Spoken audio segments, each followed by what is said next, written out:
Anybody want to do the proclamation for the DeCamp bus line? Or... Mayor, you're live. Thank you.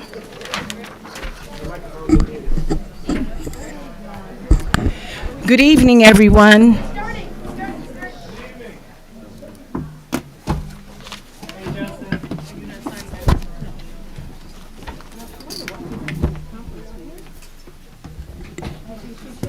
Thank you for joining us on this April the 8th meeting of the Township Council. So good to see you all with us.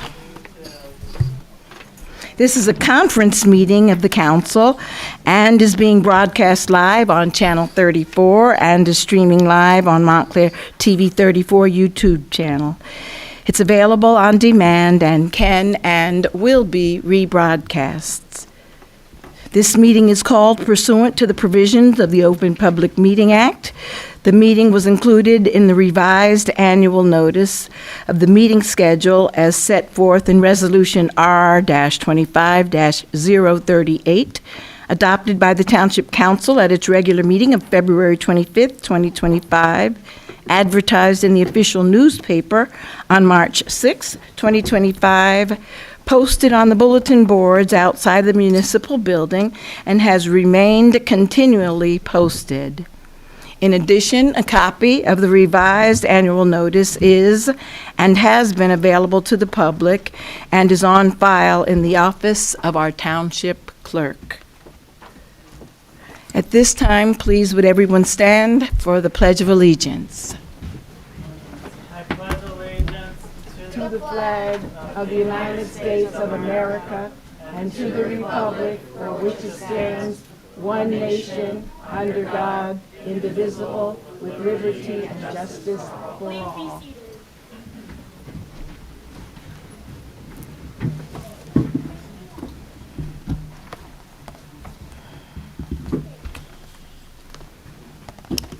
I'm very happy this evening. Our clerk of the evening is Madam Clerk, Ms. Dominguez. Thank you very much for being here. And I'm also very excited that this will be the first official meeting of our new Township Manager, Mr. Stephen Marks.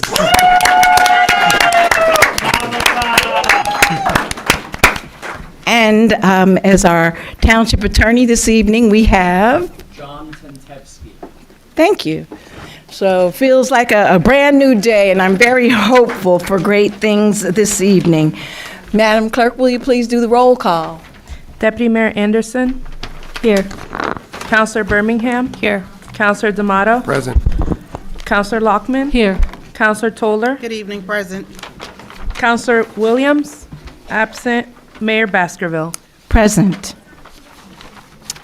We have quite a few proclamations this evening, and we're going to start with a proclamation that is a proclamation, Autism Acceptance Month. As we do the proclamations, if there are people in the audience here that would like to come and join us at the podium as we read this into the record, please feel free to do so. It's nice when somebody is here to accept the proclamations. So the first one up is the Autism Acceptance Month.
Township of Montclair, New Jersey, Proclamation, Autism Acceptance Month.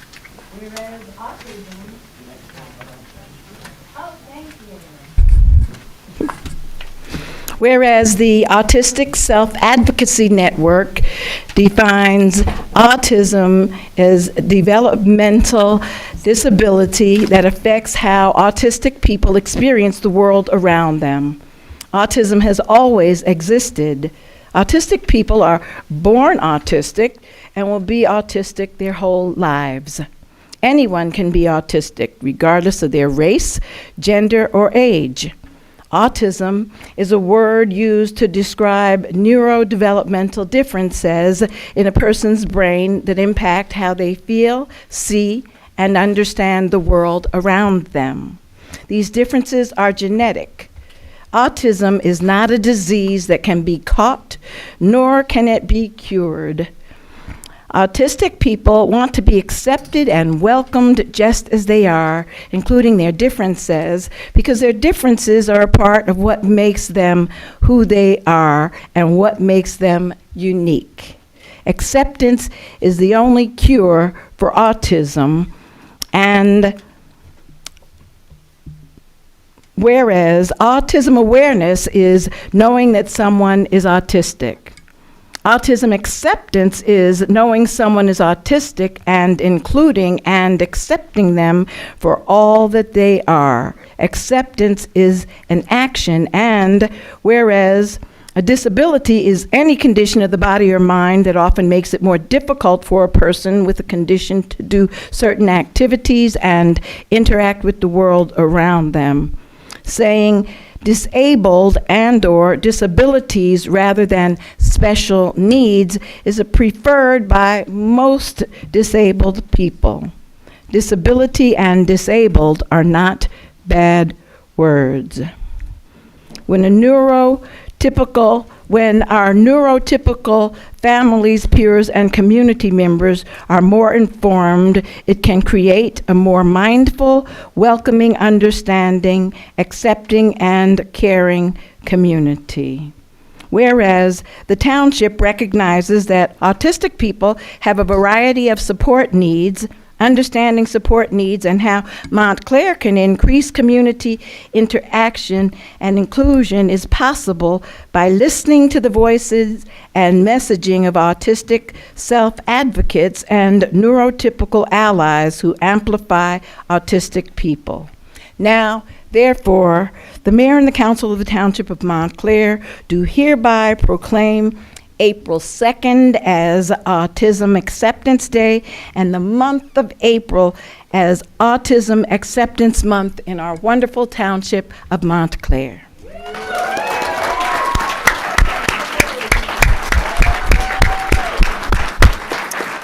And now we have a special treat. Some of our guests this evening would like to speak with you. And we're going to start out, since you asked me so kindly. Would you like to go first? Okay, thank you. And then anyone else, you're welcome to after he goes. Thank you all for being here. Thank you. Okay. Hello, everybody. Hello. My name is Jack Cade, and I'm autistic. And I have a note here. It says, I love who I am. We love you too.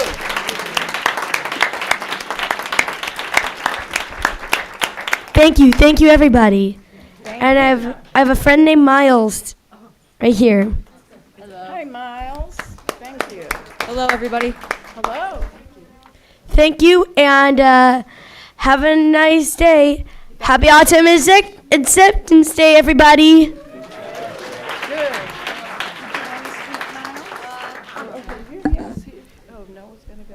Hi everyone. Hi, Noah. My name is Noah Gale, and I am proud of who I am. It doesn't matter what race you should be, if you're autistic or not. It shouldn't matter what religion you be, Jewish, Catholic, Christian, Muslim, Buddhist. It should not matter if you're autistic or not. It should not matter if you're black, white, Asian, Hispanic.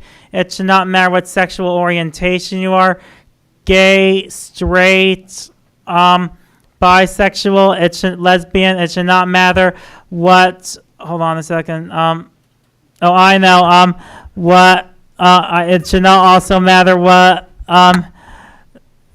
gender you are, non-binary, female, male, or trans. What matters is that we put our differences aside and that everyone is welcome. Everybody is welcome. Thank you. Yeah, way to go, Noah. That was powerful.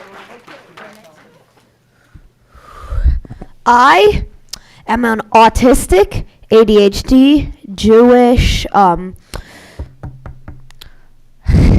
can I start over? I was like, I am an autistic, ADHD, Jewish, straight male, and I love who I am, and you should too. Boom! Good job.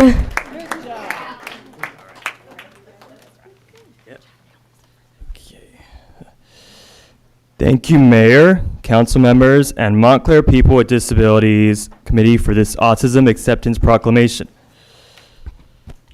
Acceptance is better than awareness, just as awareness is better than tolerance.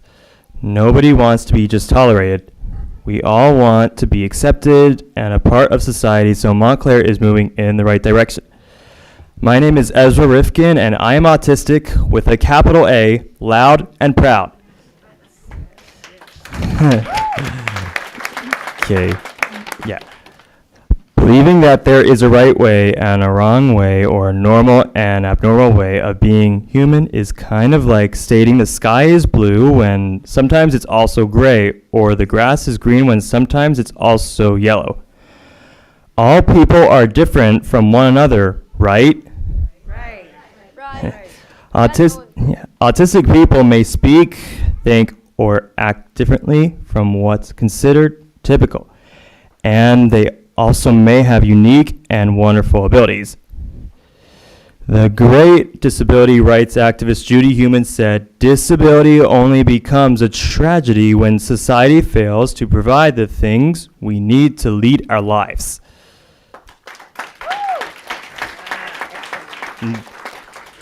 People with disabilities are all over Montclair. You can improve life for us, and we can improve life for you. For example, ADA approved cutouts in our sidewalks and wider doorways into our buildings benefit people who push strollers. Like so many other people in Montclair, we need excellent public transportation, affordable housing, and jobs.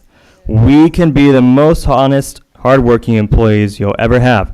Hire us. You will be amazed by our capabilities, loyalty, and work ethic. Thank you all so very much for accepting autistic people during Autism Acceptance Month. Now please accept and get to know us every day.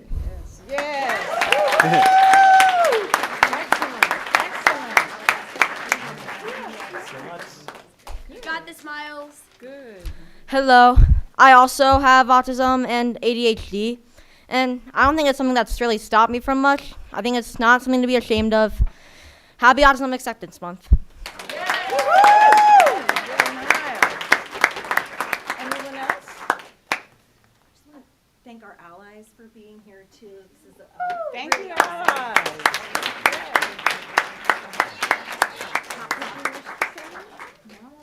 Thank you so That's it. Okay, thank you very much. We're going to find that proclamation for you all. Thank you. Good job. Excellent job. My name is Jack Hay, by the way. Yeah, thanks so much. What a miracle. Thank you for coming. We appreciate it.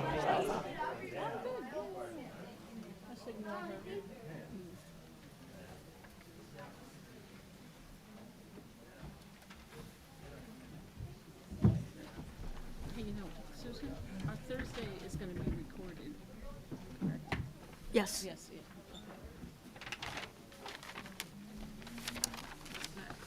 Who has the proclamation? I want to give it to them before they leave. Oh, here it is. That's it? Thank you. Which one do you have? You can do the next one. Yeah, you can do that. I think someone over there is doing it. Oh, hold on, just let me run and give this.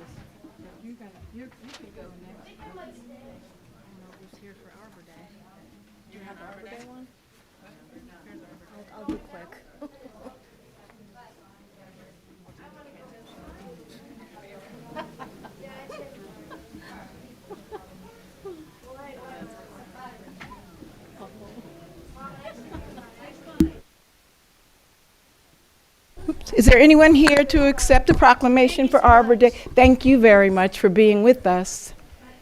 Is there anyone here to accept the proclamation for Arbor Day? Okay, Doc's here.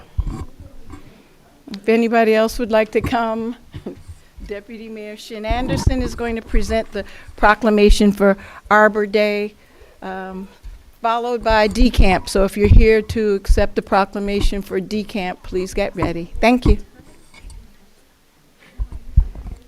Hello. Hi, everyone. So it's my honor to present the proclamation for Arbor Day, which is set aside. It's a special day that's set aside for the planting of some of my favorite things, trees. Trees, as you know, are good for the environment, providing shade. They provide homes for critters, and for me, they make me look up and wonder. And so I really like this this day. So in 1872, J. Sterling Morton proposed to the Nebraska Board of Agriculture that a special day be set aside for the planting of trees. This holiday, called Arbor Day, was first observed with the planting of more than 1 million trees in Nebraska, and now is observed throughout the nation and the world. Trees can reduce the erosion of our precious topsoil by the wind and water, lower our heating and cooling costs, moderate the temperature, clean air, produce oxygen, and provide habitat for wildlife. And they are also a renewable resource, giving us paper, wood for our homes, fuel for our fires, and countless other wood products. Trees in our Township of Montclair increase property values, enhance the economic vitality of business areas, and beautify our community. And trees, wherever they are planted, are a source of joy and spiritual renewal. So now, therefore, the Mayor and Council of the Township of Montclair do hereby proclaim April 25th, 2025 as Arbor Day in the Township of Montclair, and urges all citizens to celebrate and support efforts to protect our trees and woodlands. And all citizens are encouraged to plant and care for our trees, to gladden our hearts and promote the well-being of this and future generations.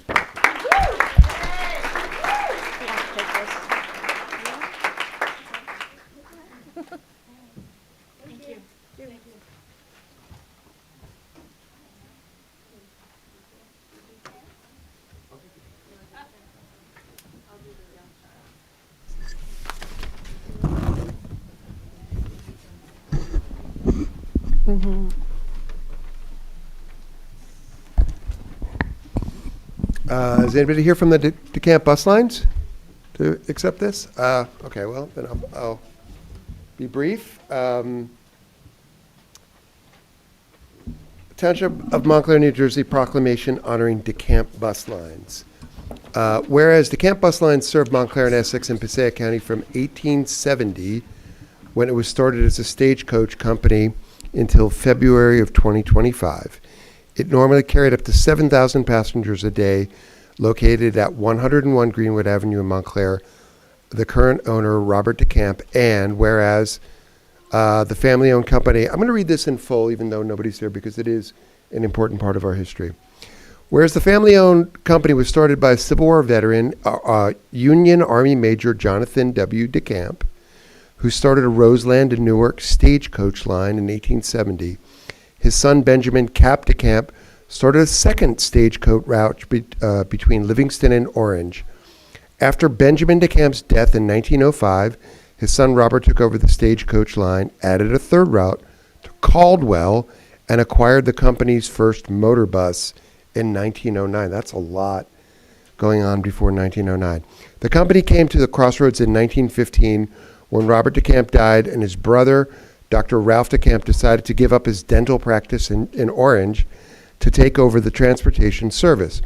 He oversaw the transition from the last horse-drawn carriage stagecoach to motor buses. By 1923, the company had a fleet of 8 buses, added a route to Morristown, and built a new garage in Livingston. And whereas in the 30s, DeCamp moved its operations to its current location here in Montclair, at the company's heyday in the late 1940s and 1950s, brothers Robert Sr. And Stuart DeCamp and their mother Edith grew the company to a fleet of 175 buses and 250 employees. It had bus routes between several North Jersey counties and New York, and whereas the DeCamp name is legendary in New Jersey and will be sorely missed, said Stott Sprengel, president of the Bus Association of New Jersey. And whereas, quote, Bob is a solid individual. When I was young, I could ask him how to fix a motor, how to dispatch. He was a jack of all trades. John DeCamp helped train many firefighters here in Montclair on the safety equipment on the buses, said retired fire official John Thomas. Now, therefore, we, the mayor and council of the Township of Montclair, New Jersey, do hereby recognize and celebrate the contributions of the DeCamp bus lines to the Montclair community, and I would add the DeCamp family. We commend their dedication, passion, and unwavering commitments to serving others. And I will give a round of applause. That's a lot. Close the book. Our final proclamation for this evening will be the Week of the Young Child. So I know Ms. Beek and others are here, so please join us at the podium.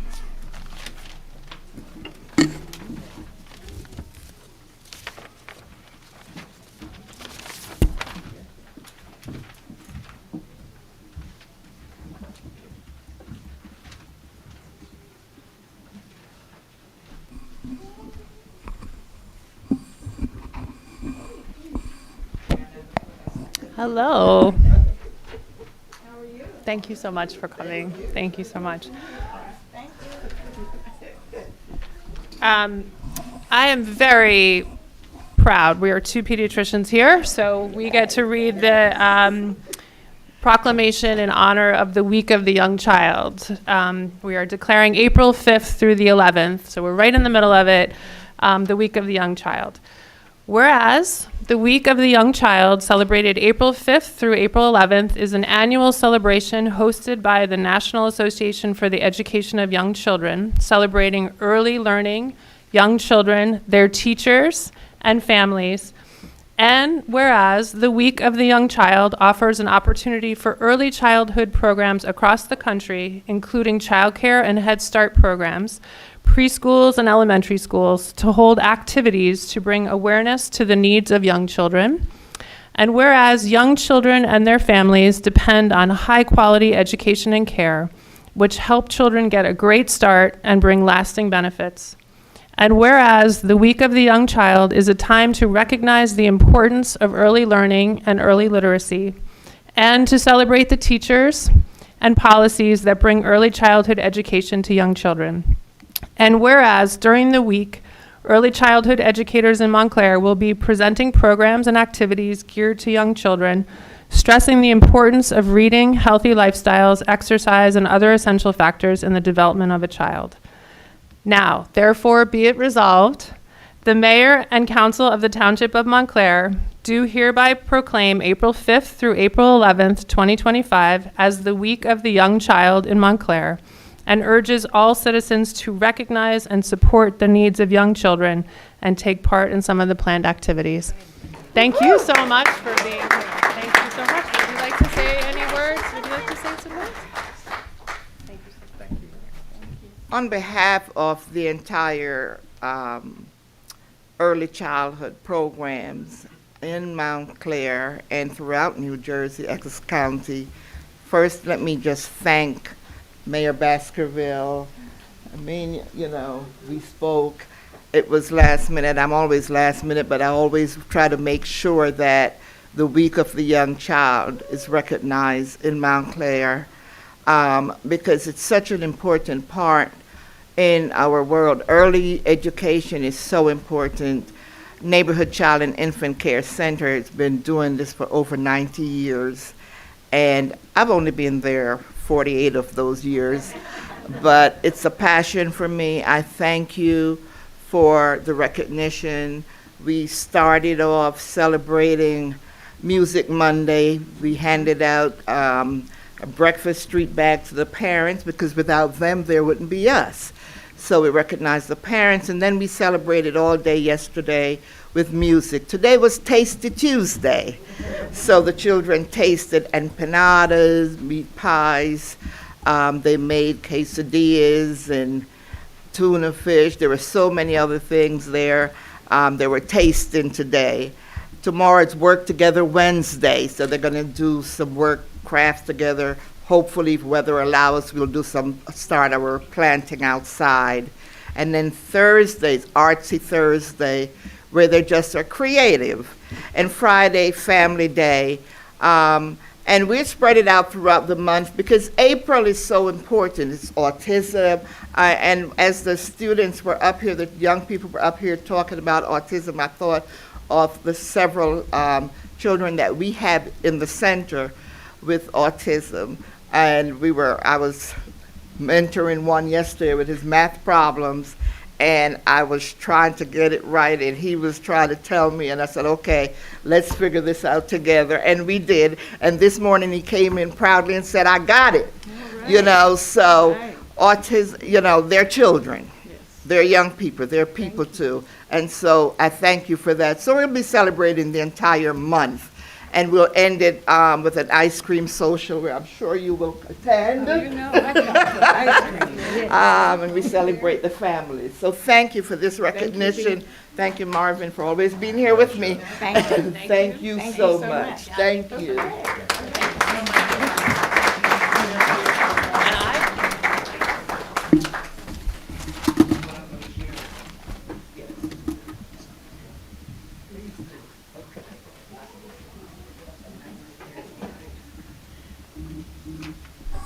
So, once again, good evening.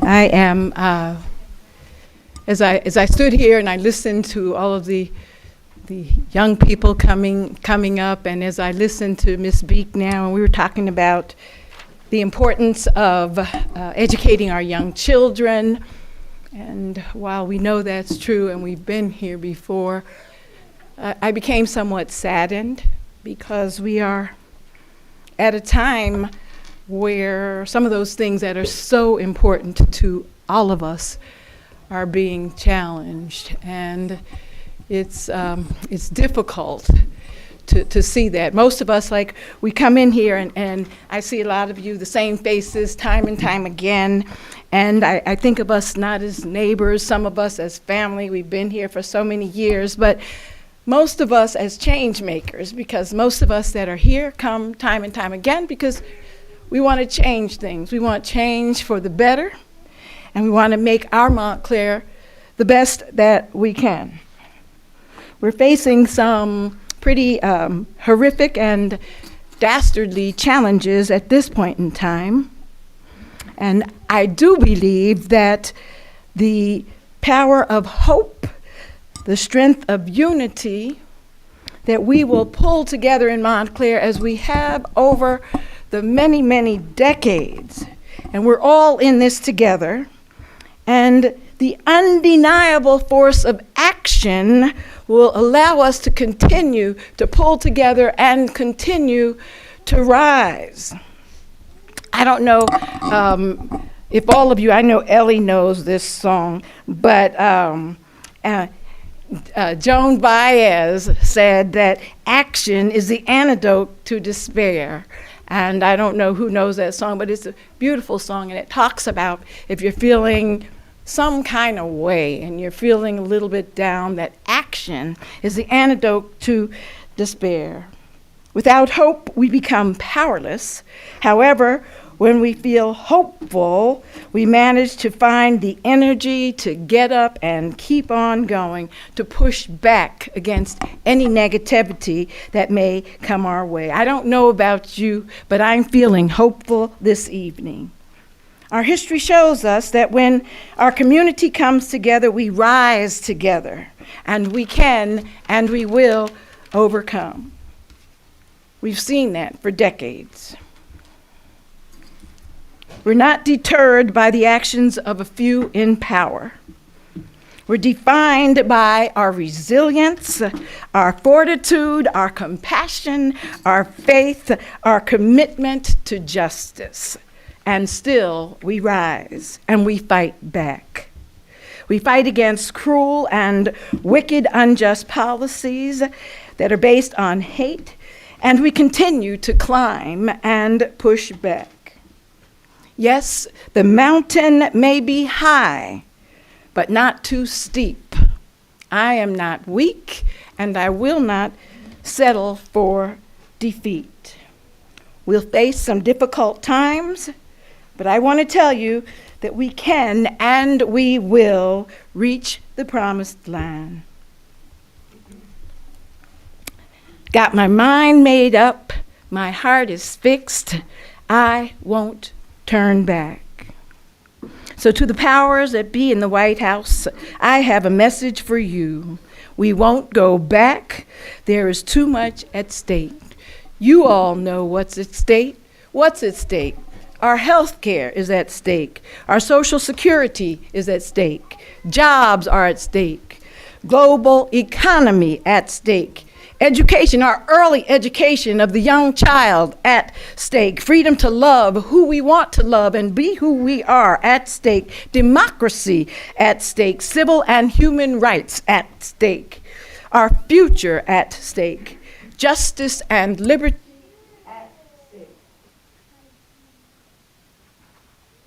I want you to know that my mind is made up and I won't go back.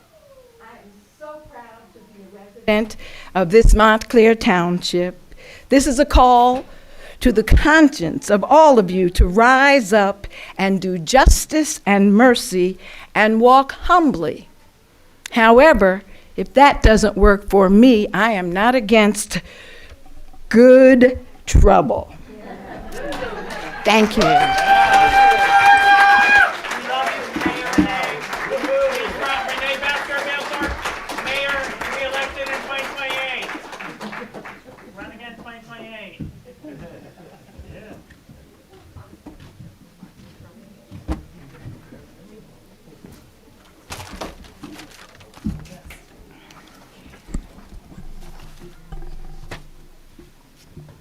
Okay, we're going to go on to the approval of the minutes. They have been presented to the council, the minutes of the regular meeting held on March 25th, 2025. Are there any corrections? I make a motion to adopt. Second. All in favor? Aye. Any opposed? Thank you. Now is the public comment portion of our agenda. And for those of you who may be visiting us for the first time, please make sure that you've signed up here. When you come to the mic, please, you have 3 minutes, up to 3 minutes to speak. And we really ask, please, that you try to refrain from name calling or using individual names as much as possible. If you're coming to share concerns on the broader sense, we welcome that. But it's not a very pleasant thing for people to have to hear their names called. And I know all about the freedom of speech that some people are going to tell me about later on, but I'm asking you as a courtesy, as human decency, something that I really like to try to uphold, please try not to use people's names if you have, a concern that is not going to make them feel good. Thank you. Who's the first person up, please? Hi, my name is Ann LaPelle. I live at 10 Crestmont Road, and I have been a member of this community for almost 50 years. I want to thank you all for letting me speak, and I want to welcome Stephen Marks as the new manager.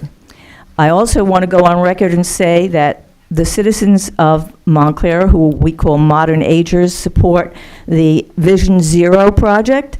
I was privileged to work on complete streets about 10 years ago. Sometimes good things take a long time. Yes. But this will help not only every citizen, but especially help the older citizens of Montclair. Yes.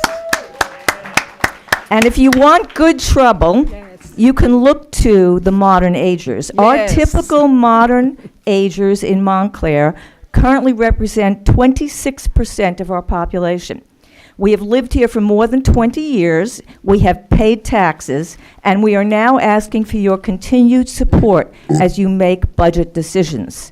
We have proven to be reliable voters and eager volunteers in support of community activities.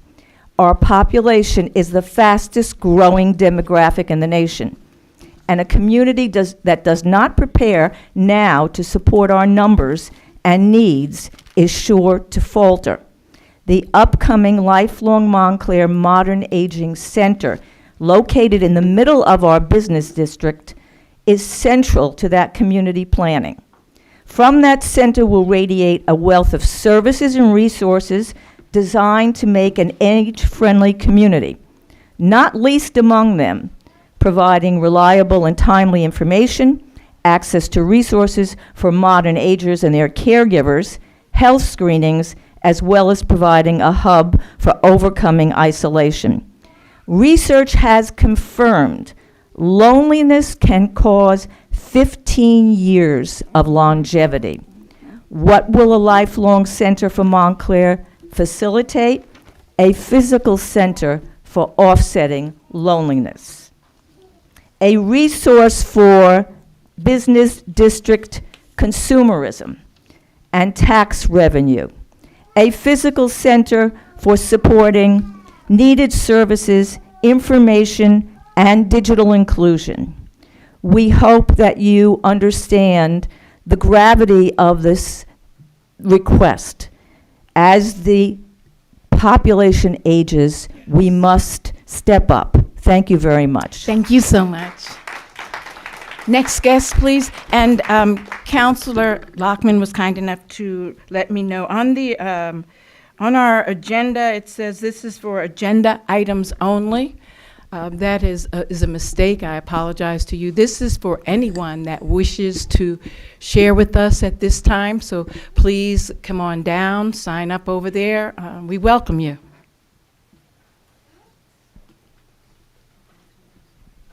Hello. My name is Cynthia Cox, and I live up on South Fullerton and have been a resident since 2008. I am here specifically to speak in support of the Complete Streets policy and the township's adoption of that policy. I moved here because I walk, and I really enjoyed the fact that Montclair is a place where you can walk to just about everything, you know, I felt I needed at the time. And I'm saddened to say that there have been a lot of near misses here in terms of pedestrian safety, walking accidents, biking accidents, people being hit by cars.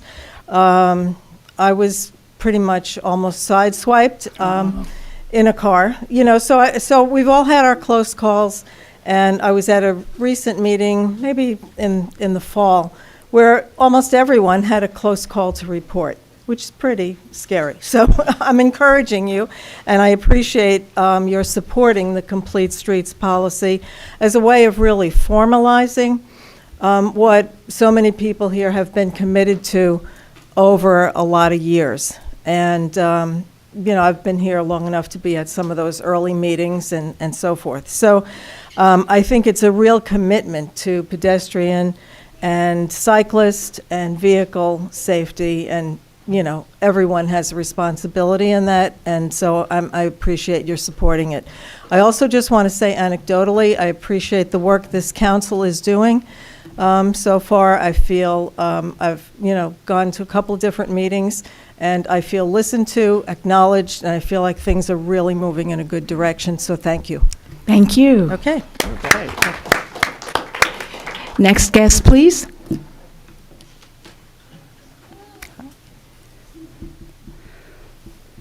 Good evening. Good evening. Welcome, my name's Nicole Fargiani, resident. Welcome, Mr. Marks. I've brought my concerns about parking to this council a couple of times already. So tonight my questions are going to be directed to you. I know you don't have a back and forth, maybe you do, but most people don't hear in the interest of time, which I understand. So I will follow up with an email.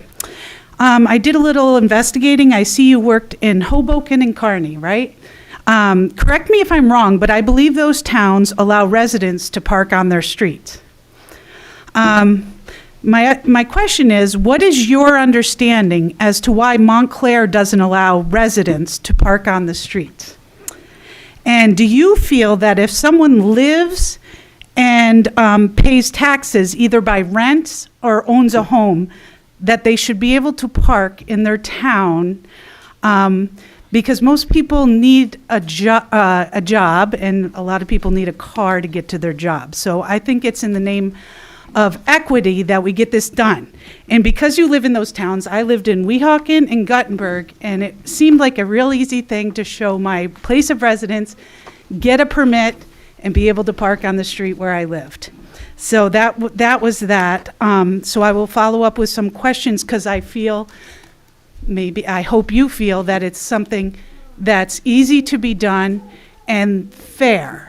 I know there are reasons in the past why Montclair hasn't done it and gotten it done, but I hope it's not a moneymaker that people have to keep getting these permits to park on their own streets when they already pay rent or a mortgage. Some of our houses here, I don't know if you know this or not, don't even have a driveway. So if you go to buy a house and you don't have a driveway, you're having to continue to buy that permit. I don't know the cost of it, but I know it's not helpful to anybody. So thank you for listening to that. And as I finish tonight, I just need to mention the name, and I hope I get it right, Amir Rabi, a 14-year-old from Saddlebrook, New Jersey, brutally shot and killed in Palestine on Sunday by Israeli forces. My thoughts and prayers are with all that loved him and will miss him.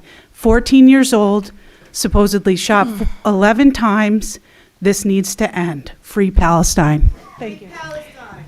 Thank you. Next guest, please. Oh, first I need to return this to number 4, number 6. Good evening, everyone. Good evening, Noah. My name is Noah Gale. My address is 34 Ardsley Road, Montclair, New Jersey, 07042. It's also my birthday month. My birthday's coming up Friday, April 18th. I will be a quarter of a century, 25 years old. All right. Woo-hoo. Thank you. I was born in 2000. Yep, 04/18/2000. Anyway, I'm going to stop making it myself right now and more about the township. One, I have a few issues to speak tonight. One, I would like to congratulate and give a huge mazel tov to our new township manager, Stephen Marks. Welcome to Montclair, Stephen. Now, usually I'm the person who speaks about lowering the taxes and by a huge chunk in Montclair and all over New Jersey. But tonight I'm here to speak about something. So, I suggest that we get rid of anti-Semitism. Okay. Free Israel. Free Israel. Free Israel. It's okay. We can agree to disagree, but we can still be friends at the end of the day. Anyway, we should, it's okay. We can free Palestine. Free Israel and free Palestine, both. For example, since October 7, 2023, a lot of people have been hurting. It's important to speak up against and speak out against anti-Semitism. I am angry that there's so much hatred going on and prejudice. Why can't we all coexist? In fact, including these tumultuous times where we have a president of the United States who is a racist, a sexist, a liar. We need to make sure we stay together and make sure everyone is welcome and that we coexist, because we are on the verge otherwise of sadly becoming a fascist country, and we know we have to keep democracy. Keep democracy. Let democracy stay. Let democracy stay. Thank you, Noah. Thank you very much for your time. Very much. I appreciate that. Please, I'd just like to remind you, please, that we're not going to do a call and repeat for as much as an individual is at the mic. That's that time for that individual. And then if others want to come up and share their opinions, we want to hear those also. Thank you. Thank you. I'm Deborah Kagan. I live at Beverly Road. I have been a citizen of Montclair for over 35 years, a member of the Montclair Vision Zero Task Force. I'm the executive director of the statewide New Jersey Bike and Walk Coalition, which is also a member of the New Jersey Vision Zero Task Force Alliance. I'm here to speak in support of the Complete Streets Ordinance and the extension of the Vision Zero Task Force. Yes. And I am also a modern ager, and I vote. So we are all frustrated with the danger, constant crashes, and injuries we continue to experience on our streets. In 2024, and this is according to the data we got from local police, there were 1,398 crashes in 2024. That is unacceptable. That is the definition of a traffic violence crisis in our town. While Montclair has had a complete street policy for over 15 years, not enough safety measures and infrastructure have been implemented. The new Complete Streets policy, which is based, the ordinance is on, is about implementation. It details a process that all street and development projects need to go through to ensure that safety for all users is given priority with checklists. It lays out a structure for accountability and community engagement with an advisory board. It identifies a leadership position to ensure implementation and coordination with town departments. This ordinance has been heavily vetted by staff and the task force, rewritten, reviewed, and generally put through the ringer over the past 18 months. It creates a systemic way to address the ongoing need to be proactive about safety, not reactive, where we end up playing whack-a-mole to try and fix one intersection crash after another. I want to thank all the members of the Vision Zero Task Force and our fearless leader, Laura Torchio, who is here today. Woohoo! And our lead on creating this policy, shout out to Amy Veach, who worked very hard on this, who's also here. I also want to thank the council members on the task force who have spent many hours reviewing and honing this ordinance to create what has the potential to be one of the strongest complete street policies in the state. We need to work, yeah, you can clap for the task force. We need to work closely with the county to implement this. So I also want to thank Mayor Baskerville and Essex County Commissioner Gill for jumpstarting that effort with the county by championing new fast reaction safety measures like the street bollards on Grove Street to address high-risk intersections quickly. Thank you. What we need now is action. We need to have safe places to walk and bike with our families without getting hit by cars. We need to drive on streets that are designed for safety and reduce speed, and see increased enforcement of new speed limits. This complete street ordinance can help us achieve that goal. We cannot continue to delay these efforts. The lives and safety of our families depends on it. And given, I just want to add, given the comments, Mayor Baskerville, that you gave before, this is a critical time for us to do something locally that we can achieve with hope. And so in honor of the comments that you made before, this is exactly the kind of action we can do that is hopeful and brings us positive change locally. I urge you to pass this ordinance and make Montclair a town of 0 deaths and serious injuries, a place, a safe place to play, to work, to live, which is our right. Thank you very much. Yes, thank you. Next guest, please.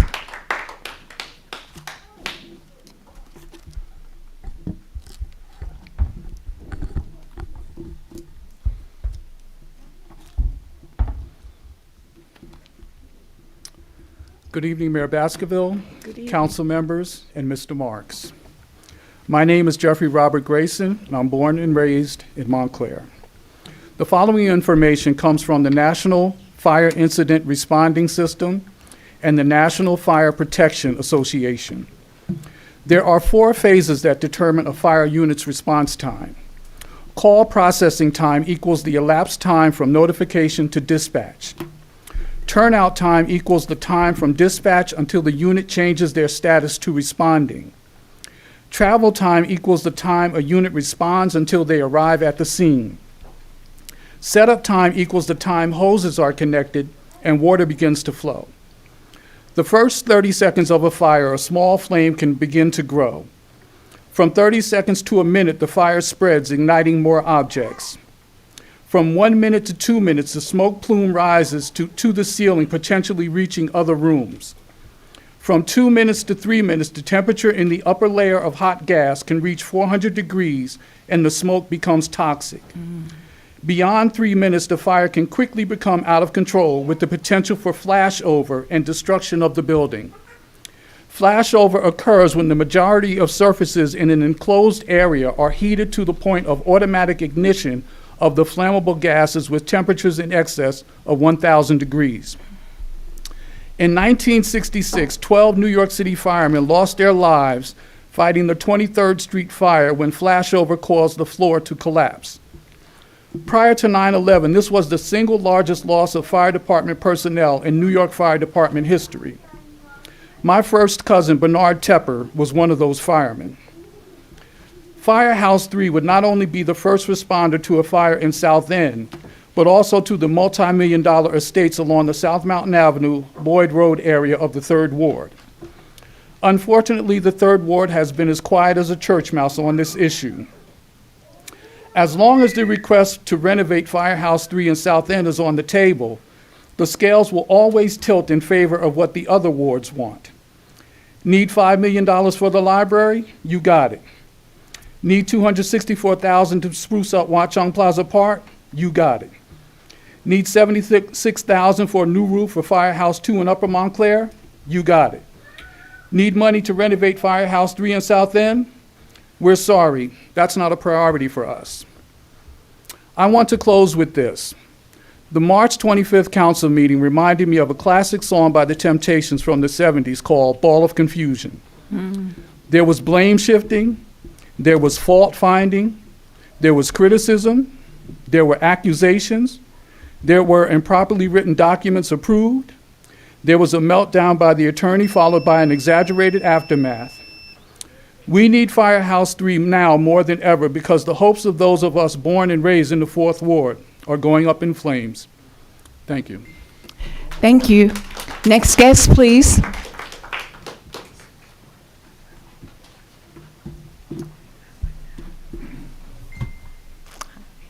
Hi, good evening. We are part of NJ New Jersey Public Interest Research Group of Rutgers, Newark. I'm a resident of Jersey City and a freshman studying at nursing at Rutgers, Newark. And I'm Ashley. I am the Newark Rutgers campus organizer for NJ All right, good evening. NJ is a student-led, nonpartisan, and nonprofit organization doing advocacy work at Rutgers since 1972. We work to protect the environment, make college affordable, and promote civic engagement through public education and grassroots organizing. This semester, our main campaign is to save the bees. Bees pollinate everything from flowers to coffee, but according to the U.S. Beekeeping Survey conducted by the Aviary Inspectors of America, New Jersey beekeepers lost more than 47% of their colonies last year. This is a massive issue in terms of agricultural production, economic growth, and intricate value of our biodiversity. Bees are a critical part of agricultural production because without pollinators, we would lose about 75% of most of the food we eat.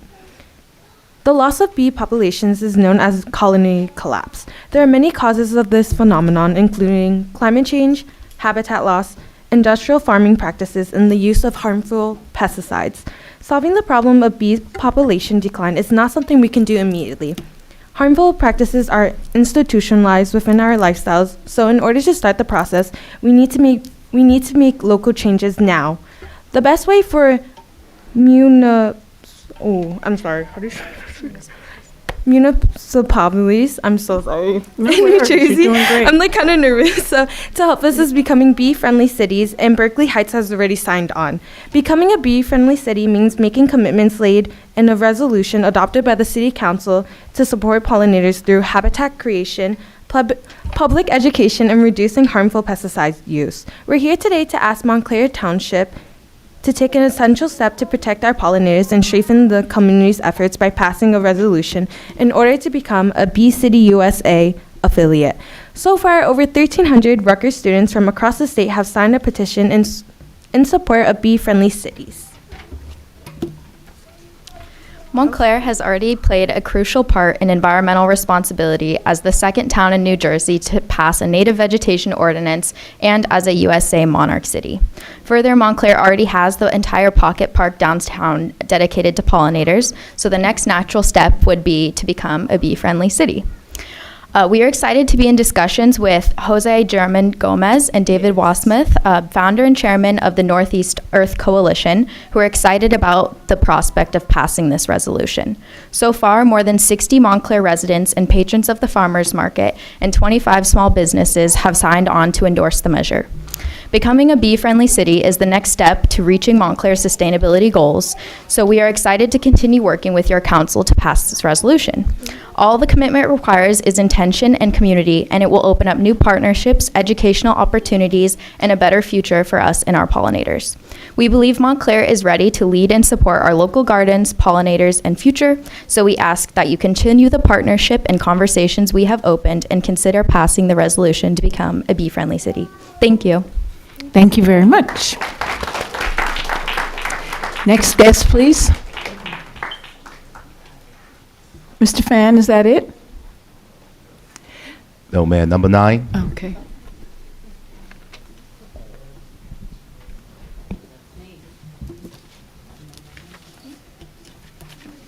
I'm number 9.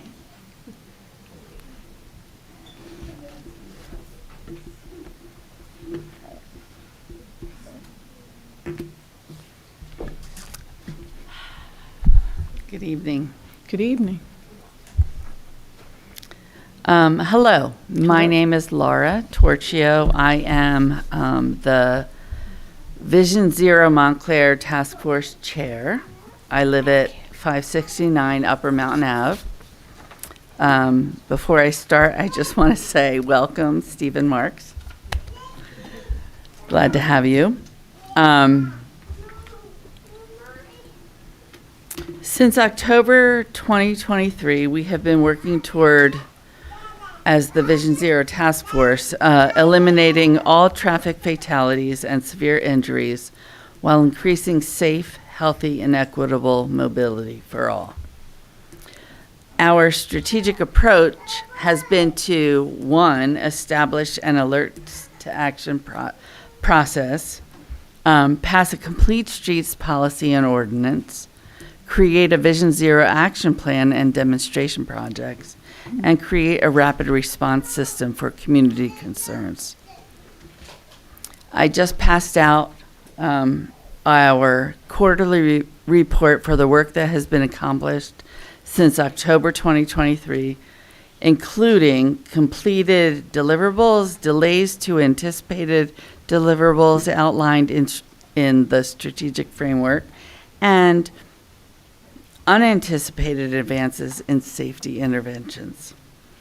Tonight, I'm here to ask that you all unanimously support Ordinance O-25-13, the Complete Streets Policy and Oversight Board, and the resolution renewing the term of the Vision Zero Task Force and extending the membership terms of the Vision Zero Task Force.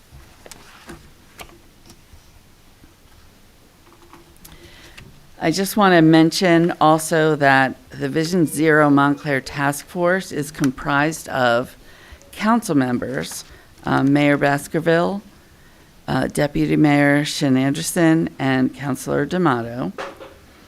It is also comprised of staff members, which includes the Township Manager, Community Services, Planning, Health.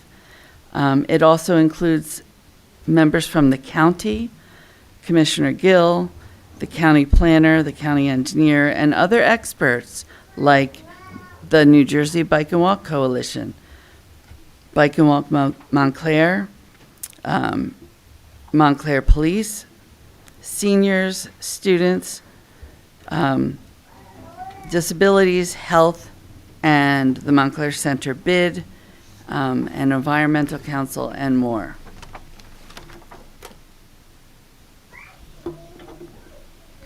Also, I just wanted to provide a brief illustration of how we together are collectively getting stuff done.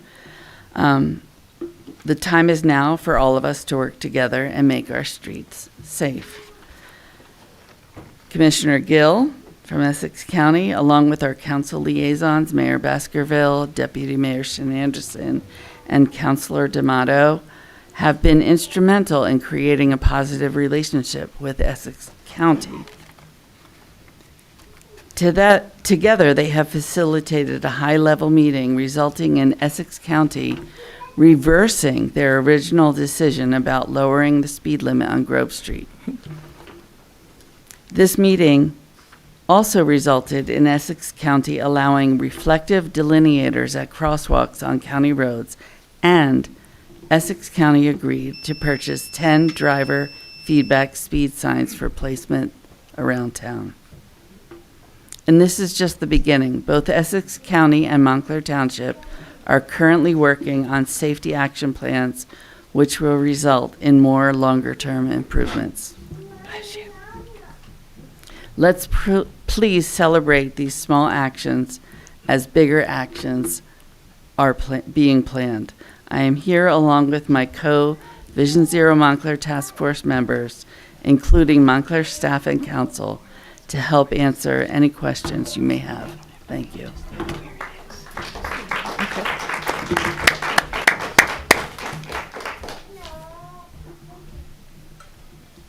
Thank you. Next guest, please.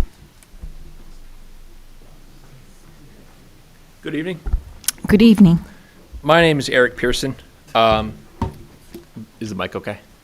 Yes. Sound-wise, okay. 14-year resident here. I love it here. I started my family here. I'm not going anywhere. And we currently live on Dodge Street. I'm a parent of young kids, and it's really hard to get to town council meetings, so I'm guessing you guys haven't seen me before.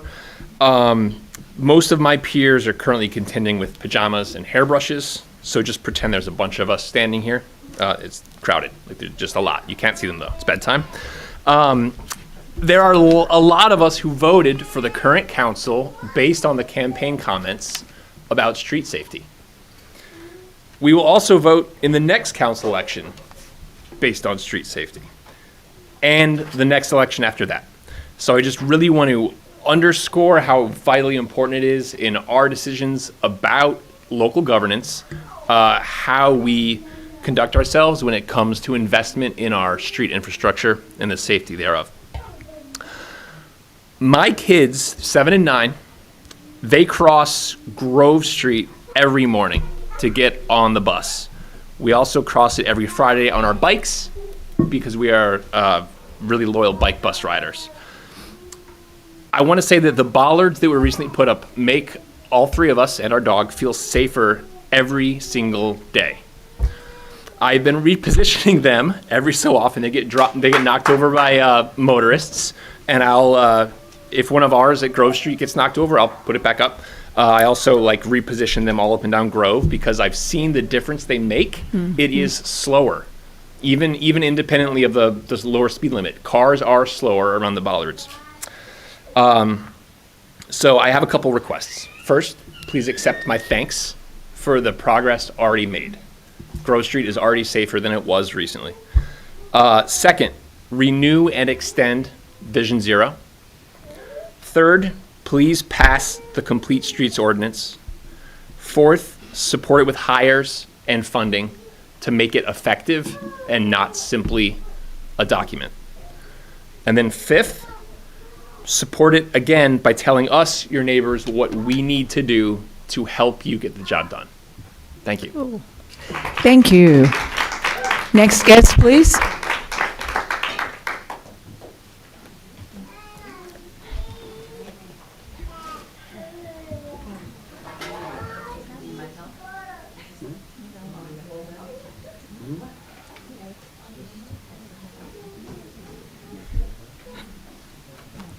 Hi. Hi. I have some visual aids and some things I'd like to hand out. Great. So, okay. That's good. Okay. There's 8 there. So first off, My name is Amy Veach. I am a resident on 535 Upper Mountain Avenue, and I'm also a proud member of Vision Zero. Also, welcome, Mr. Marks, to the township. Thank you very much.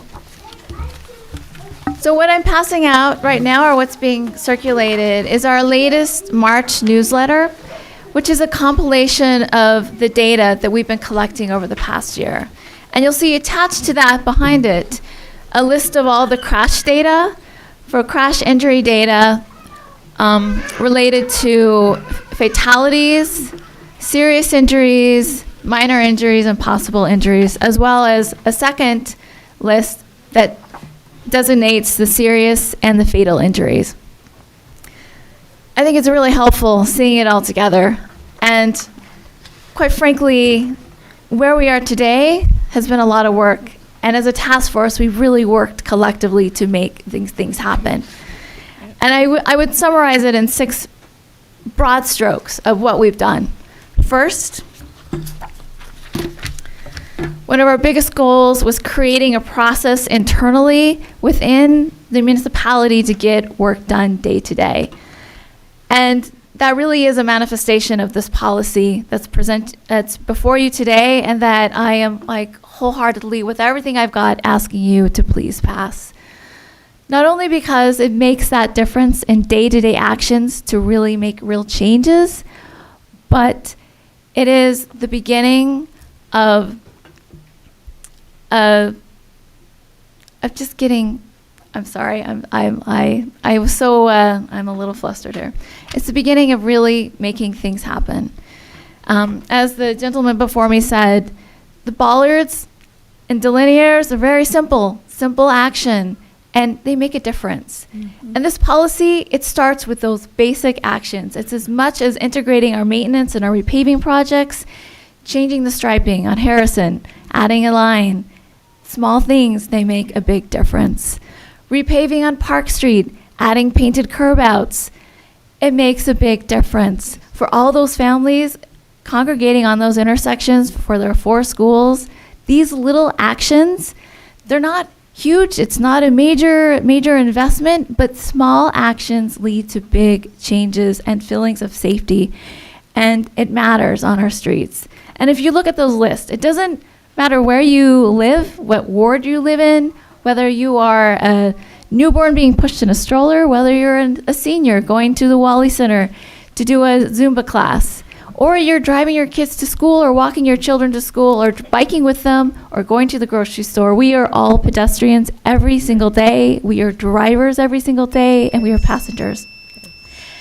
And with that, I ask you, please, pass this ordinance. Thank you. Thank you very much. And quick plug, we have been collecting feedback to inform our action plans as one of our big goals that we've been working with. So Essex County is also facilitating a survey. So if you haven't done it yet, whoever's watching, please fill out the survey. We have till the end of this week to do so, and help us make the changes. Thank you. Thank you very much. Next guest, please.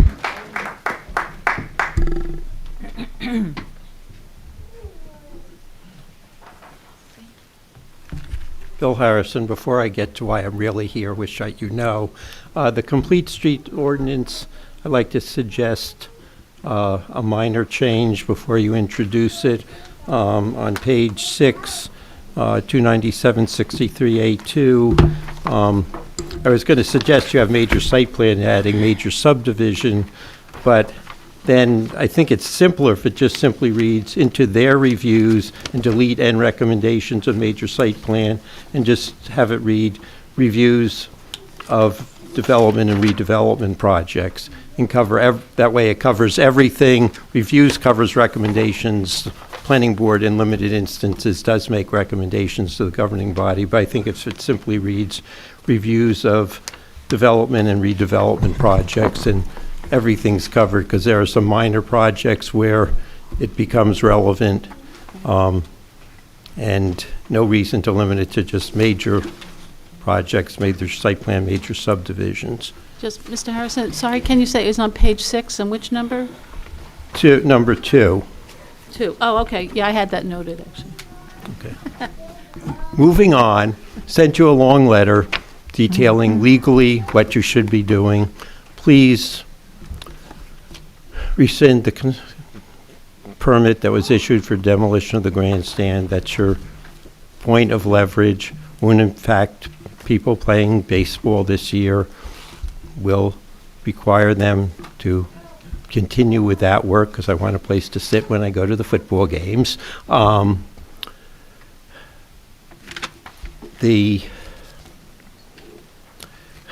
But it is too long that everyone, including the township, has been ignoring a decision of the Board of Adjustment, violating the rights of the neighbors to have an opportunity to be heard on the project, and at some point, they'll figure out legally how to proceed and sue everybody, the Board of Ed and the township, for violating their rights. And direct your attorney when they appear in court next week to inform the court of everything incorrect that the Board of Education has done since the settlement. There is no point in my continuing to serve on the Board of Adjustment if you're going to ignore our decisions. I don't want to think and say we deny an application, town decides to issue permits, which is what happened here, or we approve an application, town says, we don't like that, so we're not issuing permits. We issued a binding decision.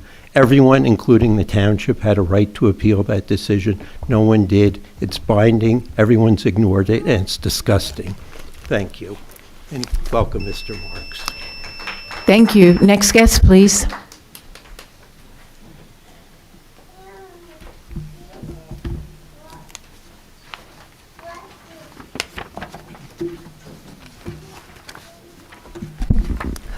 Good evening, Mr. Good Marks, evening. Mayor Baskerville, and council. Good evening. My name is Sarah Avery. I'm a Montclair resident for 38 years, and my 3 children were born here. I'm a retired certified public accountant with over 4 decades of experience in the public accounting industry and an expert in tax-exempt organization, reporting, and compliance. I have often thought that internal control policies and procedures are like the framework of a building designed to protect us. You start with the foundation, then add structure so the building doesn't collapse. Systems such as electrical and plumbing are installed professionally to ensure safety. Then flooring, walls, and the building envelope are put together to provide shelter and security. Accounting policies, procedures, and internal controls are part of the framework designed to protect democracy. But you need a council willing to do more than rubber stamp agenda items. The town is supposed to represent the people, but the town government has been weaponized to attack, dispossess, displace, and silence staff who follow the law. The story Montclair promotes, that the town supports diversity, is a fiction, as none of the redevelopments since 2010 provides any measurable affordability. Rent control is another fiction. First, all new construction is exempt by state law, and second, there's no enforcement. Funds are regularly misspent. There's no evidence that a $400,000 grant to the health department to strengthen local public health capacity increased capacity. The health department bid for $290,000 of renovations is missing the 2 most important documents. Affordable housing trust funds are not spent or reported in compliance with the town's own code sections 202-45 to 202-48. Contracts for legal services are regularly violated by the attorneys, and when asked if this is legal, the township attorney's response is, everybody does it. The township regularly violates the Open Public Meetings and Records Acts. We are witnessing the destruction of democracy, not just on a federal level, but here in Montclair. The deepening divide is a nightmare created by failures to enforce the policies and procedures democracy requires to protect itself from being weaponized against constituents. Only in Montclair can you be accused of being a problem for insisting the law be enforced? Because in Montclair, we protect criminals, not the residents. Thank you. Next guest, please. Number 14.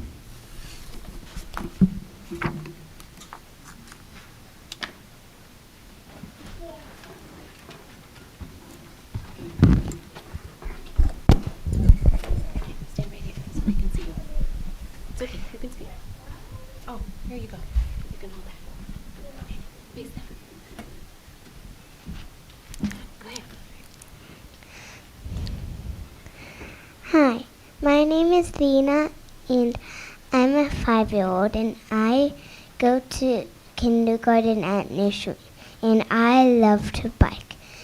And that's why I chose bike bus to do on Fridays. So what I think to be safe is to do safety bike lanes, so we can be safe to school and back. All right.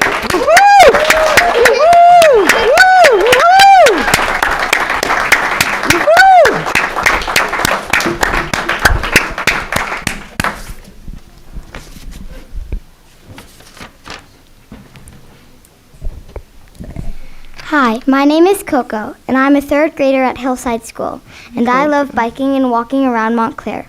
We have lots of amazing places in Montclair to go to that are all really close by, and yet it's still so hard to get there. So please help us kids be so much safer. Thank you.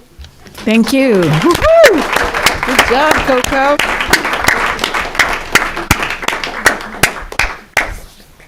I'm with them. Hi, everybody. I'm Katie Steger. I live at 42 Northview Avenue, and thank you for the opportunity to speak to you today. I wanted to come out today to ask the Town Council to support the measures that will reduce traffic accidents and make our streets safer for the residents of this town and our littlest residents as well.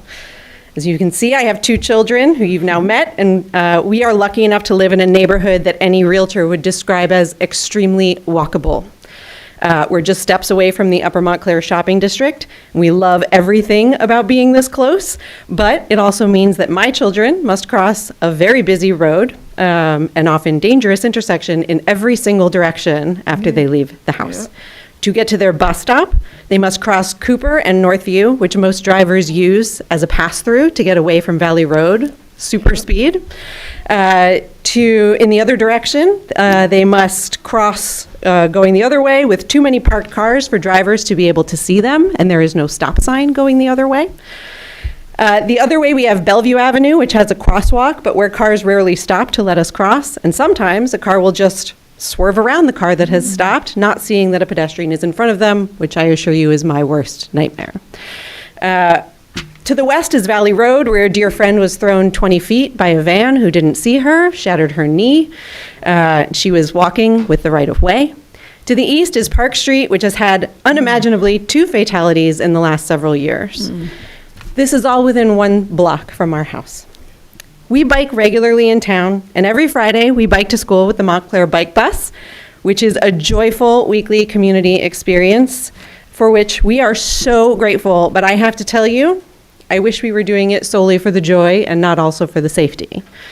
It's safety in numbers that it provides. And a few months ago, I dropped my daughter off at Hillside after riding with the bike bus, and I was personally hit by a car at the intersection right in front of the school. I was thankfully not injured, mostly because I was adult-sized and paying attention, but the driver who backed up into me out of the intersection would not have seen a child.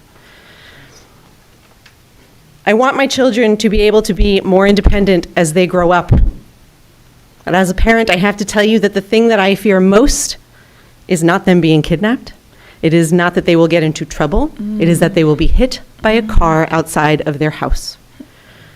I don't mean to be alarmist, and it is true that this is all anecdotal, but we don't need anecdotes because we have data. 574 vehicle accidents, 90 pedestrian-related accidents, 42 cyclist accidents, and 5 fatalities from 2021 to 2023 is just too many. 2 of those fatalities within a block of my house, and that doesn't even account for all the incidents that go unreported every day, like mine. We are so grateful for the real changes that we have seen around town recently. The new stop signs, the new speed limits. It's not enough. And so we ask for your continued support so that we can continue to enjoy our town and make it safe for our whole community. Thank you so, so much. Thank you very much. Next guest, please. That's cute. I'm 16. My name is Allison Task. I live at 173 Orange Road, District 3. And I want to say hi and thank you to everybody here for your endurance, for your intention, for your outstanding work. I sincerely have no idea the depths of what you're doing every day, but I'm very grateful that you're doing it, and welcome. You're in good company. I am here to talk about my favorite subject, Clary Anderson Arena. Oh, I'm not alone. Thanks, guys. And I'm talking about Clary because I have a vision and hope for this space that it is a great community space. One of the former speakers was right in that you're not seeing a lot of parents here tonight because we're home with our kids most of the time, but we sure would love great places for those kids to go, Fridays and Saturdays nights, and the 10 hours a day that Clary is supposed to be open for residents. I want to say thank you very much for reissuing the RFP this January. I had been working with Mr. LaPala and council members for over a year to consider issuing a new RFP, and I am delighted that you took that seriously. I was told multiple times in meetings that no one would respond but the current manager, and that was not the case. This is a happy surprise for us. We have 3 respondents that I know of, which I presume is the current manager, as well as a team that includes some of the folks from MSU, a very well-run rink, and another team that includes a man who built the rink at the American Dream Mall and rinks around the world. I happened to speak to him last week. He was at the Phoenix Suns Arena building out ice for Le Cirque du Soleil. We have good options ahead of us. Yes. We have great options ahead of us. And I am so glad that you have taken this seriously because I never come to complain, I come to solve. So I know you've had these proposals on your desk for days, but on the desk, proverbially, for over 2 months. There is a point system that you can use to declare a winner, and there's interviews. Please, I implore you, have the teams come in, do the research, and get beyond the current manager to learn about other people who have great ideas, people who build rinks around the world. Montclair has the opportunity to get a little free consulting. Ask all the questions you want to ask about Clary now and our ice in the future. And I apologize if this is already underway, then I just say thank you.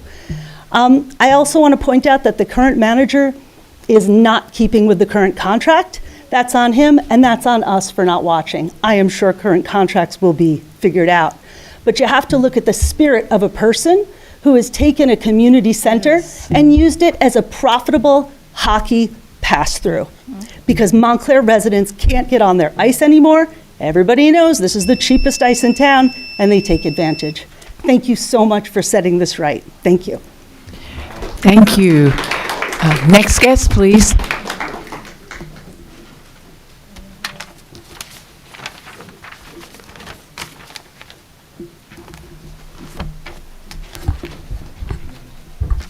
Good evening, Mayor, Council, and welcome, evening. Town Manager. I'm here to join the chorus of voices to say we need action now to address the traffic violence and implore you to approve the complete streets policy. I also want to say thank you for all that's been done, the 25-mile-an-hour speed limits, the 4-way stop signs, and the task force experiments have really been helpful in improving safety, as everyone has said.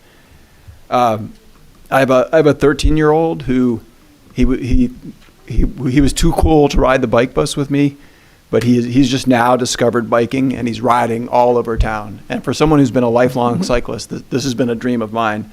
But it also could be a nightmare, especially for his mother, as she's concerned about his safety. So really implore you to pass the ordinance. Yeah. And I just, in terms of recently, on Sunday, on Van Vleck, a very short street, there was a car overturned. People have talked about the number of accidents we've seen. So just please approve and probably more importantly, fund the policy so that the work can get on. And thank you. Dad, may I please have your name? Stephen Meyer, Nassau Road. Thank you very much.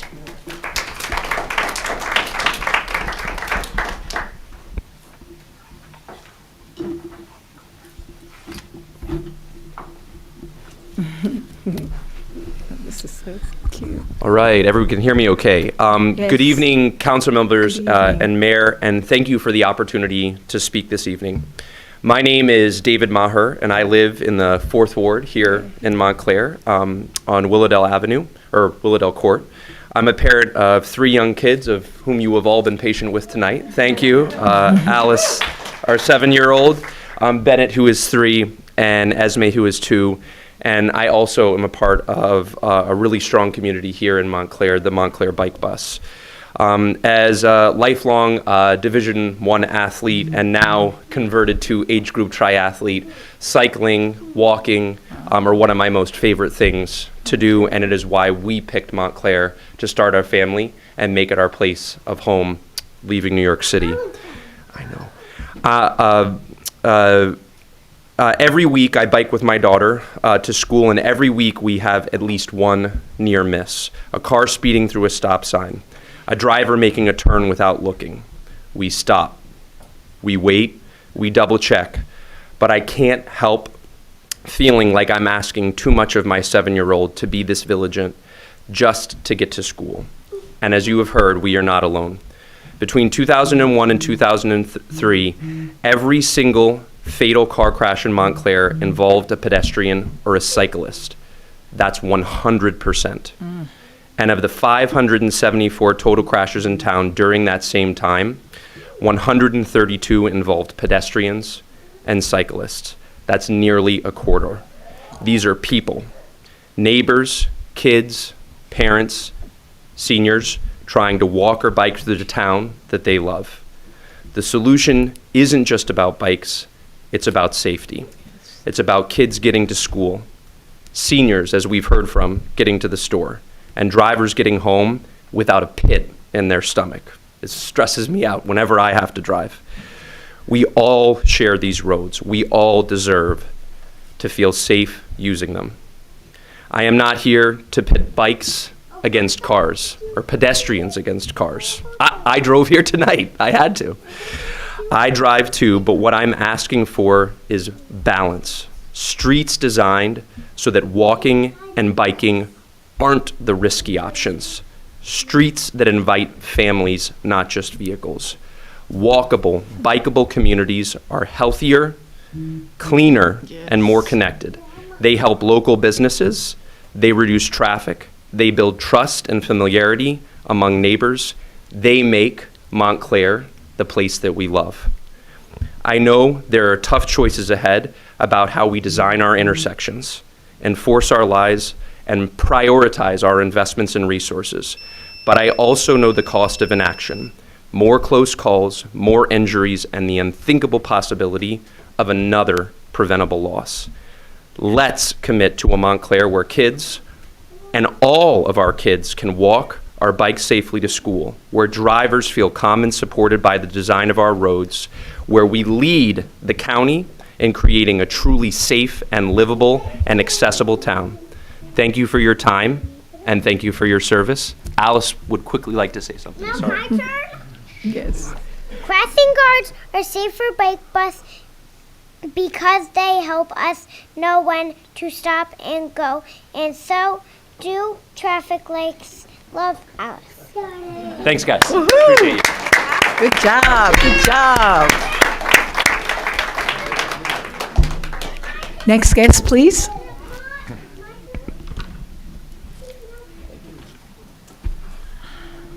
Hello, my name is Jessica. I live on Harvard Street here in Montclair. I just want to start by saying I am just so impressed and honored by the energy and the community that you all are building. Mayor Baskerville, I just love what you're doing. And to the whole council, it's incredible. And I also just want to welcome Mr. Marks. It's so wonderful to have you here. I can tell what a good person you are, and I've read all about your background, so it's great. Thank you. So I'm Jessica, as I mentioned. I'm one of the co-founders of the Montclair Bike Bus. I'm also the co-founder of Bike Bus World. It's now a global organization. Yes. Montclair has been in any news source, from the New York Times to ABC News, about the bike bus. We've inspired communities around the world, around Montclair, around New Jersey. And I mean, I was just speaking to an organizer in Kenya yesterday. Wow. It is incredible what we have done, and it really is this community, and I don't think it could have happened anywhere else.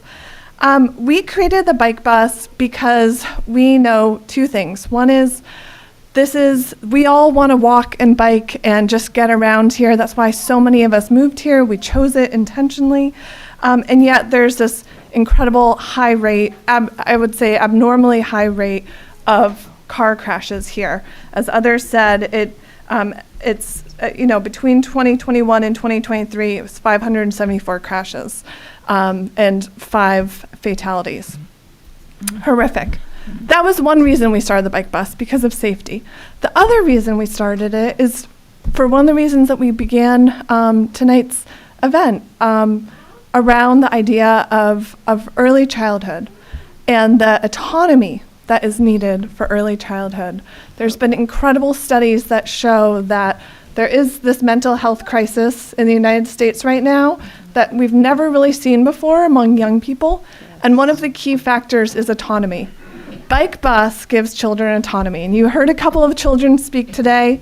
You can follow us on social media and you'll see more children speak. The thing that I hear again and again is children saying, I love Friday because it's Bike Bus and I get to school all by myself.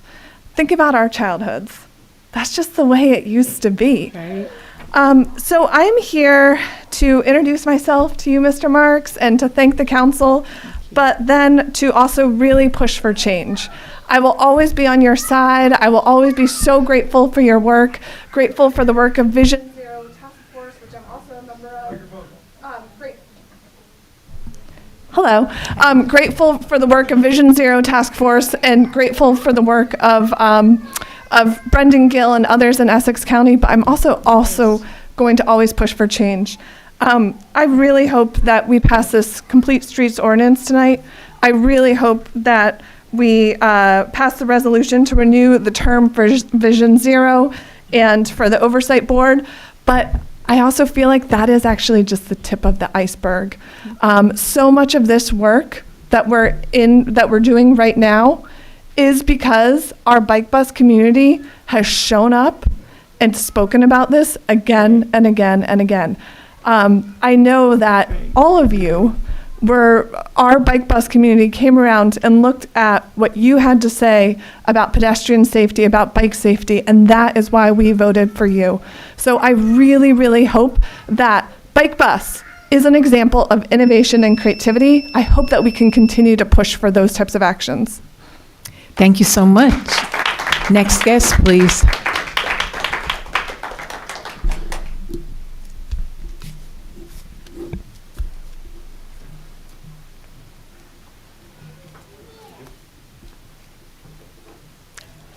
Hi, good evening. My name is Liz Clark. I live at 12 Cross Street. I am also here to advocate for safe streets. I am a parent of a 5- and 7-year-old, similar ages to the other 2 children here today. And if they didn't need to be in bed, they would have been eager to get up and speak about how much they love the bike bus and also how much they love riding their scooters to school and walking to school. We have to cross a number of busy streets to get to our school from our house as well. We are sandwiched between Orange Road and Harrison, and we have to take one of those roads and cross those roads in order to get back to our house every single day. I'm here to ask with everything I have in me to please pass the Complete Streets policy and provide funding for these positions to make sure that this has teeth and is a real policy with action. I thank you so much I have driven around town. I have seen speed limit signs posted, and I have seen new bollards out. I have seen one-way signs that were added to our street where people were driving the wrong way. So thank you so much for the quick action that has been happening. I'm so encouraged by it. It's hard for me to speak about this because I lost my brother less than a year ago as a pedestrian. He was a wheelchair user. Safe streets are for all of us. It's not just for bicyclists. We are all pedestrians in different ways. This is near and dear to my heart. It is my worst nightmare too, to see my children, to imagine them going to school, especially as my son gets ready to go to Hillside. And I would like him to be able to walk and bike there sometimes by himself. And again, these are busy roads. Please take action and please fund these policies. We love Montclair. We love it because we are pedestrians almost every day. Our family is. We also drive. We want it to be safe no matter how we get around town. So thank you for your action so far, and please continue the good work. Thank you. Thank you. Next guest, please. Number 21.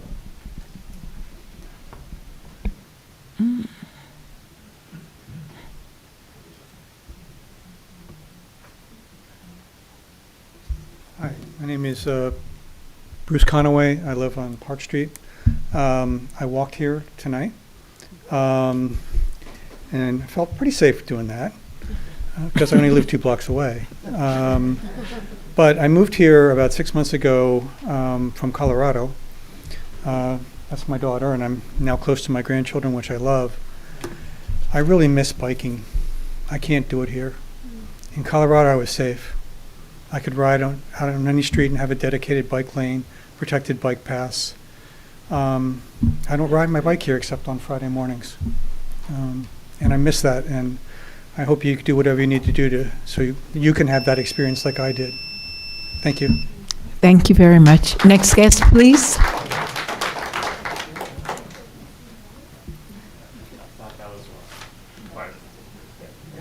I thought that timer was not reset. It was. Thank you. Hi, everybody. Hey, how are you? I'm Ellie Bagley. Hey, Ellie. I live on Grove Street. I came here to talk more about modern aging, but I do want to say the work of the Vision Zero Task Force has been amazing. And as someone who lives on Grove Street, I'm very excited about any change that can be made to make our streets safer. So most of you know that I grew up here. Yes.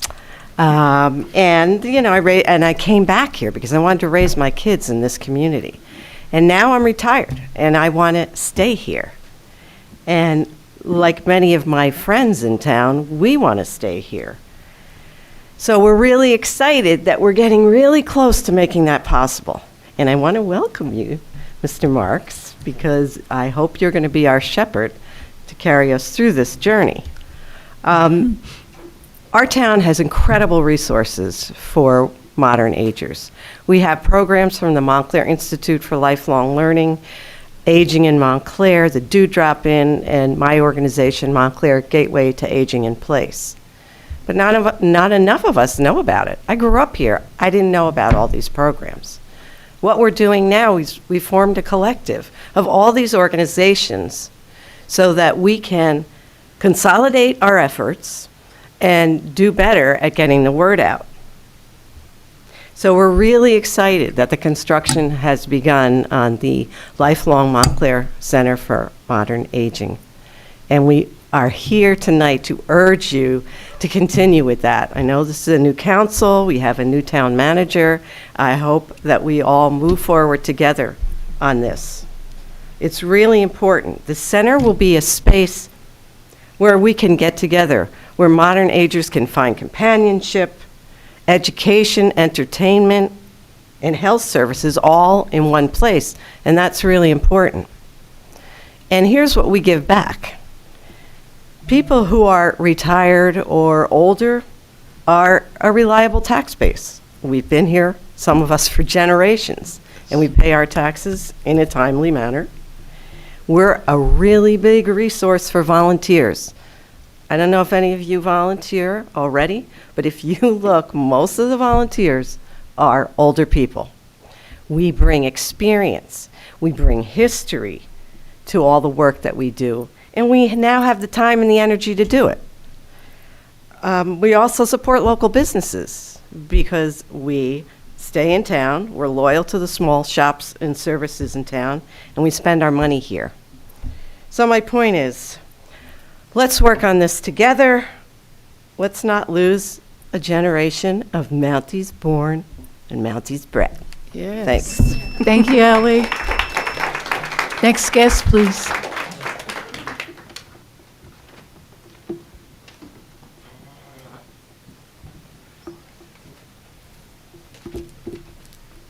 Good evening, everybody. Good My name is evening. Khalil Savari. I'm a pediatric pulmonologist. I reside in Montclair on the Fairway. I wanted to say first, I'm really moved by all the participants and people who shared their stories about the dangers of traffic control. My father-in-law died 2 years ago, and to leave to go to the memorial, one of his friends left her house, and 30 feet outside on Park Street, she was struck and killed. And so she was unable to attend the memorial. Today, I'm here to represent my town and my county and my state. With the rise of extreme weather events like wildfires, like last year, heat waves, like last year, and floods, like last year, we need to be prepared for this year as well. Coming into the summer, it is vital that we build methods to handle these events as well as address climate change to reduce the frequency of these events. I'm coming tonight to request two things. The first is to ask the council to engage with the Office of Sustainability to prepare for the coming summer where heat will cause distress for many Montclair citizens. We must prepare by identifying cooling centers and at-risk citizens to be ready for the influx of citizens who will need support during this time. The second is to ask the council to consider passing a resolution supporting the New Jersey Climate Superfund Act. The Climate Superfund Act is legislation that would make large fossil fuel companies who have long operated in New Jersey pay for damages caused by climate change. Modeled after similar legislation in New York, the calculation would be assessed by the state treasurer and be proportional to the greenhouse gas emissions between 1995 and now. Revenue from these payments would be collected by the New Jersey Department of Environmental Protection and would fund climate resilience projects to help avoid, mitigate, repair, and adapt towards climate change effects. So far, many towns, including Hoboken, Maplewood, and South Orange, have passed similar resolutions to support the New Jersey Climate Fund Act. I ask again for the council to consider adding Montclair to this list of communities which stand for citizens, both with and without wealth, who share a goal to live in a healthy and fulfilled life. I've also got a little bit of a leave behind for you. Thanks. Thank you very much. Next guest, please.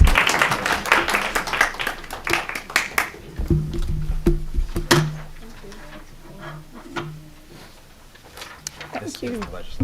Okay, I appreciate it. Thanks. I'll reach out. I wanted to say thank you to the prior speaker, especially as a pediatric pulmonologist. I'm sure he understands the importance of what we have done here in Montclair by banning gas leaf blowers that are incredibly toxic for lungs, especially pediatric ones. And I'm glad that we don't have to deal with that nightmare anymore. Welcome, Mr. Marks, to Montclair. A couple of things are on my mind. Top of my mind is Woodman Field. It's moments like the whole Woodman Field thing when I realize that I am fundamentally a naive person with a heart that's way too open and trusting, and that has changed me. This has changed me. I will never be that way again.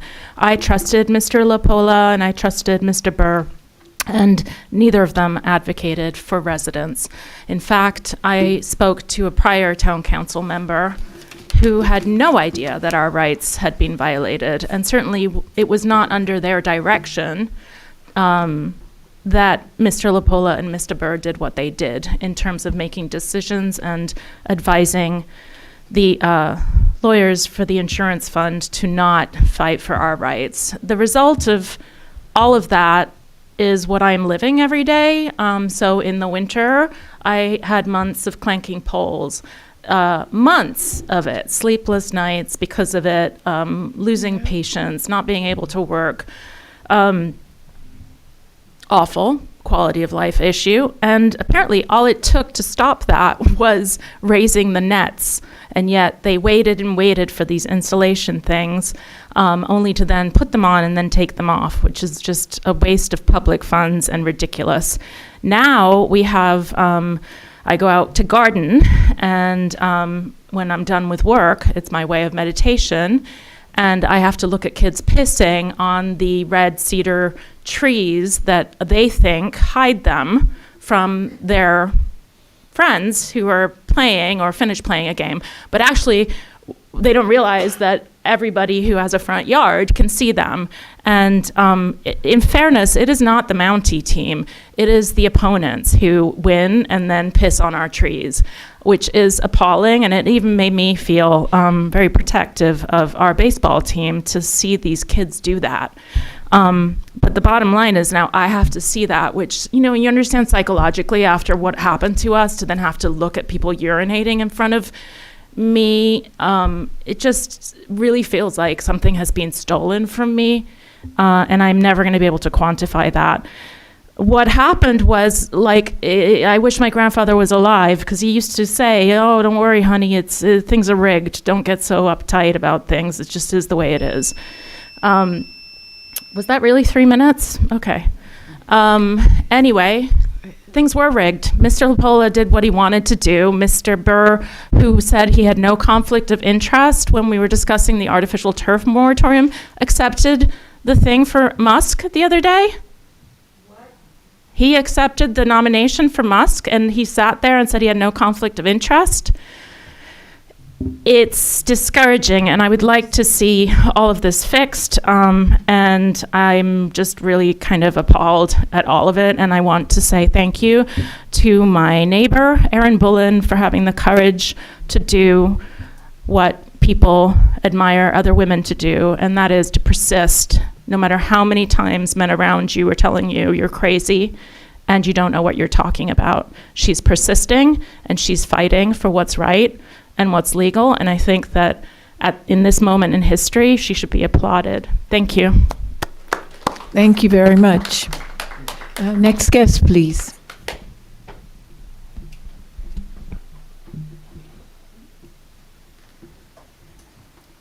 Your Honor. Hi, I'm Chrissy Thomas, 257 North Mountain Ave, and I've been a resident for 54 years.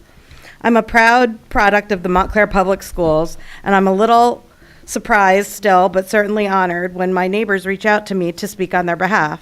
So tonight, I have 3 things to speak about. First is to welcome our new Township Manager aboard. I know you're extremely brilliant and well qualified because I read all about you and because you beat me out for the position. But in all seriousness, you have a tremendous opportunity to do great things for Montclair and to forge your own proper path, whereas things in the past have not always been as transparent as they could have been. I encourage you to abide OPMA and to make sure that under your watch, complete agendas are present by Friday at the latest with all of their attachments, or the issue shouldn't be addressed until the next meeting unless it's an emergency. I was shocked when at the last meeting, at the last minute, our IT officer brought up a resolution for a bill from 2023. That's just poor practice, unacceptable, and against public policy. You have a tremendously talented council full of smart and dedicated people who want to do right by this town. We have at 205 some of the best employees you could ever find. I know that you're going to be able to lead them better than any who have come before you, because I have no doubt that you're that awesome. Now and finally, I want to talk about my neighbor and friend, a local entrepreneur who sells candles. It's a small kitchen table business, and she's trying to get off the ground, but the rules in our town have hindered her success. She was asked to be a vendor at a recent AAPI event, but couldn't because getting the peddler's permit and soliciting paperwork completed was impossible over the weekend, and it was more complicated than it should have been when the paperwork had to be done. It seems outdated and needs to have better, more accurate exceptions for small vendors. I'm hoping that you'll look for an email from Beatrice Albini and address her concerns of local vendors expeditiously, changing the rules to comport with the needs of the township and the vendors, which will be for the betterment of us all. So welcome again. Please blaze your own transparent path, get us remote comment, do great things, get things done well, so when we come to meetings, it's just to stay informed, not because we see terrible things happening, but because we see wonderful things around us. We're all counting on you and are on your side, Mr. Marks. Go Team Montclair. Thank you. Next guest, please.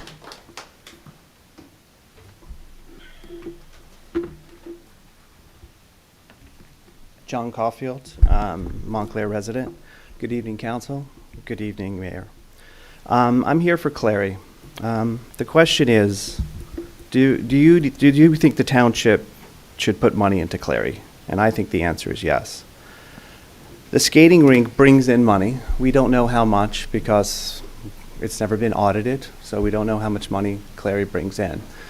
You can take a look at the hours that they do post, and I think that they could bring in $700,000 if everyone pays that, and it can bring in more. The rink can sustain itself with with some money from the town. All rinks in the United States have to update all their machinery. The Freon that was used in these rinks have been banned by the EPA, and all rinks need to be updated.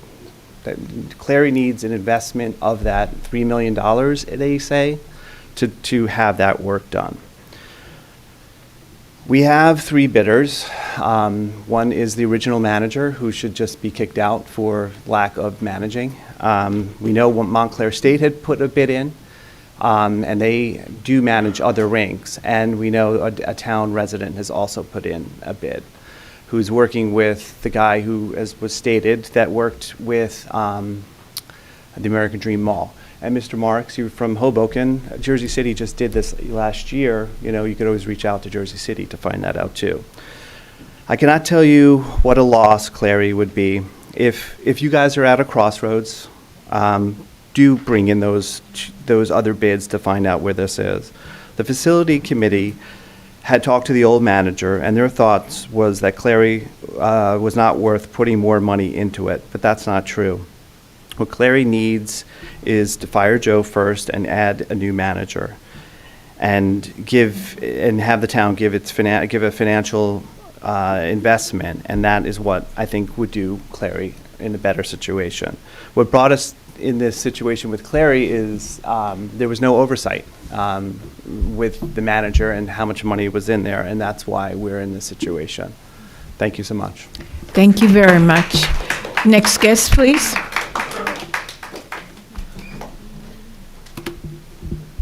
Commissioner, good evening. Thank you for joining us. Thank you. Thank you, Mayor Baskerville, to the members of the council. It's an honor and privilege to be here with you tonight. I do have to apologize to my 7th grader, who I picked up from practice and said, I'm just going to stop in real quick at the council meeting, and then I drew number 27 on the speaker list. So I'm sorry, Kristen.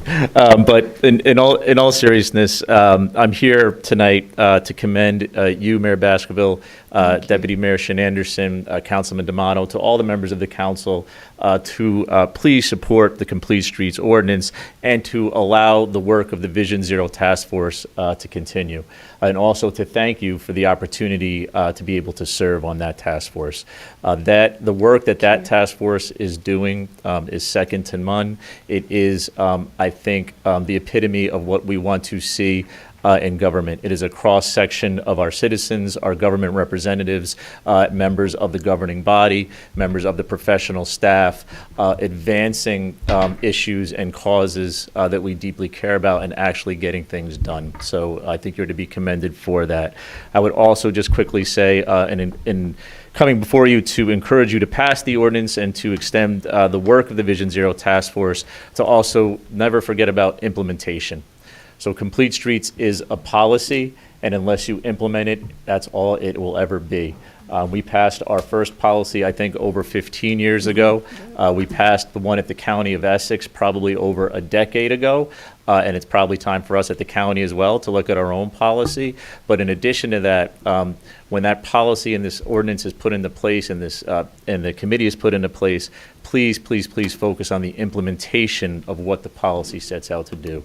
So again, thank you. It's been an honor to work with each and every one of you on this project. I commend you for it. Thank you so much. Mr. Marks, great to see you. Best of luck to you here for whatever you need and in service of this township.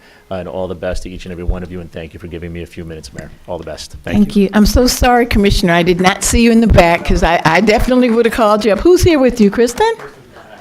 Hey, Kristen, wave your arm. I didn't even, oh, how are you? Okay. Next guest, please.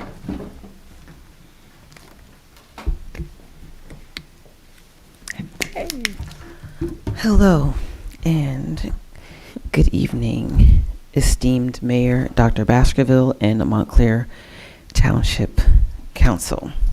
Ahava Felicidad, President and first founder of the Tenants Organization of Montclair. I'm going to speed it up because I have a few things. Eyes on everyone. I was asked specifically to speak about this tonight. We are watching. This is about your important packages and deliveries. If you're not watching, please begin to watch your packages, renters especially. Be on the lookout for thieves on bikes grabbing packages. Unfortunate for those of us who ride for leisure and sport. Do not approach anyone. Be mindful for quick pickup. Plan out your deliveries whenever you can and when you know you will be home, as well as having someone else sign for packages for you. And do not hesitate to call our local law enforcement to give a description of the grabbers. If you see someone from afar, do not approach close. There was a comment made in speedy brevity earlier. I heard it, and rent control is certainly nonfiction. We saved thousands of homes. We have 42% plus renters representing Montclair. Our rent control ordinance, which covers 2 and 3 family non-owner occupied, 4 family and up, within the guidelines in tens of buildings built in or before the early 90s.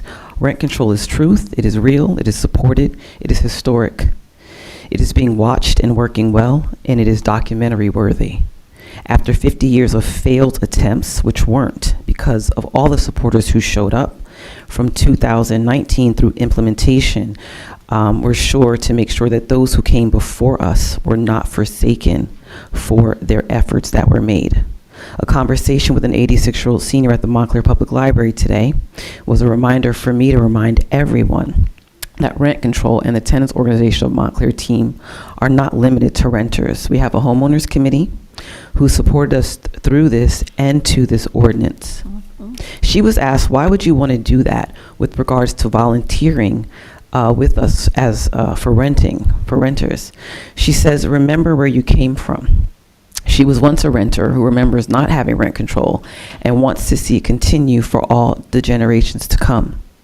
Lastly, we welcome you to join us on Sunday, May the 4th, 2 to 4 p.m. at the Montclair Public Library for an info chat and the recording of 2 to 3 episodes of our radio show that will air on Radio Free Montclair.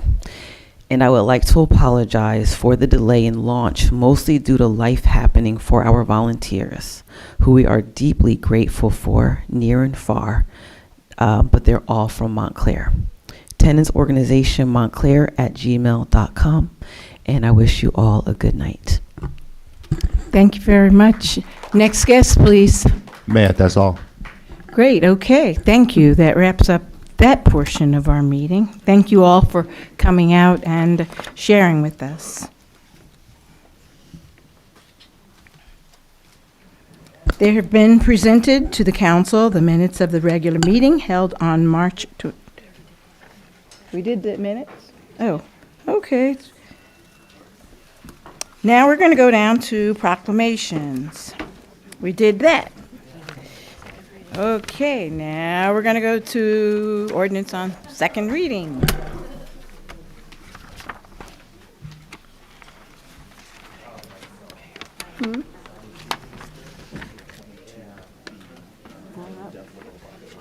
Want to go now? Okay, got it, thanks. Okay, Let's start with the pending Ordinance A, and Councilor D'Amato, if that's okay, we'll start from your end. Pending Ordinance O-25-07, an ordinance to amend Section 327, Vehicles and Traffic of the Code of the Township of Montclair, New Jersey, and I so move. Second.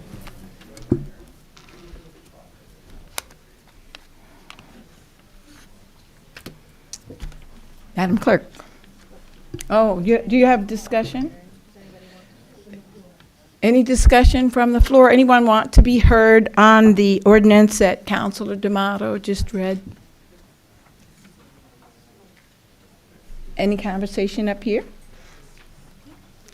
Madam Clerk. Deputy Mayor Anderson? Yes. Councilor Birmingham? Yes. Councilor D'Amato? Yes. Councilor Lockman? Yes. Councilor Toller? Yes. Councilor Williams? Yes. Mayor Baskerville? Yes, thank you. Councilor Birmingham. This is pending ordinance O-25-08, an ordinance to amend section 327, vehicles and traffic of the Code of the Township of Montclair, New Jersey. This is to put a handicapped parking space on Seymour Street east side. And I so move. Second. Is there anyone here that wishes to be heard on this ordinance? Council members? No, just a quick question on this. So if this passes tonight, when would it become effective? 20 days? Okay. That was it. Madam Clerk? Oh, I'm so sorry, Councilor. I just wanted to thank my colleague, Yeah. Councilor Williams, for doing this great work. Great work. I know you worked hard on this. Yeah. Deputy Mayor Anderson? Yes. Councilor Birmingham? Yes. Councilor D'Amato? Yes. Councilor Lockman? Yes. Councilor Toller? Yes. Councilor Williams? Yes. Mayor Baskerville? Yes. Councilor Lockman, please. Okay, see, new business, right? Okay, it gives me great pleasure to read this ordinance 0-2513 of the Township of Montclair.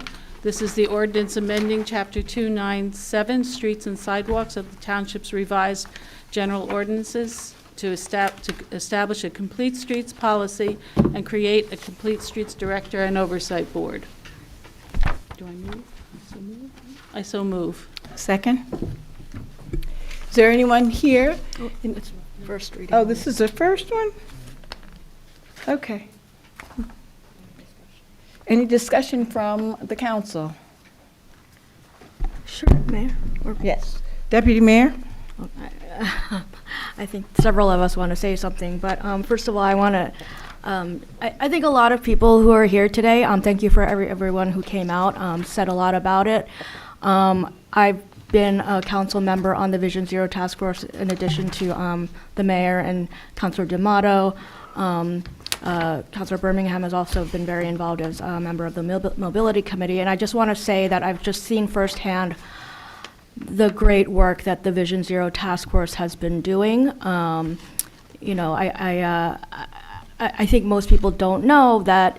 I mean, Vision Zero is the township, right? So it's, you know, it's council people, as some people said, it's council people, it's township staff, the engineer, the planning department, the police department, all represented, and many, many advocacy groups, as well as the county. And,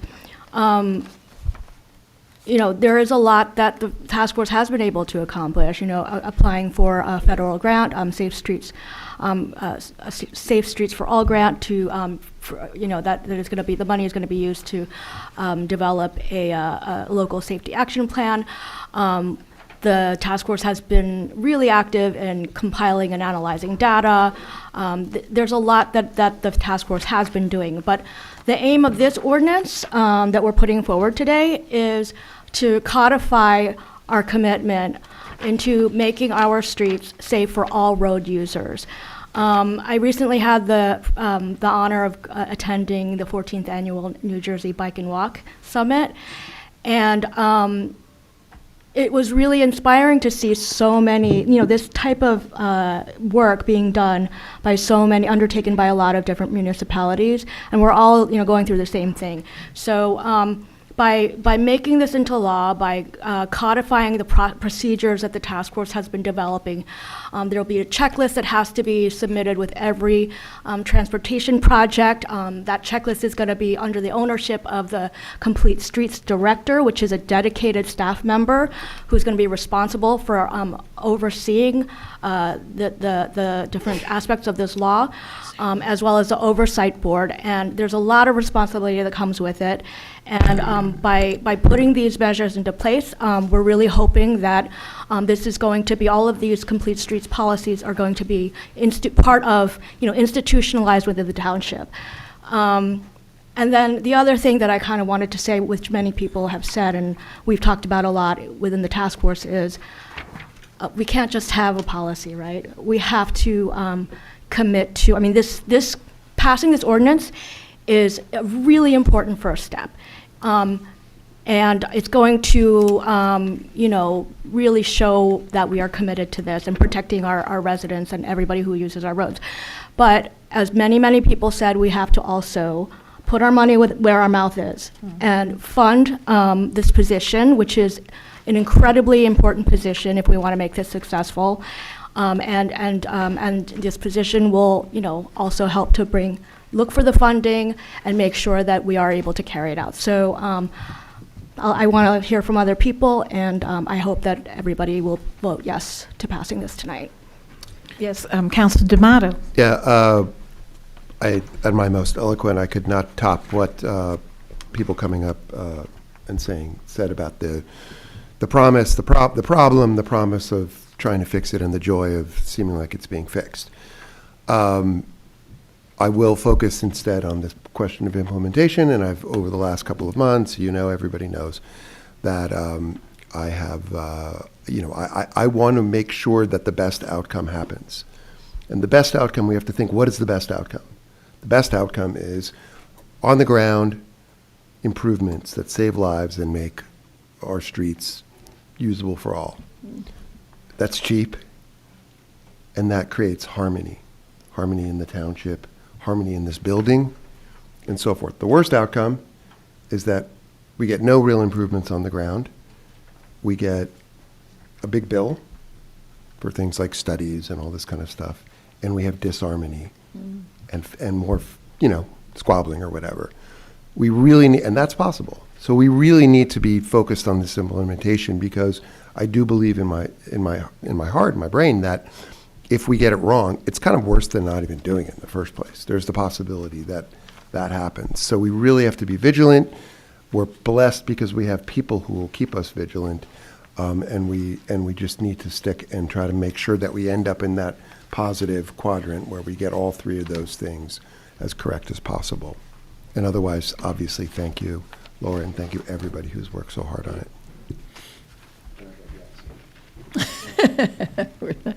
Anyone else? Councilor Toller? Yep, thank you so much. Happy to see this in front of us. Happy to see a little more information, some of the work that's been done over the last year.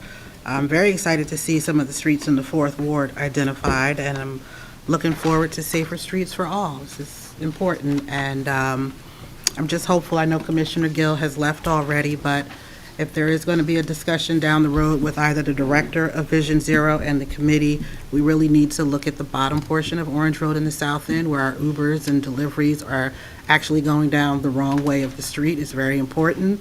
Many of the businesses down there have reported, cars coming down the wrong way. So I just wanted to put that out there to make sure that that's going to be part of the discussion going forward. So thank you to all who put work into this. Thank you. Councilor Williams? Yeah, very brief. Great job. This legislation, I went through it over the weekend, and before that, some other times. You guys did a great job putting this together. Congrats. Councilor Birmingham, and then Councilor Lockman? Yep. I will also just thank you all for this really important work and the work of the Vision Zero Task Force to share this data, to collate it, to really help us analyze it. I I think this really is an example of what we should be doing more of here in Montclair. So I just want to say thank you. And as Councilor D'Amato kind of said, I think even though this was hard, I think the hard work is really just starting. So I think we're all committed to that. And yeah, I think it's exciting and I think it's really critical. Thanks. Councillor Lockman. So mine's a technical question. When is the, should I be forwarding questions to you, Susan, about things that I would curious about on this ordinance? Oh, not to talk about them publicly because they're kind of just technical things that I was curious about.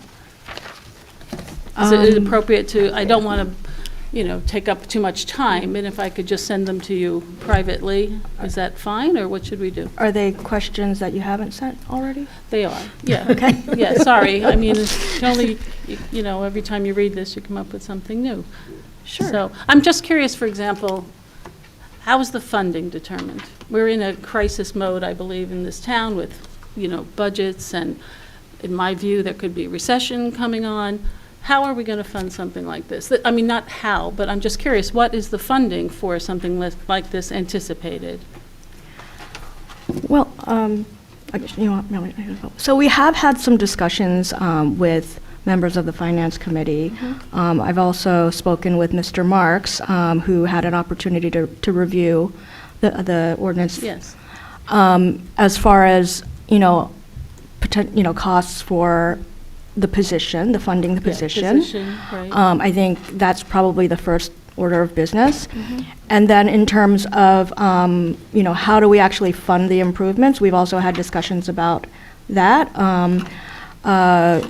We need to identify sources of money in our municipal budget, and department, maybe the youth, some of the, we'll have to figure that out. And then also working with our, I forgot what they're called, they're regional, we have a Northern New Jersey MPO, right. So what I was informed was, when we have the local safety action plan and we begin to prioritize projects, we will be able to work with that agency in identifying potential funding sources. Grant funding. Yes, grant funding. Yes, exactly. So we know that grant funding is something that could be cut off. Right. So again, yeah, but Yeah. it's, I mean, the hope is to have it be coordinated, be it a coordinated and very systematic effort. So that's why I think funding this position will be of the highest priority right now. Yes, sir. So, yeah, I agree with all of that. And if people are wondering what this position is, it is the ultimate sort of bureaucratic traffic cop. So right now, information about streets comes in to any which way in this building and other places. And this would be a point of accountability where that the person that you're reaching would have all the pieces at hand. It's quite important. I think it's very important, and I push for that very hard. About the costs, I will say, we don't really know, and it would be dishonest to say what it is. But what this is really about is mandating that when you're going to look at a street to improve it, just to repave it, which we do as a normal course of business, that you are mandated to look at that street and try to make it as complete as possible for all three of the key flavors of people who use streets: cars, pedestrians, or I should say pedestrians, bicyclists, and automobiles. And that doesn't have to be some bank-breaking thing, and I think in many cases it can just be a case of, we need to do something and we weren't going to do it before. It's a change of mindset. If you stripe a road differently, this is not some bank-busting thing. There would be some roads where you would have to do some serious improvements that would involve, curbs and things like that starts to get expensive. But that needn't always be the case. And always remember that there is an escape clause in this thing. There's an exception. Now, what we have to do, and why I worry, is that we don't want to start triggering that first, because then it does sort of come in with a whimper, But we can always. It is not some certain bankrupting cost that's coming down the road. It is a mandate to try our best, given the resources that we have, to make these streets in this town safe and accessible for everybody. That's all it is. I'd just like to say, first I'd like to thank Deputy Mayor Shin Anderson and Councilor D'Amato so very much for your relentless work with this complete streets policy to get things where they are. In response to the funding, yes, we were talking about the possibility of some grants and some other things, but I personally think that, yes, we are experiencing some tight times with resources everywhere, but we heard from all of the residents this evening. We've seen it. We've seen the data, the statistics. We hear about people that have been killed in accidents. And so for me, when we're prioritizing resources, there's very little that will trump doing things that can possibly save a life. So I'm very interested in trying to take a look at what we have in place and then try to find the resources wherever we have to try to find them to do the best job that we can to implement this and to make sure that we're doing the best that we can for the residents to keep them safe. The concern that I have with the oversight board, and I've mentioned this, is that I'm not certain that that has to be a new hire, that has to come in from somewhere outside. I would prefer if we take a really close look at the staff that we have here and try to find out if there are people here that can do that job. And I'm certain with our new manager, Manager Marks here, that he will be taking a very good look at all the positions that are presently here and trying to see, you know, who we have in place. And again, then if there's no one and it doesn't work out that way, then I'm sure we will adjust to do what we have. So I definitely don't think that that would be squandering to employ someone, but my preference is to always look at what we have here and shift people accordingly. I wasn't finished. Oh, I'm with so questions. sorry. Yeah. You weren't finished, and I interrupted you. No, that's okay. I'm sorry. Yeah, I just want to make sure. So my other question is, just looking at this, who is ultimately responsible for this? We have the town manager, we have an employee who will report to the town manager if we hire somebody. We have this, you know, massive, if you want, like large advisory committee. So who is ultimately responsible for making things happen here? It's the town manager. The town manager. And the advisory board is advising the town manager. Oversight. Oversight board. Is that correct? Yes. No. Oversight board is working hand in hand. Sorry. The oversight board is working hand in hand with the complete streets director, who works with the town manager.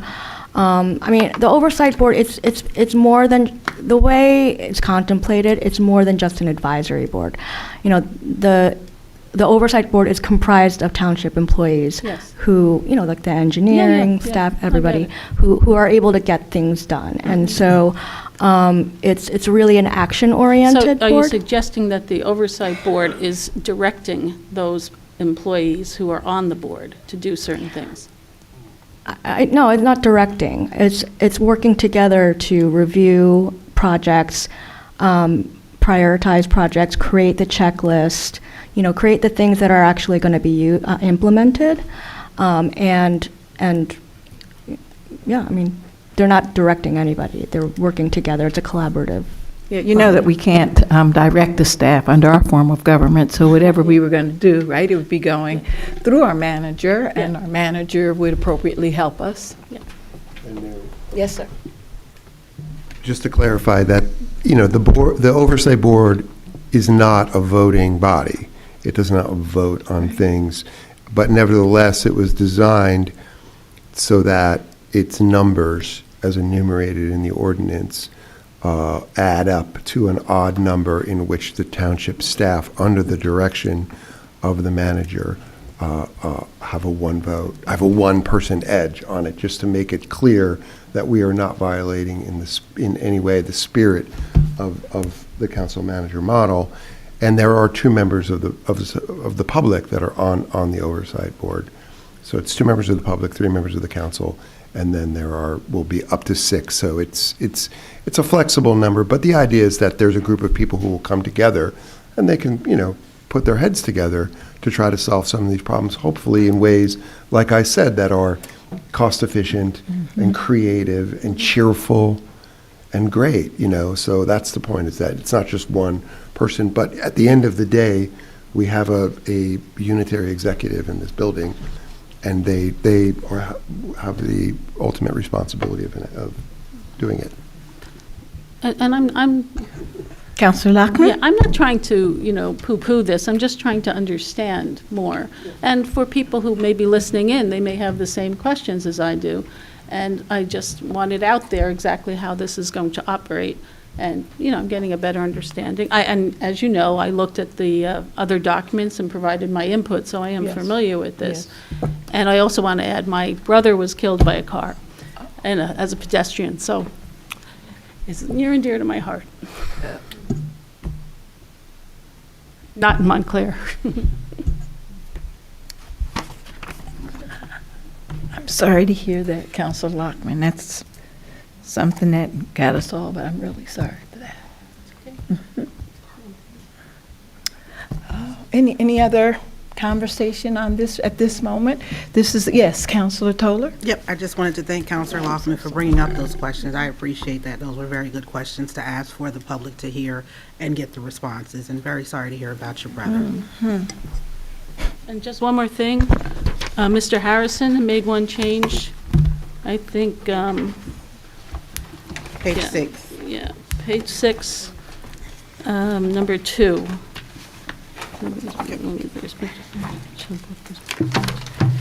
Okay, so it's. I think he eliminated the word major, if he's still here, and it's just site plan and development and redevelopment projects.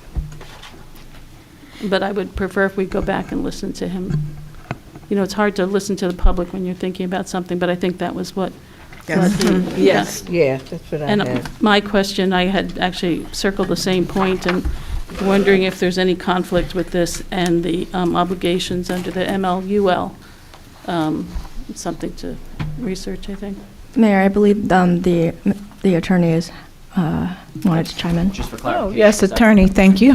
Thank you, Mayor. Just for clarification, the council person, that major site plan clause is defined in MLUL, so it's not something that needs to be addressed for purposes of our, that language, I believe, probably specifically utilized because of that. So it's already embodied in the laws that would govern the land use of it anyway. So you don't think any change is needed? I don't think, I thought, no. Thank you. Thank you, attorney. Councilors, any further discussion? Yes, Councilor Toller? Can we say major and minor? Would that be a problem for number 2? Or should it just say major? Just asking, because I'm thinking about consequences down the road. Is the word minor going to be a consequence if it's not there? So it's defined in the laws that we have for the municipal land use laws in New Jersey. It's whatever the intent of the body would be. If you were to use both that language, I think that would be construed to mean everything. I don't know if that's necessarily what everyone wants. It's pretty specific.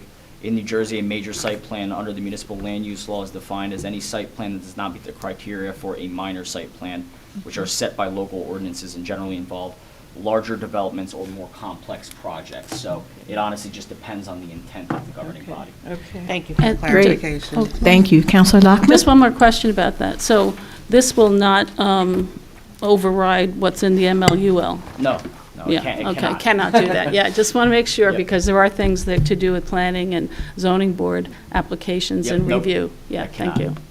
you. Anyone else? No. Okay. We're going to move on to, that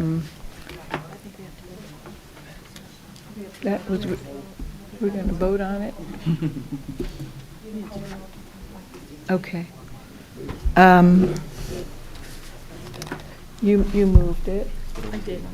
Yes, I seconded it. I did. Okay, Madam Clerk? I just want to confirm that there will be no amendment. That's correct. That is correct. We confirm that. Oh, I'd sorry. like to add major or minor if Oh. we can. Go ahead, I'm sorry. I thought that the attorney said we didn't need to do that. He said it would be up to the governing body Oh, to I see. decide. Okay. Can you repeat what you said? No, that's correct. It's up to the governing body, obviously. Okay, I'm fine with Thank that. So it will be Oh, I'm sorry. adopted as amended. Page 6, number 2. It'll say major or minor site plan. Okay? Should it say and or should it just say or?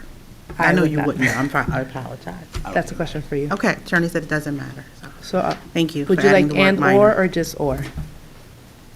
Well, it can't be and. Yeah, It's either a major or So minor or. site Or. I think plan. or is Okay. more appropriate, but we Okay. can change it. Correct. Thank you. Okay. We good, Counselor Toller? Yes. Okay. Madam Clerk? Deputy Mayor Anderson? Are we voting on the amendment first, or is somebody made It's it? up to the attorney. Sometimes it's depending on how big the change is. You can just amend it and vote That's the on can it. of worms I didn't want to open. We can call the roll for the Because amendment. I just need That seems first like and a second. significant change. Okay. That would, that would agree, that So would we're add to going to the, do it first for the amendment. Yes. So the first, who wants to move it? Let me do that again. Why don't I do that again? Okay, thank Okay, you. so pending ordinance 0, oh, sorry, I got the wrong one. Let's see. Can I ask the attorney a question on this? That's What- what I'm what is- concerned about. If it's substantive. We would have to move this, it wouldn't, I don't think, be able to be voted on at the next meeting. That's So my concern, if it's substantive? substantive, it would have to be reintroduced and then Really? it could delay the adoption, which I don't think. Well, I thought we could do that all tonight. Yeah. And then, that's what We we've can done amend. before. So you're going to amend it And then then vote on the introduce it amendment. as Yes. amended. But you're saying if it was a substantive, But- you'd have to That's the reintroduce, question, but is you this- don't believe that this No, is substantive? It's not. But just in the interest of brevity. Yes? What if we just removed major and just said recommendations of site plan? Wouldn't that mean the same thing as major and minor, just by getting rid of the qualifier? I mean, because it's a long bill anyway, so why not cut? Is You that okay? fine with that, Counselor Toller? Let's cut. Absolutely. Yep. So should we call the roll on the amendment? You're just going to remove major. Correct. You want me to move Yeah. it again? Yes, Yeah. please. I'm sorry, can I just say one thing about this Yes, proposed change? um, I think I'm just concerned about the real-life impact of making that change and how it might add to, I am a little, I'm questioning that. What's the question? I'm trying to understand because major or minor could mean for redevelopment plan in any projects. It's going to matter down the road, in my opinion. It really is, as far as what Vision Zero plans to do. If the word major stays there, then, for example, we're only talking about Lackawanna. If the word minor is added, we could be talking about Right. a conversion of a one-family house to a three-family house. So I'm just saying, I think we should just remove the word major and let it say redevelopment and/or with development. I don't have it in front of me. So this way it covers everything. We're not limiting ourselves to just one type of project. Mayor, I think my point is that if this, we're going to have to, the law is going to require application of this policy to minor site plan proposals. How much is that, I mean, what is that going to add to the work of the oversight board? I mean, they're going to have to review a checklist. I don't know if that was the intent, if it's contrary to the municipal land use law. I'm not really sure if we need to consider that at this time. Well, I think that what Mr. Harrison stated he stated it for a reason. We're not adding major or minor, we're just saying site plan and development, redevelopment. If we want to table this and discuss it at the end, and maybe somebody would like to call Mr. Harrison, or you need to speak with him to get a better understanding, I don't know. Just making a suggestion. And So so, just to add, for clarification purpose, I think what the councilperson is requesting would mean that then all site plans would be included, just so everyone understands that. Minor site plans is defined in the MLUL is generally refers to a site plan for smaller projects like additions to existing structures or smaller commercial industrial developments. They may not require the same level of review as larger, more complex site plans. So by removing the language, you're expanding the scope of, I think as the council person had indicated, what they're going to be involved in. So just so everyone understands that it's going to be more expansive. Okay, so again, I would like major or minor if we need to do it, because I can only speak for the 4th Ward. We have some projects going on right now that are considered minor work, and they're actually major projects. So certain streets, if it's going to, Vision Zero is going to be looking at other streets in the 4th Ward, the word major would take out the minor projects that are being done on some of the streets that I'm familiar with. That's why I'm asking for major or minor to be included, because it's definitely going to matter down the road. But then are we saying every time someone wants to like put something in their backyard that there has to be like a complete street checklist done, or what? I don't know why Mr. Harrison would present that to us if he, didn't think it was adequate to include it in here. Yeah, no, it sounds like though, if we're just talking about additions, I think maybe, I'm wondering if we should reach some kind of compromise between, I don't know, every time somebody, because again, it seems like it will be adding work to the, Yeah. but I hear what you're saying. I definitely hear what you're saying. It's just kind of. Yes, Councilor D'Amato.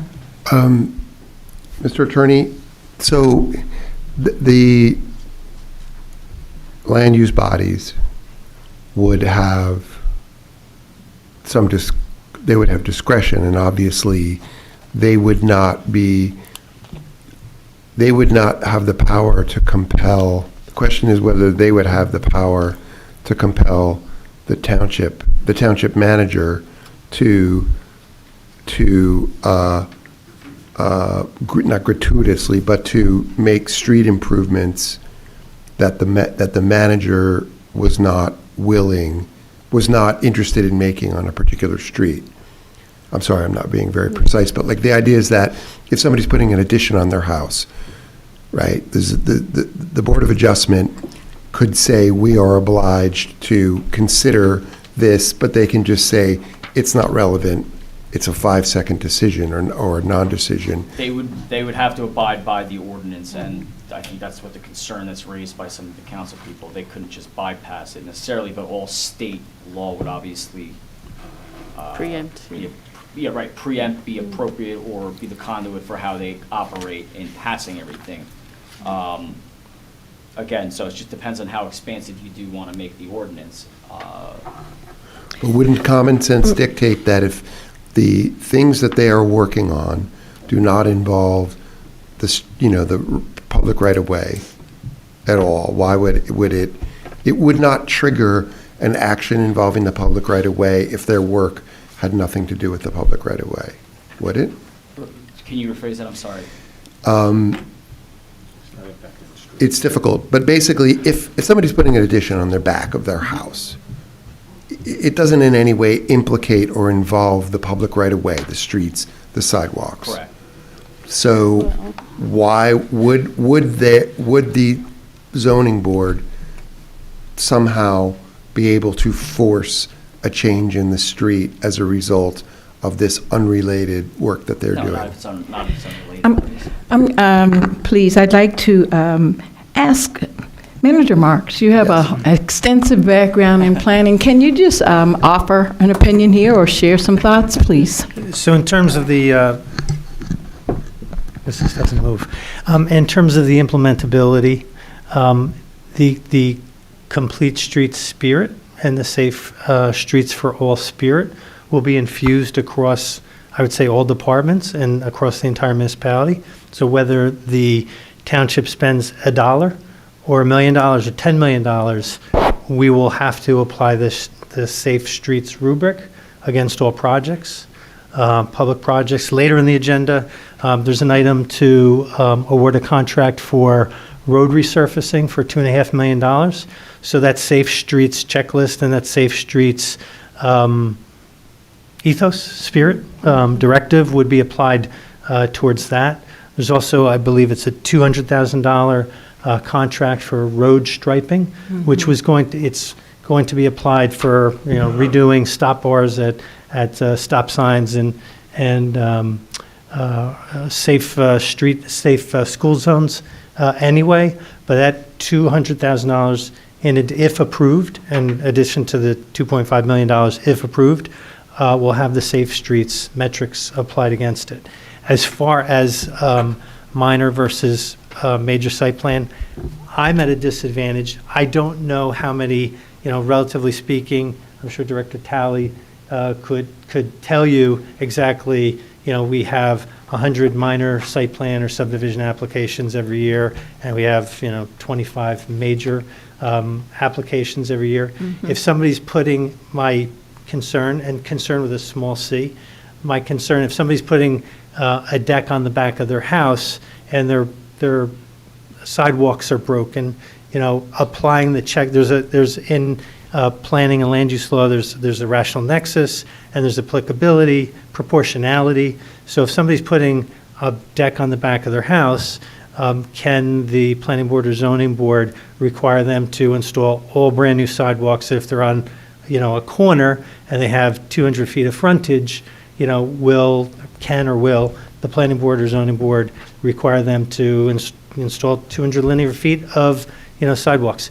Again, there's a proportionality, which the attorney just mentioned, and I think the devil's in the details of, I don't know what the legislative intent is for something like that. So when would it be triggered? Also, is there a relief mechanism for homeowners or applicants to come back to, who do they appeal to? So if the planning board or zoning board or some other land use board is requiring all brand new sidewalks, or the installation of shade trees, or the installation of rain gardens at the corner, if it's a corner property, and the homeowner, it's a financial burden for the homeowner, who do they appeal to?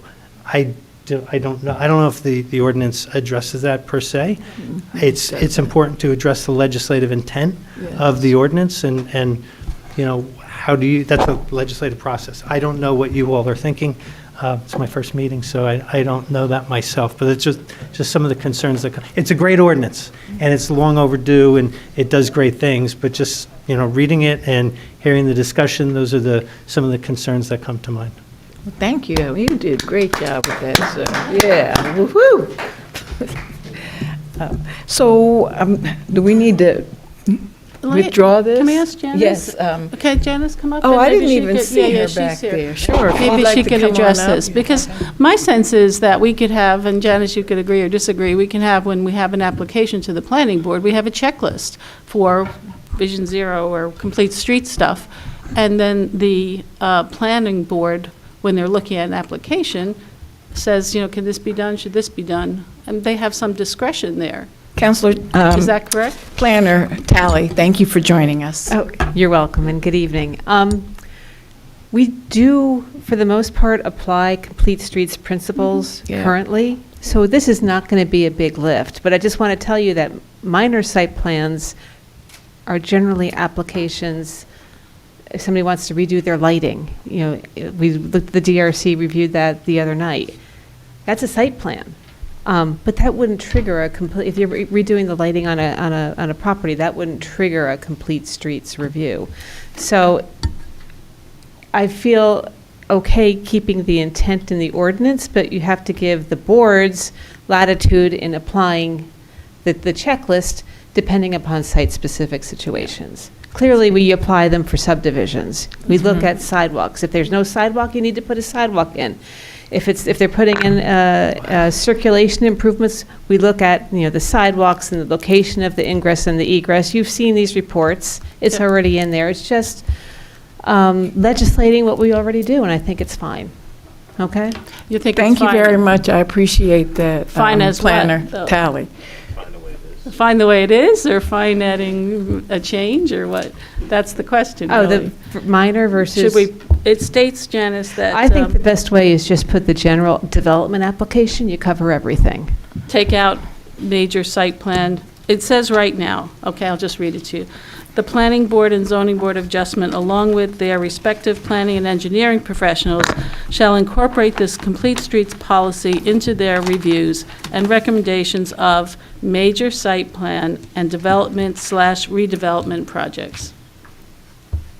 I think that's fine as well, but it generally, when I do my ordinances and my development applications is the catch-all phrase. It would capture minor, major, Everything. Yes, everything. it would capture subdivisions. It would capture Yeah. zoning changes. So if we take out recommendations of Major, development, yeah. redevelopment projects. You could put development applications and redevelopment. That would cover everything under the sun. Development applications and redevelopment projects. Yeah. Okay. Counselor Okay. Toller? I'm hesitant. This will get lost down the road. I can feel it in my bones. I think if we I include know we're everything. talking about decks. We're not talking about decks. I'm talking about single-family homes being converted into two-family homes, three-family homes. You know, this is about protecting the residents, not necessarily whether or not the oversight board is going to have to do a little more work, or if the zoning board is going to have to do more work. It's really about protecting the residents down the road and making sure that everything is covered. There's a lot of minor work being done in the Fourth Ward. In my eyes, it looks major. And And- Counselor Toller, I believe Yeah. everything is covered if you use Okay, development if you say application. so. You're on the record. The only thing that is not covered is if somebody was putting an addition on a single-family house or a two-family house that didn't require any variances, there's no need for them to come to my boards. They go straight and get a building permit. So, okay. One more thing, because. Yes, Deputy Mayor? Yeah, the mayor, or the manager was asking about, the legislative intent. And to me, I think the legislative intent is, we define transportation project, right? And it's defined as any public and or private land development program, et cetera, that affects the transportation network or occurs in the public right-of-way. So I think that's really the intent of this ordinance, is to cover, make sure that those types of projects. And that covers everything even bigger. That covers everything in the Community Services Department, not just the reviews that my department does.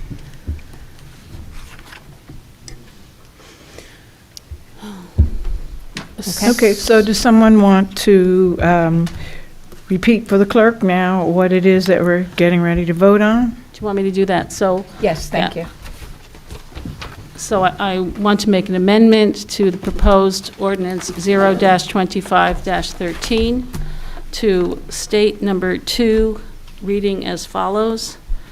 The Planning Board and Zoning Board of Adjustment, along with their respective planning and engineering professionals, shall incorporate this complete streets policy into their reviews and recommendations of development applications and redevelopment projects.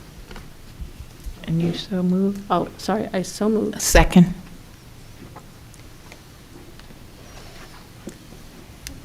Okay, we're good. We'll vote on the amendment. All right, so now, we're going to vote on the amendment.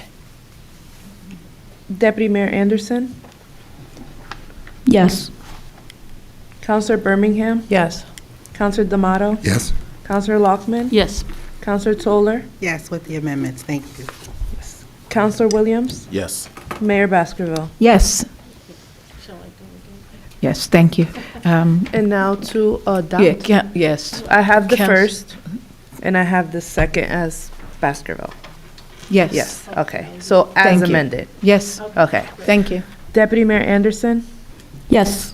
Counselor Birmingham, Yes. Counselor D'Amato. Yes. Counselor Lockman. Yes. Counselor Toller, Yes. Counselor Williams. Yes. Mayor Baskerville. Yes. Good. Woo-hoo. Come on. Okay, moving right along, we're going to go to Deputy Mayor, if you'd be so kind, please, as to do Ordinance D. Thank you. Love to. Okay, ordinance O-25-14, an ordinance to amend section 309, taxation of the code of the Township of Montclair, New Jersey. And I so move. Second? Discussion? Yes. Yes, Counselor Toller. Yes, excuse me. I just want to thank the Finance Committee, Councilor Birmingham, specifically for working this, and Maja, if she's here, our CFO. This is as a result of a resident who brought some issues to us. It's been a couple of months, so I'm very happy to see this ordinance be revised. Mayor Baskerville and Councilor Williams, I know you both serve on the Finance Committee and have some input in this. So I just wanted to take this time to thank you all for this, and hope that our veterans, going forward are able to get some relief. And again, to our CFO, Ms. Rao, to, providing her input on what we should be doing going forward. So that's it. Great, okay. Are we ready to vote? Oh, I'm sorry. Councilor Williams? I don't know if the CFO can answer. So when we give a refund here, this is a question for the CFO. When we give a refund, do we then go back to, how do we? Ms. Rao, please, would you join us? Thank you for being here this evening. Good evening, Mayor. Good evening. Good evening. Thank you. I'm so sorry I missed what the question was. No worries. No worries, thank you. I didn't really even get the full question out. I'm stumbling all over myself. Don't worry about it. So I know that the municipality acts as an agent for collecting taxes for the county and for BOE. So when we give a refund, as we're intending to do here, how does that work in terms of, are we fronting the money and then somehow collecting it on back? How does that work? Once we pay, there is no collecting back. If there is any refund, it goes out of the municipal portion. So we bear the full brunt of the refund and, Yes. okay. I just want everybody. That's good. Why? Because the school budget is school budget. Whatever their budget is, we collect and we have to pay it. I know, but at the point when you're calculating a refund, you would know exactly what percentage is each of the library, the county, the school, so why would we as a town This- pay the full? The laws don't allow that. The law, it's the law? Yes. Okay. Any further discussion? Okay, Madam Clerk? Deputy Mayor Anderson, Yes. Councilor Birmingham, Yes. Councilor D'Amato, Yes. Councilor Lockman. Yes. Councilor Toller. Yes. Councilor Williams, Yes. Mayor Baskerville. Yes. Thank you very much. Councilor Williams, please, would you do ordinance, the numbers E? Sure. Ordinance 0-25-15, an ordinance to amend Section 327 Vehicles and Traffic of the Code of the Township of Montclair, New Jersey. So moved. Second. Any discussion? Okay, Madam Clerk? Can I'm I so just, sorry. can I just say quickly, because these are streets around the schools that are being, where there will be four-way stops put on Yes. Midland Avenue and Walnut and Chestnut Street. And I, again, want to just thank the Division Zero and the engineer, the police, the Department of Community Services for acting on this relatively quickly. Again, I think one of our focuses this year will be the schools and safety around the schools, and I think this is a really good first step. So thank you. Excellent. Madam Clerk? Deputy Mayor Anderson, Yes. Councilor Birmingham, Yes. Councilor D'Amato. Yes. Councilor Lockman. Yes. Councilor Toller. Councilor Williams, Yes. Mayor Baskerville. Yes. Now, Councilor Williams, please, would you do the ordinance to amend Section 327, Vehicles and Traffic, of the Code of the Township of Montclair, New Jersey? Certainly. So I'll read this and I'll move it forward. And then after someone seconds it, I just want to say Second. a couple of words. So an ordinance to amend Section 327 Vehicles and Traffics of the Code of the Township of Montclair, New Jersey. So moved. Second. Okay. So, Great is it- work, Councilor Williams. Thank you. And Yes. just for And, those. oh, I'm sorry, Councilor Toller as well. Well, no, well, so just for folks at home, this is an overnight parking ordinance. Folks have been reaching out for a long period of time about, the lack of parking in certain areas of town.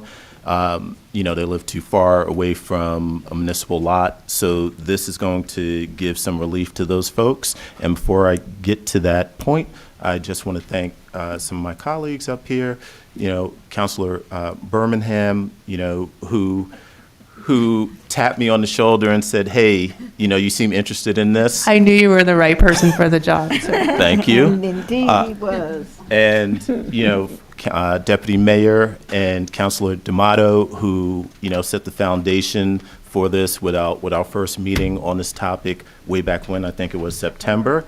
And then to my Councilor Toller and to Mayor Baskerville, who jumped in and wanted to make sure that the 4th Ward was represented, and the 4th Ward, I believe, was represented. And I must say, I liked having both of you involved because both of you were skeptical, and I don't like to lean on my own understanding, and I like to get opinions here. So, you know, you pushed and made sure that we got a decent piece of legislation, so I appreciate that. And Councilor, also, yes. No, thank you, because you stress test what we put out there and came back, so everybody had a hand in it. And then it's not just here on the dais. Austin and DCS out there, and Roberto and Manny and Norma Tassi and Daniel White. So it was a collection of folks that brought this forward, and I'm very happy that we were able to do this. So thank you.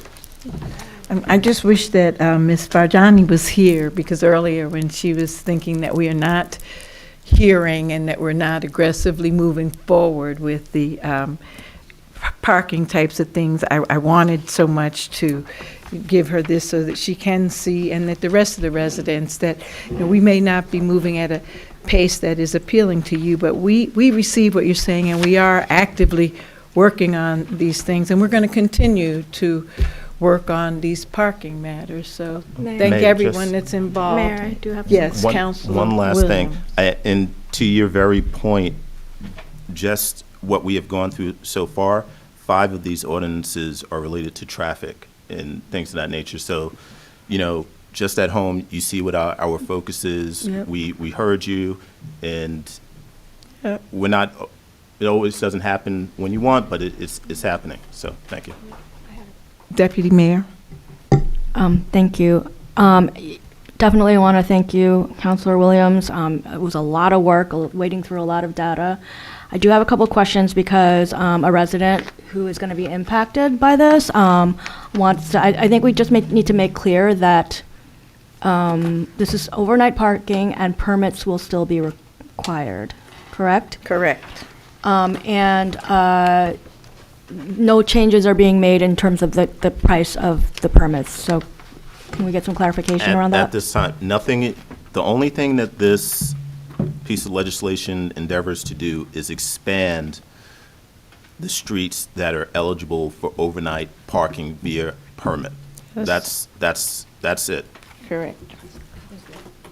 I believe the cost of a night permit is currently $45. Is that correct? Per month. Per month. Okay, thank you. Madam Clerk? Deputy Mayor Anderson, Yes. Councilor Birmingham, Yes.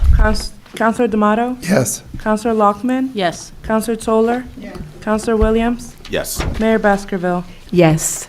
Councilor Toller, please, would you have the honor of the bill list resolution for us? Sure, no Thank problem. Resolution R-25-097, bill list resolution, whereas invoices against the Township of Montclair in favor of the following persons for the amount set opposite their respective names have been received, duly audited, and found correct. I so move. Second? Discussion? I know. Councilor Toller? Yes, I have questions. And I don't know if Mr. Marks is going to be able to answer these, because right now, I mean, you just got here. I guess there's a bill on here for $8,800 for commercial interior direct. I'm just trying to understand where they did the work. It's on page 1.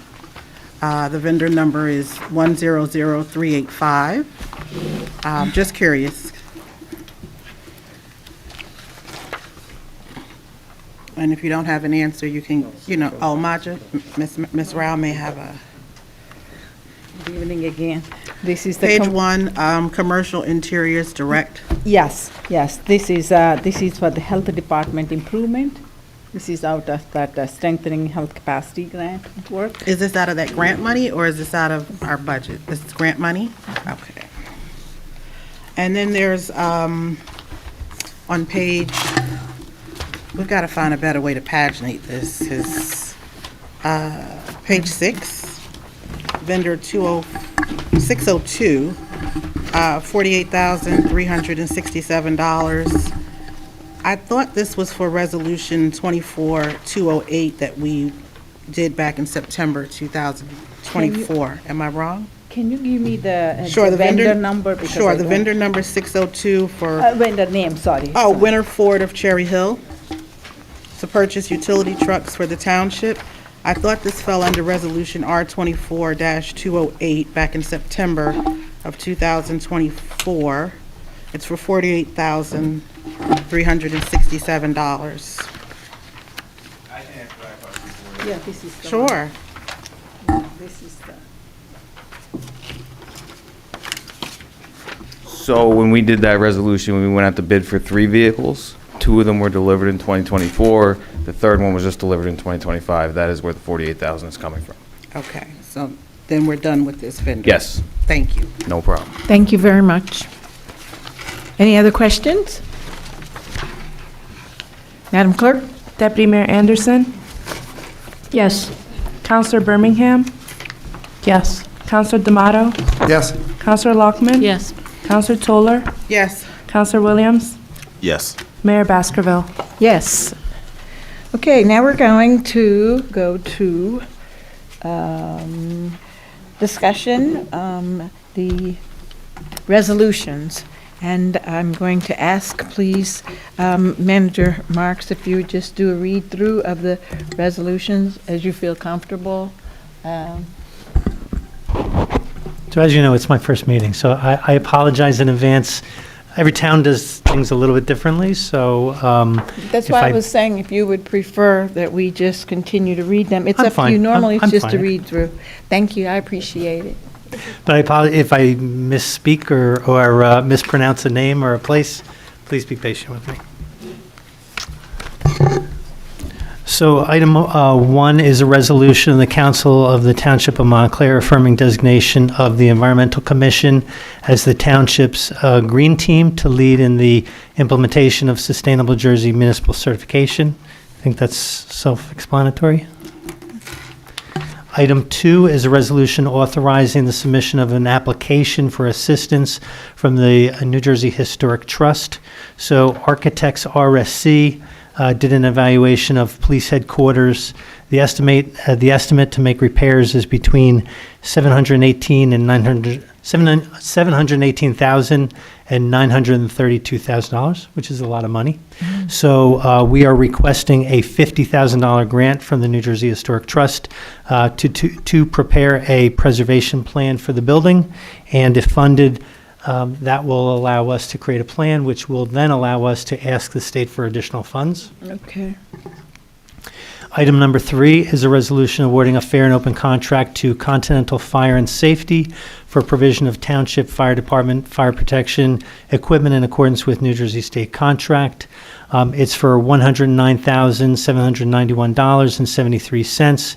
It is a federal grant that's funded through the Assistance to Firefighters grant. So there's 2 parts to the grant. One was for training and one was for equipment. So this is, I believe the training already took place. This is for equipment purchases necessary for the fire department. Mr. Marks, can I ask you Yes. a question? Is there any issue with this not being, it's reimbursable grant? It is a reimbursable Is there grant. any issue with it not being reimbursed by the feds because of what's going on in the grant world, or you probably don't know? I am not aware of it. In Yeah. other instances, the Commissioner of the State Department of Health and the Commissioner of the State Department of Environmental Protection, when in my former job, just before I left, we were receiving letters for various grants that we had received that the state, as you know, the state of New Jersey is suing the federal government over grants that were made that were then rescinded. So with regard to those grants that were, at least in the town of Kearney, that we had received letters.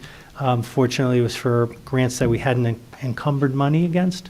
And it's basically, for those particular instances, we had to issue stop work orders. That is not something that I am aware of with regard to this grant. So I think we're in safe harbor as far as spending the money and seeking reimbursement. Just a question for you. Do you recall whether such a letter would come to the person who applied for the grant? Like in some instances, it's a staff member that applies for the grant, or does such a letter come to the township manager so that you'd know right away what was going on? Maybe you might not recall, but I'm just curious to make sure that, we hear about this before we spend money if it's not going to be reimbursed.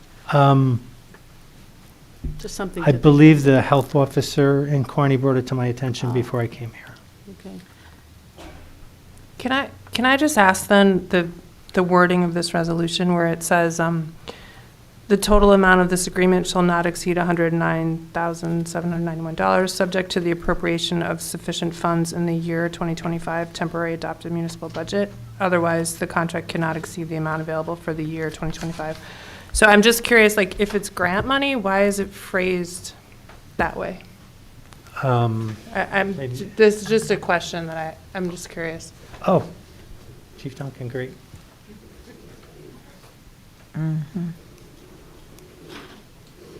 So to your question, Councilor Lockman, good evening, everyone. Good evening. Well, our contact that we use for the federal grants, they pretty much informed us that there shouldn't be any issue with receiving any reimbursements for the grant. That the grant total was $338,000, I believe. So we have been reimbursed all along, as we've made purchases. Mr. Marks is correct. The training was completed last year. The last portion of the grant is just funding the equipment purchase, and we're done. So once this is passed, that reimbursement will be submitted, and we've been kind of as assured as you can be that there shouldn't be an issue with receiving any money. Now, what was your question? I'm sorry again. Mine was just the way that it's worded here, where it says the total amount of this agreement shall not exceed $109,000, subject to the appropriation of sufficient funds in the 2025 temporary adopted municipal budget. It's obvious. It sounds like there are funds, so that's where I just was a little bit confused. I'm not sure exactly why it was worded that that way. The purchasing department worded that. Yeah, it's not a big deal. It was just resolution. it's just kind of. So this is the last portion Yeah. of the grant. Once this money is expended, the $338,000 will be, exhausted. Great. Thank you for being here. Thank you, Ms. Rao, just one moment. Councilor Toller. Yeah, maybe Ms. Rao's going to answer Councilor Birmingham's question, but this quote that's attached is probably why it's written this way. When you're doing resolutions, you have to get a quote from the vendor. They give you the amount, and that's how you type it up here. So if it says 109,791.73, this paperwork here is the actual quote that was sent in. So it matches the resolution on top, but I don't think they can make it more. I know what you're saying. You're fearful about the not to exceed. No, I'm just curious, from my reading of this, nowhere in the resolution is a grant mentioned. The grant is only mentioned in the note that you would read. So that's all I was just curious why we wouldn't be mentioning the grant in the resolution itself. But it's Ms. Rao. It's a standard language. Plus, even the grants get inserted into the budget. Yeah. So whether this way or that. No, yeah. It just. Thank you. Manager Marks. Okay, the next item is item 4, resolution awarding a fair and open contract to SHI for the provision of township water utility CCTV surveillance system upgrades in accordance with Bergen County Cooperative pricing system contract BC-24-38. The contract is for $96,231.85, which includes $35,338.50 for the Grove Street Pump Station and $60,893.35 for the Watchung Avenue Pump Station. May I? Thank you, Councilor Toller. Yeah, so paragraph 5, I'm not sure if this amount is right where it says 109,791.73. It's the same amount for the previous resolution. I think that should say, it's in the fifth whereas. Should that say 96,231.85? Yes, I believe so. Okay.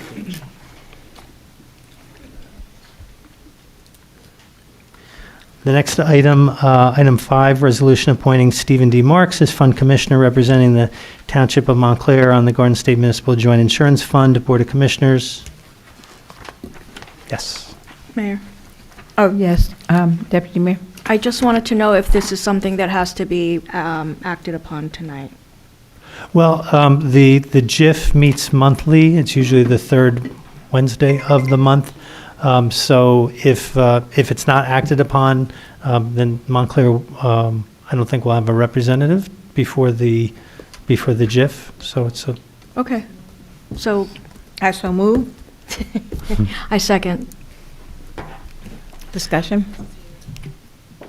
Roll call, please. Deputy Mayor Anderson? Councilor Williams. Oh, he has to go. Okay. Deputy Mayor Anderson? Yes. Counselor Birmingham? Yes. Counselor D'Amato? Yes. Counselor Lockman? Yes. Counselor Toller? Yes. Counselor Williams absent. Mayor Baskerville? Yes. Item number 6 is a resolution authorizing refund of escrow account balances. These are from 4 applications that were seen by the planning board.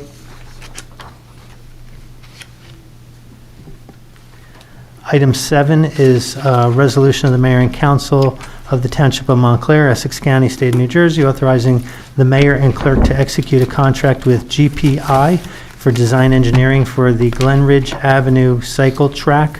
This is a grant-funded opportunity by the Federal Highway Administration 2023 Transportation Alternatives Program, and it is for $330,118.29 for preliminary design engineering.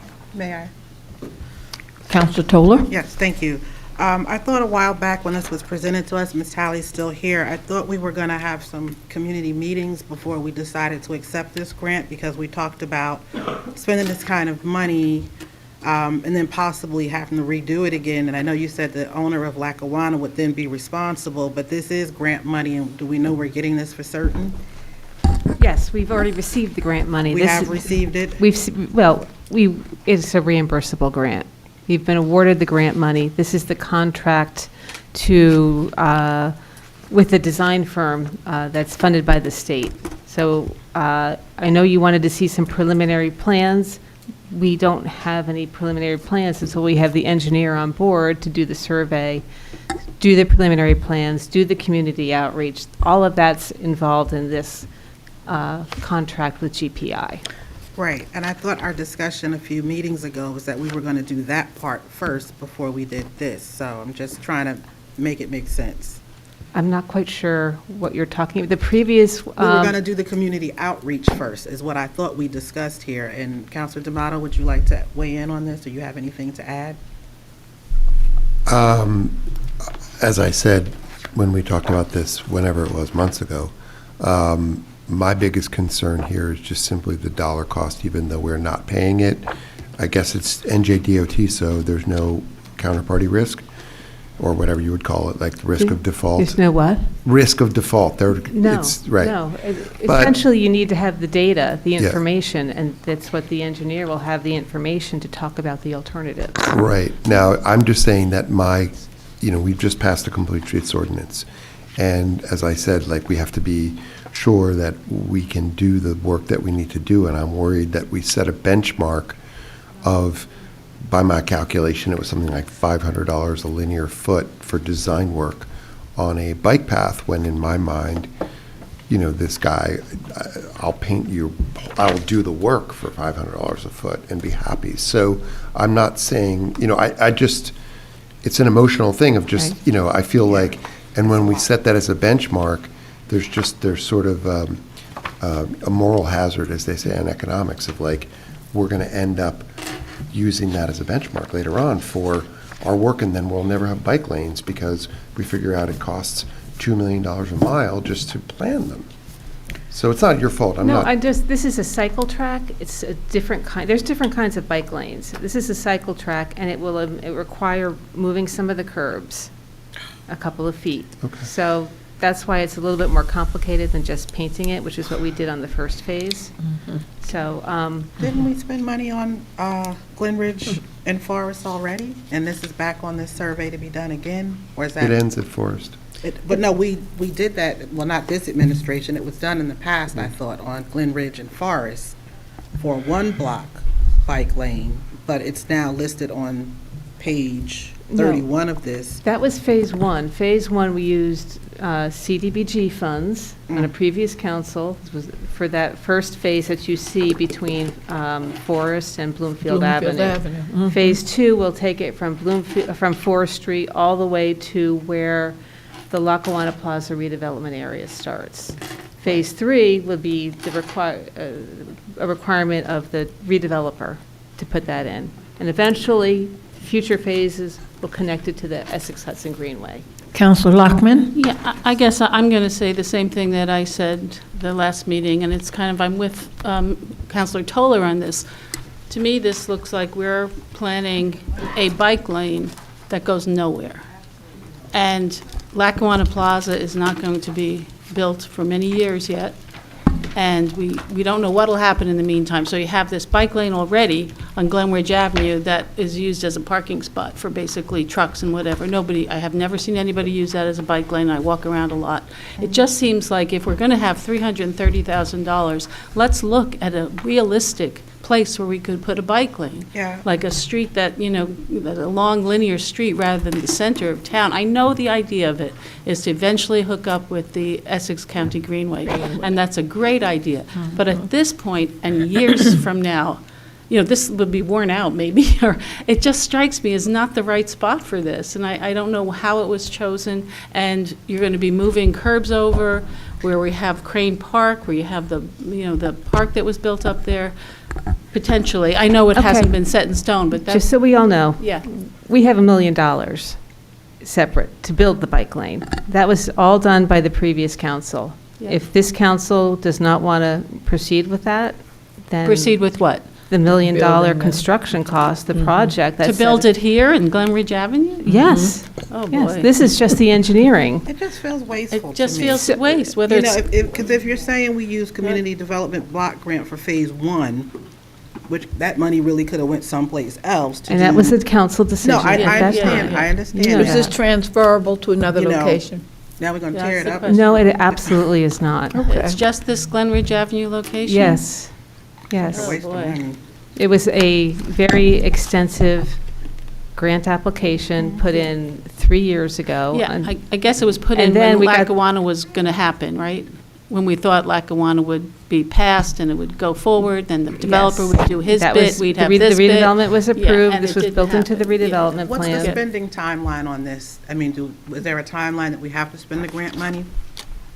Probably pretty soon, because we got the grant money from the federal government 2 years ago. This is Right, I how mean, long it takes to get state money to do the design. Is the money here in our account now? Absolutely not, it's all reimbursable. All reimbursable, okay.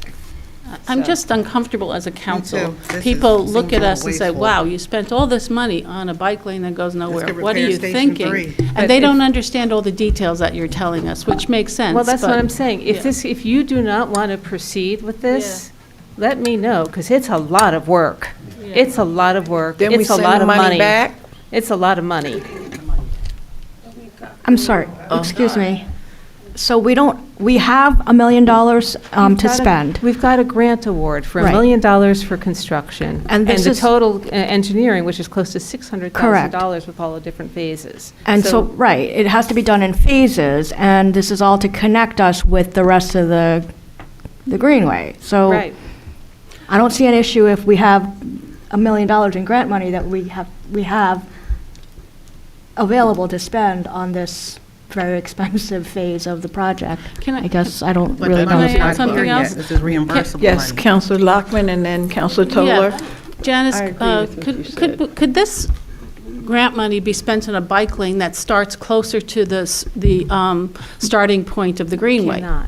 And work your way back? It cannot. Because that would make sense, Because when more we sense. applied for it, we Yeah. had to say exactly where it was, Oh, the application is for. Okay. You know, and exactly, we had to come up with a cost estimate, exactly what needs to be done. So you can't just put it for a different location. Well, it's the same principle. You're trying to make a bike lane that goes to the Essex County Greenway. And if you start it with the entrance to the Greenway and work your way back up to Bloomfield Avenue. Unfortunately, seems with to the make sense previous to me. council wanted to start at Bloomfield Avenue and work its way Down. back towards where the Greenway is going Yeah. to be. And there's no way we could Yeah, talk that's to what I the was gonna grant ask. We need to people. ask if we can talk to the grant I people can, to you know change what, it. I can apply for a new grant. No, I can't take this grant and put it someplace else. you Yes, can't Mr. amend the Marks. grant application to look for a different spot. Manager Oh, Marks? that's Miss- Oh, sorry. From personal experience, the Transportation Alternatives Program is extremely competitive. So it's based on applications that were submitted, I'm sure, years ago. So at this point, it's either, accept and move forward with the funding and the project as is, or turn the money back. There's no, the DOT or in Federal Highway, there's no asking for a redo, like, oh, can we use it over here? It's either, proceed fact- or not proceed. Yeah, the applications are out right now for the next phase. I haven't done that because we have to get started on this phase, but that's the lead time to get these things done with grant money. Is years. Is years. Yeah, thank you, Janice. I don't mean to sound aggressive towards you. I'm just kind of curious about it. I'm Thank used you. to it. Yeah. But, no, never mind. Counselor Birmingham? No, I was going to say that it just strikes me that, we live in a built-out suburb that's old, that didn't really incorporate bikes into the thinking, and when it was built out. I think when the Essex Greenway is finished, that's going to be amazing. And you're going to want to have a way to get down there. And I think we are going to need engineering help to really develop this in the best way. And even though it's a long-term project and it will be a little bit frustrating, I think, as you're describing, to me, I believe we do need to have community involvement, so I think that should definitely be happening. But to me, this is something that we should really be taking advantage of. Because again, it is long-term, but we just finished our complete streets ordinance. And so I do think it's worth moving forward, in my opinion. I agree. Anyone else? Counselor D'Amato? Oh, I'm sorry, Manager, did you wish to say something else? Oh, no, I always say Okay, Counselor D'Amato? Let's just make sure it's a learning experience and that we learn how to do these things more efficiently and cheaply so that we can do lots of them. And that we not double down on a mistake of making a bike lane that people make fun of. We need to have a bike lane that inspires people. So it will demoralize people if we do it wrong. So let's just do it. Let's do it, but let's do it right. And this lane won't have to be removed once Lackawanna goes up, is that correct? No. I was asking Ms. Talley, thank you. Yes, she answered. No, I didn't know if Yeah. you saw her head. She Yeah, I was did. sitting in I the back did. going Yep. like that. Yep. Any further discussion? Okay. So item 8 has been removed. Item 9 is a resolution regarding sustainable land use pledge, which is a requirement for Sustainable Jersey. Item 10 is a resolution to amend R-22-154 and to remit outstanding invoices to vendor IPS for parking meter maintenance and credit card fees, which is approximately $75,000 for maintenance software and $39,000 for credit card transaction fees, for a total of $114,000. That is Getting ready to item, move to 11. that was, did I skip? I'm sorry. That was item 10. Okay. Right. I don't have Item- any questions. Item 11 is a resolution authorizing emergency purchase pursuant to NJSA 48:11-6, repair of water main break at 89 Walnut Street. So it was a declared emergency. Water main break, it cost approximately $16,616.02 and was awarded to Montana Construction. Counselor Toller? Yep, Mike's here, right? I want to make sure, like, this was submitted back in January for payment? They did the work already, correct? Oh, yeah, the work was done. Okay, so we're just getting the bill now in April, is it a reason for I'm that? at the mercy of the contractor sometimes for the proper paperwork. They may send the bill but forget certified payroll, so I have to go back to them. So sometimes it takes us a little while to get the proper paperwork in place to pay the bill. Thank you. You're welcome.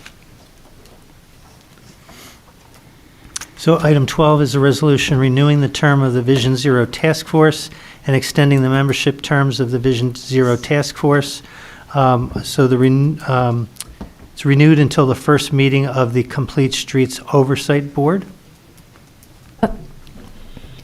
Deputy Mayor. You go ahead. Okay, sorry. Thank you, Mayor. So I believe we do have to take action on this today because the term expires on April 15th. And so I would like to make a motion to vote on this. Second. tonight. Discussion? Roll call?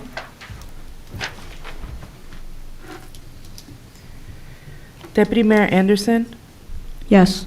Counselor Birmingham, Yes. Counselor D'Amato, Yes. Counselor Lockman, Yes. Counselor Toller, Yes. Counselor William absent, Mayor Baskerville. Yes, thank you.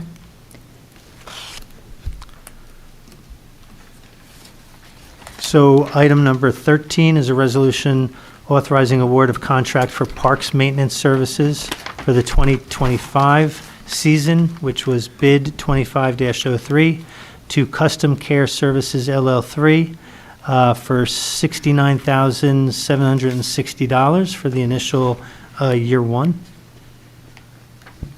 Yes. This is to cut grass, correct? And we don't have staff members in place to do that? Director? And then the certification of funds is for 75, but the resolution says 69,760. And we're getting into is this a 3-year thing, or this is the third term? I'm just trying to understand the paragraph here. This is good evening. This Hi. is the initial term. This contract went out to bid twice. There was initially no bidders the first go-around, and on the second round, Custom Care was the only bidder. And this is also, yes, to supplement the grounds crew that we have in the Parks Division. How many people do we have in grounds? 6. Okay. Historically, the department had, I believe, 14. Okay, and we're going to enter a 3-year term contract for this amount every year, or is this that amount for 3 years? We have the option to do 3 years. We do 1 year at a time. For this is $69,000 for the initial year. Ideally, we would like to have the staff to not use outside vendors. Yeah, might be cheaper to hire somebody, I don't know, just throwing it out there. Is it hard to hire someone for this type of position? It's difficult to find employees, but it would be substantially more expensive. Okay. Mm-hmm. Yeah.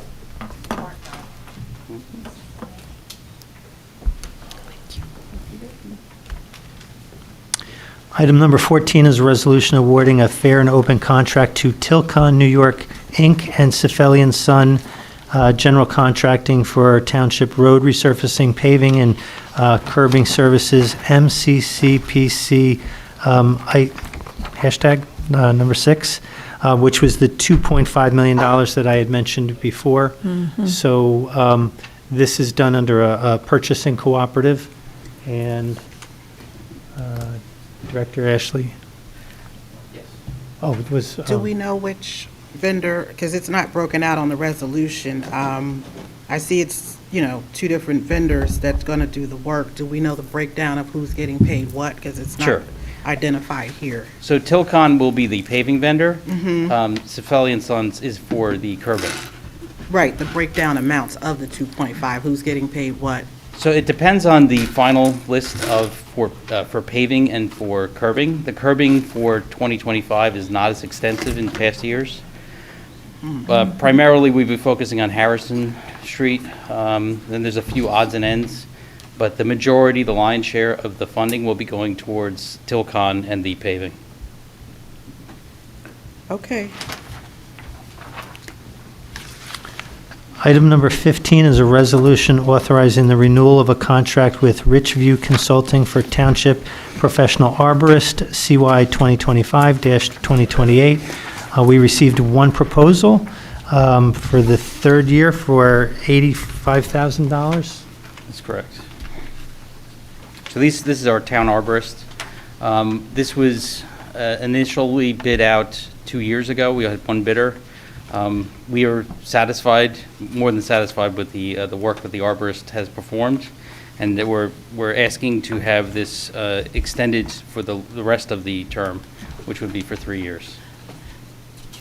So the arborist Where's is a my vendor, tree? not a employee, right? The arborist is the vendor, correct. Okay. So how do I get a report from the arborist? You'd have to ask me for whatever report you would like. We haven't not yet begun the tree planting yet. But you're thinking about that site that we spoke about on Grove Street Yes. and Walnut? Yes, we Okay. actually, yes. Changing that tree? Yes. Thank you. And how many days is he available? Like, how many days does he work? So in previous years, we had him for 1 day a week, but we're looking to up that to 2 days a week due to the volume and the demand that we're seeing for trees. Okay, so that 85,000 covers 2 days a week. Correct. Okay. Yeah.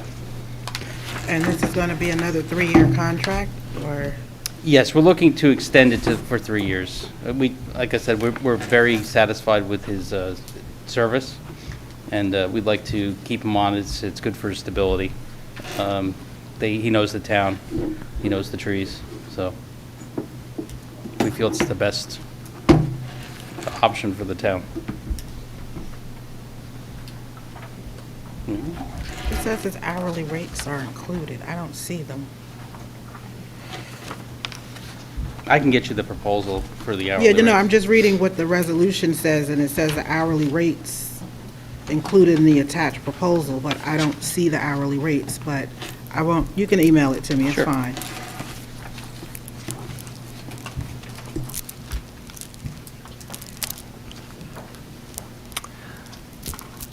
So item number 16 is a resolution amending the professional service agreement with interim Township Attorney Joseph A. Garcia Esquire, which is a 30-day extension through April 30th, 2025, and an increase in the contract amount from $40,000 to $55,000.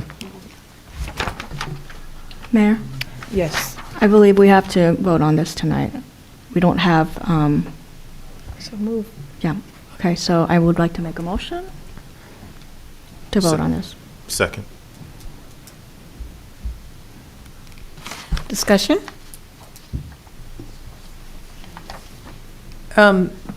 Just to my memory, and I apologize, but where it says his agreement expired on March 31st, 2025, wasn't there language in there that said like the 31st or until another? Okay, so, it's not like we've been without an attorney for 8 days. Okay, I just want to clarify that. Sorry? Roll call, please. Deputy Mayor Anderson? Oh, I'm sorry, more discussion, I apologize. Could we just strike that whereas, just so that it doesn't appear in the record as... Which one? Whereas Mr. Garcia's professional services agreement expires on March 31st, because I agree with Councilor Birmingham. I don't think it seems good to just have it in the record if it's false. and looks like we didn't have an attorney. Can I make a motion to amend, to strike that whereas? Second. This is a discussion item, so. No, we're going to. No, she just said it was a matter of urgency, so we're voting on it. Okay. It's been, it was. It wasn't moved. put out to the public, so the attorney would know best if there has to be a motion to amend. have to renotice it. No, it's a discussion item, so discussion items aren't put out to the public. So to see, Yes. the discussion items aren't put out to the public because they're draft deliberative material. Right. So because it hasn't been put out, do they still do the motion to amend? Yeah, we just did it. Just making sure. Yeah. May I? I think the issue was, I think we talked about this. The resolution that where we appointed him is really not very clear. It kind of, it says exactly what you said. So I think it could be interpreted as, but the intent, I remember it was for us to, start right away with finding, doing the hiring process for the permanent person, and having that, the original intent was to have that done within 90 days. But the way the resolution is worded, it doesn't really explicitly say that the contract is expiring after 90 days. So I think that this is just sort of like not like a CYA, but, just a guarantee that we're making the intent known that, that the term is going to end at the end of this April, and that he's going to be paid for the services.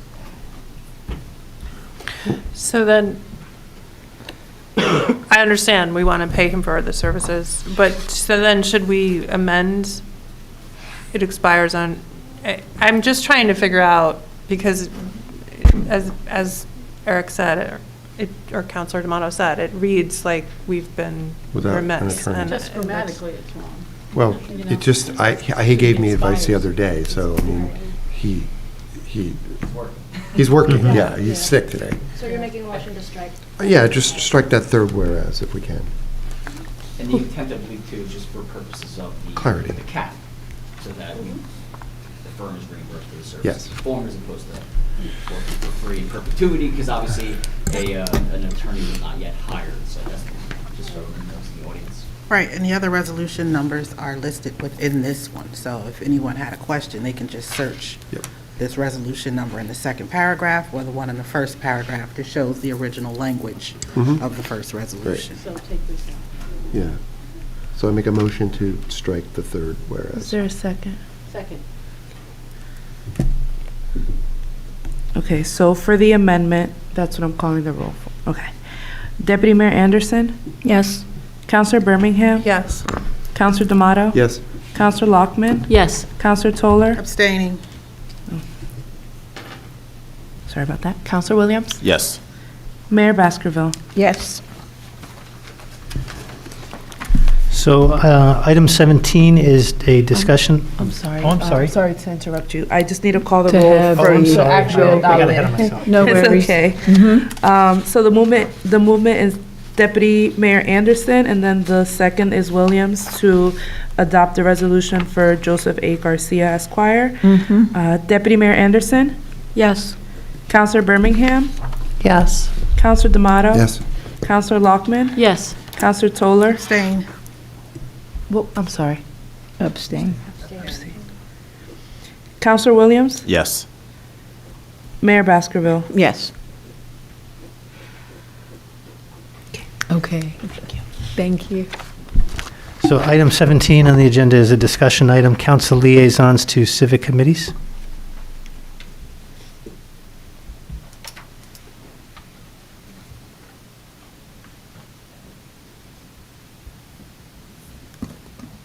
So, are we going to discuss it today? We already discussed it, didn't we? So why don't we do that? I mean,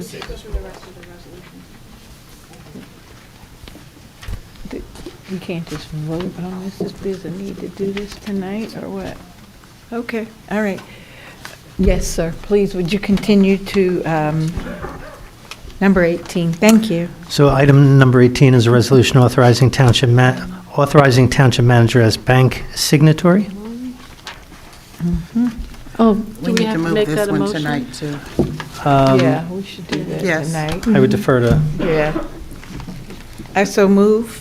Second. Discussion? Yes, I believe the resolution is also written that it's effective April 1st. So, Right. and he's already enrolled in the bank Correct. as a signatory. It is just a Okay, discussion? I was moving, there was a second. Madam Clerk, would you do roll call, please? Deputy Mayor Anderson? Yes. Counselor Birmingham? Yes. Counselor D'Amato? Yes. Counselor Lockman? Yes. Counselor Toller? Yes. Counselor Williams? Yes. Mayor Baskerville? Yes. Number 19, please. so item 19 is resolution reestablishing the town's Arts Advisory Committee. Counselor Toller? Yes, I'd like to make a motion that we move forward with this. I've shared it with several council members. I've included all the input unless anyone has any questions tonight. I'm really excited about this new resolution reestablishing the town's Arts Advisory Committee to a Cultural Arts Advisory Committee. We have, we have people ready to be volunteers, if you will. And if anyone wants to have any questions or discussion about the language here? Are you moving it, and I'm going to second that? Yes, Thank you. please. I'm excited about it also. Discussion? Yes, Mayor, I have some Yes. questions. Yes. Counselor Toller, I appreciate you putting this forward, and I did have the opportunity to look at it more closely. I just have a few questions. Sure. So, I think, I was wondering if anyone from the nonprofit arts community had a chance to look at this. And the reason why I'm asking is because I have a couple questions. So, under duties, Number 6, number 6B. I just want to clarify, is the intent for them to recommend arts programs that are township-sponsored or just in general? It's in general. That recommendation came from Daniel from the EDC. He included the duties there, and I shared it with everyone. So this isn't anything to stop any nonprofit from doing any work. We don't have a township cultural arts committee. The township needs to put on some events or work with other nonprofits to do cultural events. So this is not aimed to stop other nonprofits from doing events that are cultural to their beliefs, et cetera. This is just a general way to get some work done. I mean, I do think that there is a need for the township to, for the nonprofits to be able to get support from the township, if that's what the intent is. Yeah, it's a pipeline. I think I was just concerned if the nonprofits were not consulted, because there's a potential for the township to compete with the nonprofits, No, like, there you know, would the be no Vanguard or the competition. Essex Theater, other. Nope, no, we wouldn't do that. Not at all. It says to pursue arts-related grants, that's why I'm asking. Yeah, well, the grants would be for events that the township would like to put on culturally. It doesn't mean we would be taken away from Vanguard or the African American Heritage Foundation. Give us some examples, right? Yeah. Like the Juneteenth celebration. Juneteenth and those type of celebration, that would be celebrations. something, because there is no organization that does that. Three Kings Day, I think that's a group of volunteers that get together and pool their money together to put on an event. This is something that the township can actually implement and put on at the township. So, of course, we could work with other nonprofits, but we're not trying to take away from any nonprofit's shine, if you will. Okay, and my other suggestion is in 6F. Maybe not, instead of limiting it to murals, could we say like public art? Sure. Oh, that's excellent. Yep.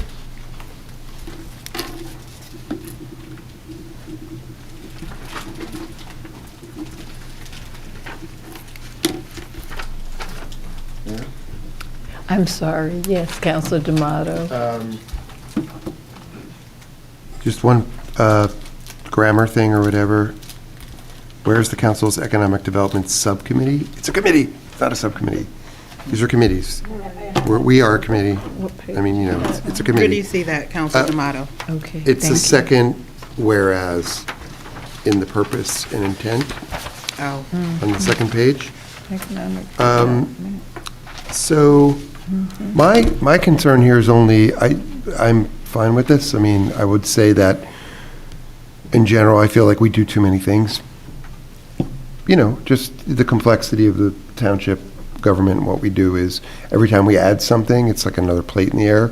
This is the least problematic plate we would add, you know? But I am a little concerned that we have a lot of items that were discussion-only items that were not in the package that the public saw, that we're passing, that we don't necessarily need to pass. So passing, you know, pro forma things like the bank signatory thing, I don't think anybody's upset about. But, and the Vision Zero Task Force, you know, expiration was a lapse in service that we were preventing, and the same thing with the attorney. But this is something that it feels like, to me, there's no fire, you know, there's nothing that's really urgent. And B, it's just, we're moving something that was literally just said, a discussion item and voting on it. And at a certain point, you know, that's not great. Given also that our agenda tonight had some other mistakes, like about the agenda-only comments and other things that, you know, a lot of people who supported us wanted our agendas to be clean and to be upfront. So it's nothing against the piece of legislation, just saying that I would like to not be moving everything off the discussion agenda.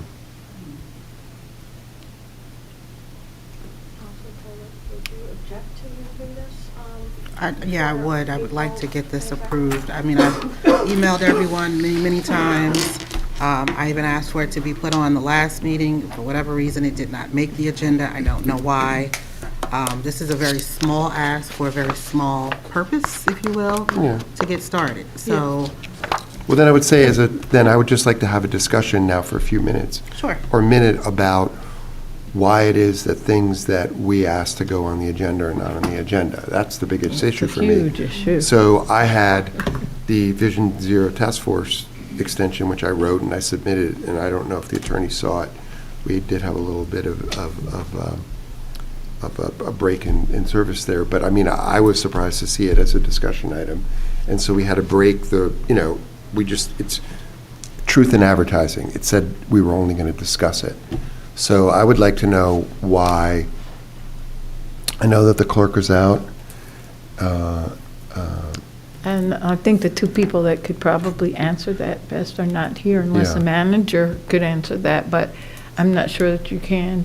Mr. Minguez, do you have any answer for that, or should we hold that until the two people The that manager actually is do done it? through the the agenda is done through the Township Manager's office. Mhm. I know there was some transition, so I don't know if it could have been the emails between Mr. Lapola and him receiving emails. I don't know who you sent it to. They're in transition Yeah. right now, the team in terms of who's doing the agenda. And I asked too, because there's several things that I thought were going.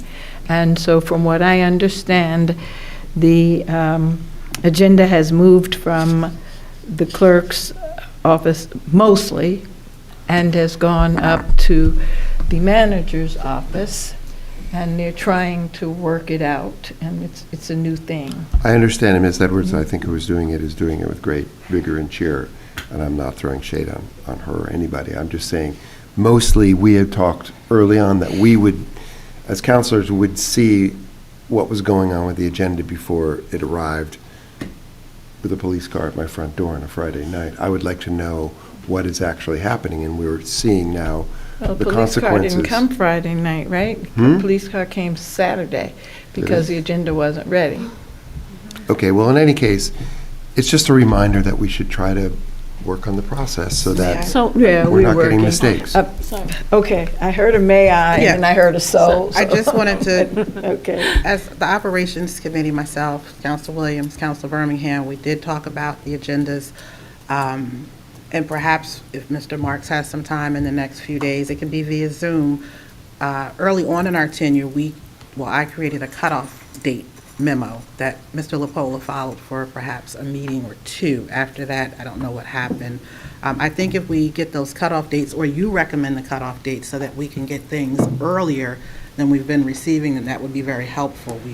It's just, as you know, it will be a memo to your department heads for them to turn their items in at a certain time so that we can get our stuff a little earlier, because they do come Friday, 10, 11:30 at night, and that's very late. So that's part of the problem, or the question that you had there about why things aren't making it. It has to do with the cutoff dates that are implemented by the manager. We should just be able to see a draft of it, and I know that early on in our tenure, they created a folder, OneDrive folder, with the ordinances and resolutions. And the last couple of days that Mr. LaPola was here, he said no one ever looked at it. And, so maybe it's on us, but if we can just see it before it's printed, we would be in a much better place. Councilor Nachman? I would just like to ask, maybe Mr. Marks has a better idea, given his experience, of the best way to handle the agenda, just as a comparison to what we've been thinking. I would just say that I take criticism and critiques to heart, so there's opportunities to do better, and I promise you we will do better. Okay, there you go. Mary? Yes, I'm sorry, sorry. Councilor Williams, and So, then Deputy Mayor. I want to ask a question because this has come up, and I heard some folks speak about it tonight, about what the town's obligation is to publish the agenda, what the time frame is. I keep hearing the agenda, the violation of Open Public Meetings Act, because the agenda is not published within 48 hours. Is that the case? Because I keep hearing conflicting things. I heard that once you publish all of the dates of the meetings, then that is in compliance with the law. And the town is under no obligation, even though we do it as a custom, to put the agendas online within a certain time frame. So I don't know if you could clear this up. Is your question regarding the actual agendas or the items in the agenda? Agenda being available for the public. Well, Prior opine to on a both. meeting. Opine on both, the agenda and the resolutions. So the resolutions should be provided to the public on notice, exactly as you had indicated. With regard to the agenda items, these are routine items. They're don't require any type of notice as far as the actual items involved. I'm not sure if Mr. Manager, with your experience in doing it, what you've seen with regard to how it's done in other municipalities, but So in other municipalities, in my experience, we would advertise the items that we knew that would definitely be on the agenda, but inevitably, there were always items added, and the mayor and council respectively would reserve the right to add items to the agenda after publication. I think you start with the 48-hour window is what you're. Well, are you, I'm Go sorry. ahead, no, go ahead.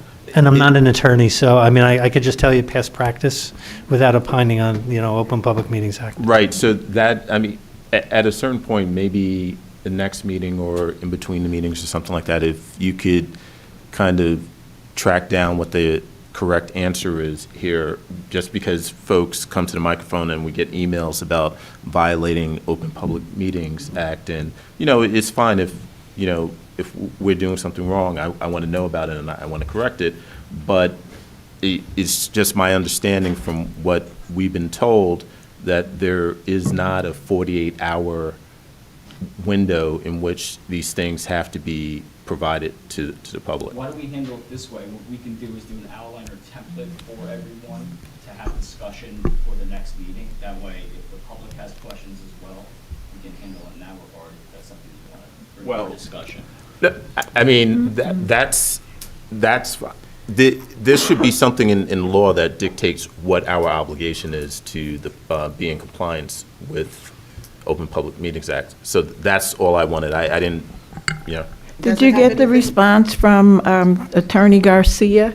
Because I know he sent his opinion as our now sitting interim attorney. And I respected that he would not have put it in writing and sent it out to us. And so unless we decide now that we'd like to seek another legal opinion, I felt that he was telling us. No, I just wanted it for the record for the folks that are watching. Okay, here, because okay. they weren't privy to. I get to it. the- Mayor? Okay, thank We you. have to Yes, we have to advertise our meetings by so many days, is that correct? So then the question becomes, do we have to have our agendas online the same way we have to advertise in the newspapers? It's within the 48 hours, that's really the question, not so much the resolutions and stuff available, uploading it for people to view and submit questions, that's not what we want. The ask is the 48 hours at the bottom, that's the bottom line. And the agenda items should be posted 48 hours. They should. Okay, there's the answer. That's, all right, we'll. To the extent known. That's Right. what the, that's What the- did you so, say? To the extent known. So if in that you have to post It it. can change or be amended. Yes, is your point, as we go exactly, through the full but when you conversation. post it and then you bring other things up, you're not violating the OPMA.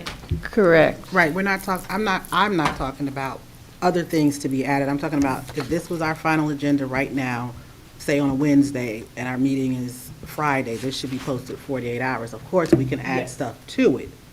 I'm not talking about the add to, I'm just talking about whatever agenda we have, should this be posted 48 hours Yes. prior to our council meeting? Yes, which we Right. always, Then, if we need to add something, we can. yes, This is, something has to be up 48 hours, even if it's just one piece of paper. yes, And which I- we usually post at the little. I don't want to beat. Counselor Williams? Thank you. I don't want to beat this to death, so it's legit 48 hours, not business days or anything like that. It's 48 hours. Okay, so it's not Friday, it's 48 hours before the meeting. Yes, which Okay. we usually I- do more than 48 hours. Okay. And that's a customary thing that we do, but it's not a violation of, and I know I'm going to get an email or something about this, but I'm not trying, I just want to make it clear for everybody what the actual law is, Right. Okay, thank you. Okay, so where are we? May I- Okay, Deputy Mayor, and then Counselor Toller's trying to vote on this tonight, right? Wait, Yes, Okay. unless someone has some more questions, we can go into I a think deeper No, Deputy discussion. Mayor does. Sure. Yes. I just wanted to respond to, I'm just adding on to the secondary conversation Okay. about the agenda. Okay. So, as Councilor D'Amato mentioned, early on in our tenure, we created this agenda creation procedure, which I believe I shared with you. So maybe I would just like to suggest that perhaps, I don't know, I mean, if you want to do it with the operations committee, maybe figure out a way to make that work, or, I mean, for one thing, the agenda creation document included a template agenda in which several of us had expressed that we wanted to have committee reports be a standing item on every meeting agenda. I'm not going to put that on so- here for every thing. That's not going to be a part of my plan. So that's what was on the agenda creation document. So I'm just suggesting that, Mr. Marks, maybe if you could help us get this process smoother, that would be really And what amazing. committee are you now suggesting that this communications matter goes to? I think Councilor Toller mentioned the operations committee. Yeah, I submitted my meeting notes and shared with you all. I hope you had a chance Yes, to review yes. them. Yeah, we did. I think what's happening with the creation and preparation of the agenda, it falls under the manager, and he executes it and delivers it to us. If there's something that we wish to tweak, then we should recommend that to him for consideration, but it's ultimately his office that assembles the agenda and gets it out to us. So we can recommend, say, new cutoff dates, or identifying it in a different way, the way we receive our agenda, the way it's stacked up. But that onus falls on the township manager and his department. So I don't think he can tell us how to do it. No, he actually has a document that we all commented on. Yeah, and if he wants to use that, he can, but he may have another preferred way of assembling the agenda to get it to us. But is this an assembly problem, or is this a problem with us not knowing what's on the agenda and not getting on the agenda? Okay, it's both. If I may, just two Yes. suggestions. You know, they're just things that we identified that I think are very commonsensical that I think a lot of people would like to see. So, for example, I think it said in there that if you add things after the 48-hour rule, if it is showing up in a thing like this, that any late item would have a box around it. So people would be able to see that it is on there. It would also say who was the person who, the sponsors of the bill, like you do in most other legislative bodies. So on this one, it would say Toller and somebody else. So we would know where it's coming from.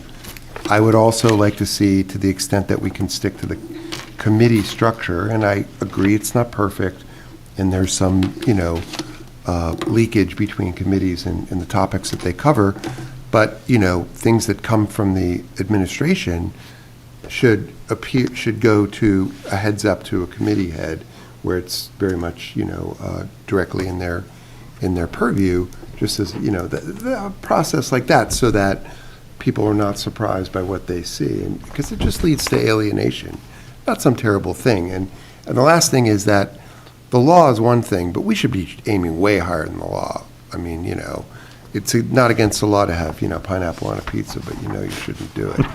So. Okay, so where are we tonight? Councilor Toller is asking that we expedite this and vote on this tonight. With the recommendation for public art to go on under number 6, item F, is what Councilor. And you moved that, and there was a second? We didn't move that. We moved Okay. the first one, Okay. if I'm not mistaken.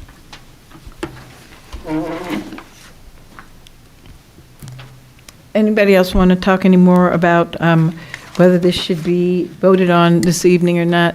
If not, may I have a motion, please? I'll second it. This is for the amendment. Yes. Roll Just- call, please.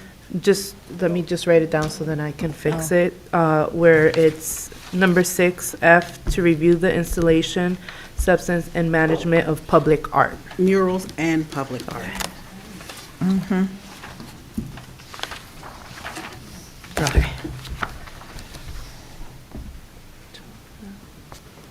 Deputy Mayor Anderson? The amendment, right? For the amendment, yes. Yeah, yes. Counselor Birmingham? Yes. Counselor D'Amato? Yes. Counselor Lockman? Yes. Counselor Toller? Yes. Counselor Williams? Yes. Mayor Baskerville? Yes. Now we need a motion. And now to adopt, I have a movement and I have a second, so I'll call the roll. Roll call, please. Deputy Mayor Anderson?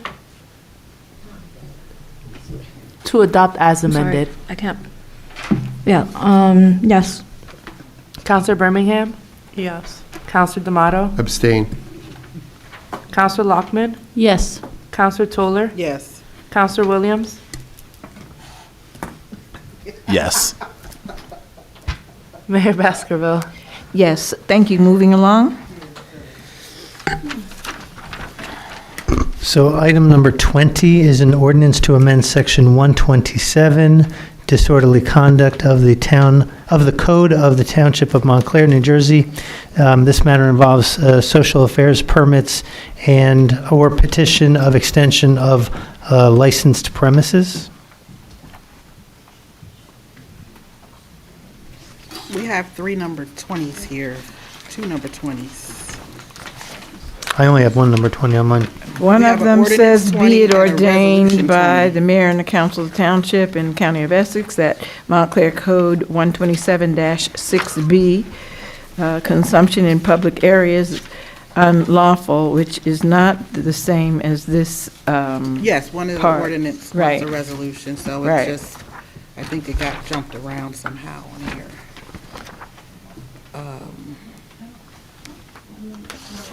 Do they go with one another? So we have a page that has some whereas, while the senator, is that the one? Because I have a 20, yeah, okay. This number R-25-098 is also listed as number 20, Correct. but it's a resolution, but it's... And then the other number 20 is an ordinance? Yes, ma'am. To amend, correct. So, No, this is about executive session. This is about disorderly conduct. So I think the agenda might have a typo. but I've got, look the two 20s. I've got this 20 and that 20. Okay, so what 20 does everybody have? Because I have two 20s like this. Yeah, everybody has these two 20s? So be it ordained, like disorderly conduct? Oh, no, that's... But this one isn't an executive session. No, 20, on the new agenda, it's 20. So this doesn't Okay, have so we're going to do disorderly conduct. This is on the orange page. Number 20, ordinance to amend section 127 of the Code of the Township of Montclair, disorderly conduct, and that would be this one. Yeah, so it's replacing which ordinance? It's not, it's just unlawful. It's just amending. It's amending a section. I know about 21, I don't know about what these are. I did 21, I don't know. Maybe you need to do 20 in order to do 21. Okay. Well, anyway, since we're not going to vote on this, I don't know, maybe, and I don't know if the attorney can tell us if we have to do number 20 in order to do 21. The amendment to the ordinance, amend section 234, which is number 21 on our paper, and number 21 on the white paper here, is for discussion item, and that has to do with the consumption of alcohol, not alcohol, the consumption of beer, only having beer gardens in specific places in the park for township events that are hosted in our parks. And that was put on so that we can discuss it.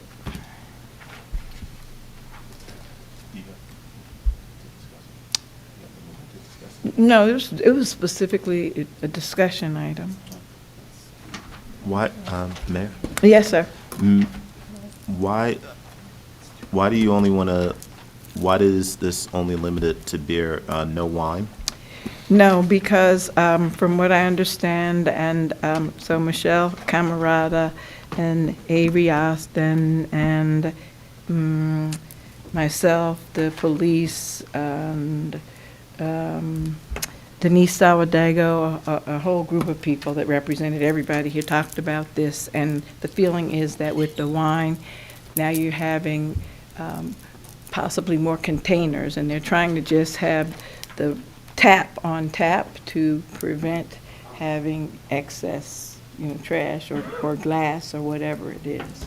And so it was just for on-tap beer. That was the discussion that was had at that time. Yeah, can I say something? Yes. Yeah, so this arose out of the Montclair Brewery asking about this. They sent an email and suggested this. Is that correct? Yes. Okay, so I have a problem with that because it seems like we're directing an ordinance to specifically help one particular company or a business. No, that wasn't the case at all. I mean, it's just like if you have, we're talking about Clary Anderson Ice Rink, and just because a certain person comes, it doesn't mean that Clary Anderson Ice Rink is now just for that person that bought it up. She bought it to the table, but it's for anyone, any brewery. Yeah, but my point is that why would you not include wine as well? Because it sounds like it's targeted We're having the towards- discussion yeah. now. Okay. And since, Actually, I misspoke. It doesn't describe any beverage in here at all. It just, okay, so we're having the discussion now. I'm telling you, what I know. I gave the same notes that I gave each and every one of you a copy of to Attorney Garcia, who was kind enough to try to write this up so that we could have a starting point for the discussion. Some people said they wanted to have, X, Y, and Z committee. I expected that we would have had, very aggressive discussions by at least 3 of our committees by now, because everybody said, we want to do it, we want to do it. So I said, that's great. Every committee that wants to do it, then we'll come back and we'll have a discussion. Since maybe that has not happened, let's begin the discussion. It's just on for discussion, and it may turn out that nobody's interested in any of it, and then it doesn't move forward. Excuse me, Madam Mayor? Yes. This is actually so someone can get the permit to serve. Is that correct? It's not, no? It's for them to have the beer garden. They have to pay a price. They have to pay the state. There's 3 different licenses they have to get to do that. Yeah. So this ordinance, and this is the first time I'm seeing it, or formally, fully, but it doesn't limit it to beer. It just says consumption of alcoholic beverages within an enclosed area. So I guess, to me, maybe we don't need all alcoholic beverages, but like beer, seltzer, cider, wine, maybe. Do you want to list them? Is that what you're saying? Yeah, because, if you're gluten-free, for example, and you don't want to drink beer, maybe you want seltzer instead. That could be an option. But I guess that's already allowed, isn't it? Beer, wine, seltzer, and hard cider, period? Maybe. But, do we want people doing shots of Tequila? No. tequila? Yeah, we do, but Well, Why not? I mean, just right now with the with our laws right now, you can't bring your own spirits into a restaurant right now. Oh, It's okay, limited to beer and wine, Oh, I and, didn't know that. ciders and whatever it could be. You Well, that's a good idea. you can't bring spirits in, right? Right, Madam Clerk? But this is just talking about a park. If I Right. may, Mm-hmm. the ordinance, if I'm not mistaken, was addressed because when people obtain social affairs permits, they're not allowed to sell alcohol in the parks. right. This would allow them to sell the alcohol. What they're allowed to sell is regulated through the Alcohol Beverage Control Commission. So I don't know if that's something you could put in the ordinance, because it's not regulated by us. What is being said is now they will be able to have a beer garden in a park, like usually the Montclair African American Heritage Foundation does it in Nishuane Park. They're not allowed to have a beer garden there. Now they would be allowed to do so. Right, and so the driving factor was that many, like some of the other groups that do things like the Jazz Fest or Out Montclair, whatever, they get permits and they are able to have a beer garden. And she was saying that there are a lot of people that are doing, AAPI and other people that are doing these events in the park, and they just want to be able to have a beer garden. And it was very specific, and I remember at that meeting, I know Ms. Camarada was, very strongly against anything other than the beer gardens. And that's all the discussion that we had, was that the same types of things that were allowed, with the other ones that are not in our parks, that it would be nice to do it. And we found out it was just a matter, from what I understand, of our permits. So, yes. So first of all, I do think that this is an example of a kind of a thing that can fall out of a committee legitimately, in the same way that I was doing all the marijuana stuff, which sounds bad, but, it is. And I would say that I would like to work with you on this, because there are actually 2 other alcoholic beverage things. And I think that we could look at some of additional things that could be put together if we're opening the ordinances about it, so that we look at it comprehensively. And the 2 others that I've talked with people about involved. They're both small changes, seemingly small, but it's good to look at them together. One is that we have a regulation, a local regulation on the Sunday opening hours for when you can have a drink in a bar, which are broken. So I'd like to see the laws, yeah, right, just shocker, to change it from noon to 10 a.m. when people need a Bloody Mary at 10 o'clock in the morning, please. This is the real world. And what was the other one? That was. And then the other one is the possibility of erasing one line in our code that prohibits, we're a town that prohibits club licenses, and there are some clubs that would benefit from this, Elks and Commonwealth. Yeah, exactly. Well, they have very, very tight regulations at the state level, but I'm saying that, it would be good whether EDC or somebody could have a focused look at some of these things all together. And if you would like to do that with the permission or with the understanding of the EDC, I would be happy to work with you on it. I don't know why it would be taken from the subcommittee, which was Ms. Toller and myself, and now it sounds as though you're volunteering. So we have an ad hoc committee here, and this was specifically the group that we pulled together that had all of the heads of the departments. It was basically centered on the fact that this was going to involve our parks. I certainly am not opposed to looking at Sunday liquor hours or club license, but the people that came to the table and talked about that, even in terms of, the cleanup, and we looked at the cost, and we looked at, it was a lot of time that went into the actual evaluation of just this specific parks thing, because it was in the parks, but I'm open to doing that, so that would be good. You can say it's about parks, but I think it's more about liberalizing, some of these ABC regulations that we have control over locally, which is not a lot of them. So I'm just saying. So then we can, I'd be happy to that can work be with the you. ad hoc committee, and we can discuss those other two things at some point in time also. 10 a.m. Sunday. Well, Can I have a question? So, Right, but just let me Oh, I'm finish so that. sorry.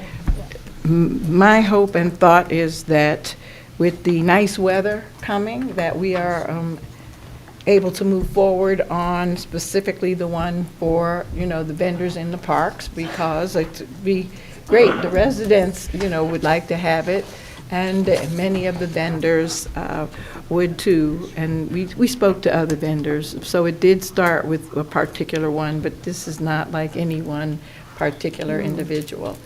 I have a question. So I don't want to wait on whether we're going to be able to get, Sunday hour moved up to that or whatever, in order to bring this back and to have a vote on that. But I certainly am open to looking at the others as well. May I?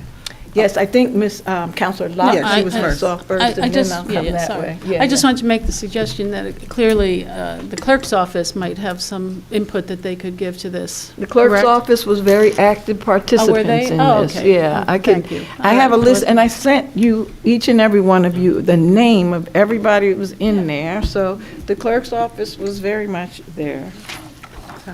May I? Yes. Just wonder, how much are the permits going to be if this gets approved for social affairs in parks? That's not a fee paid to us. We do, the police department signs off, we sign off, but it's ultimately paid to the state, which I believe is $75 or $100. 75 Their social affairs permit. That's for nonprofits. They're only allowed to obtain 12 permits a year. Yeah. So if we agree, and we change the language from alcohol beverages to beer, wine, seltzer, hard ciders, that means our summer could be lit here. Is that what we're saying?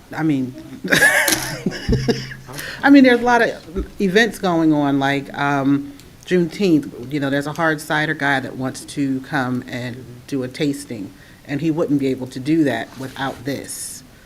Ironbound Cider wants to be a vendor for Yeah, Juneteenth Festival. right. He can't do it because we don't have this.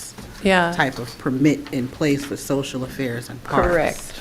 The only thing I would say, and correct me if I'm wrong, but I remember looking at this, I thought that the permit for if you're not a nonprofit is like $500. It's, might be. and it goes to the state. With the state. Right. Which, to that point, because I think you alluded to this in an email, what are our guarantees that people will be cleaning up from this? Because I think we talk about, like, that money will go to the state, and then our Parks Department, will be paid overtime to be cleaning up, or, Correct. What is the? That's an excellent question, and we talked about that. So the discussion that we had is about the fact that there's going to be an area that's corded off, however, big, and you are only to go in with your wristband on and the appropriate people standing around. You have to stand in that area and have your little beer, because again, we only talk about beer, and put your right in there, whatever. You can't leave that area with your cup. You can't freely walk around the park and heads up. You have to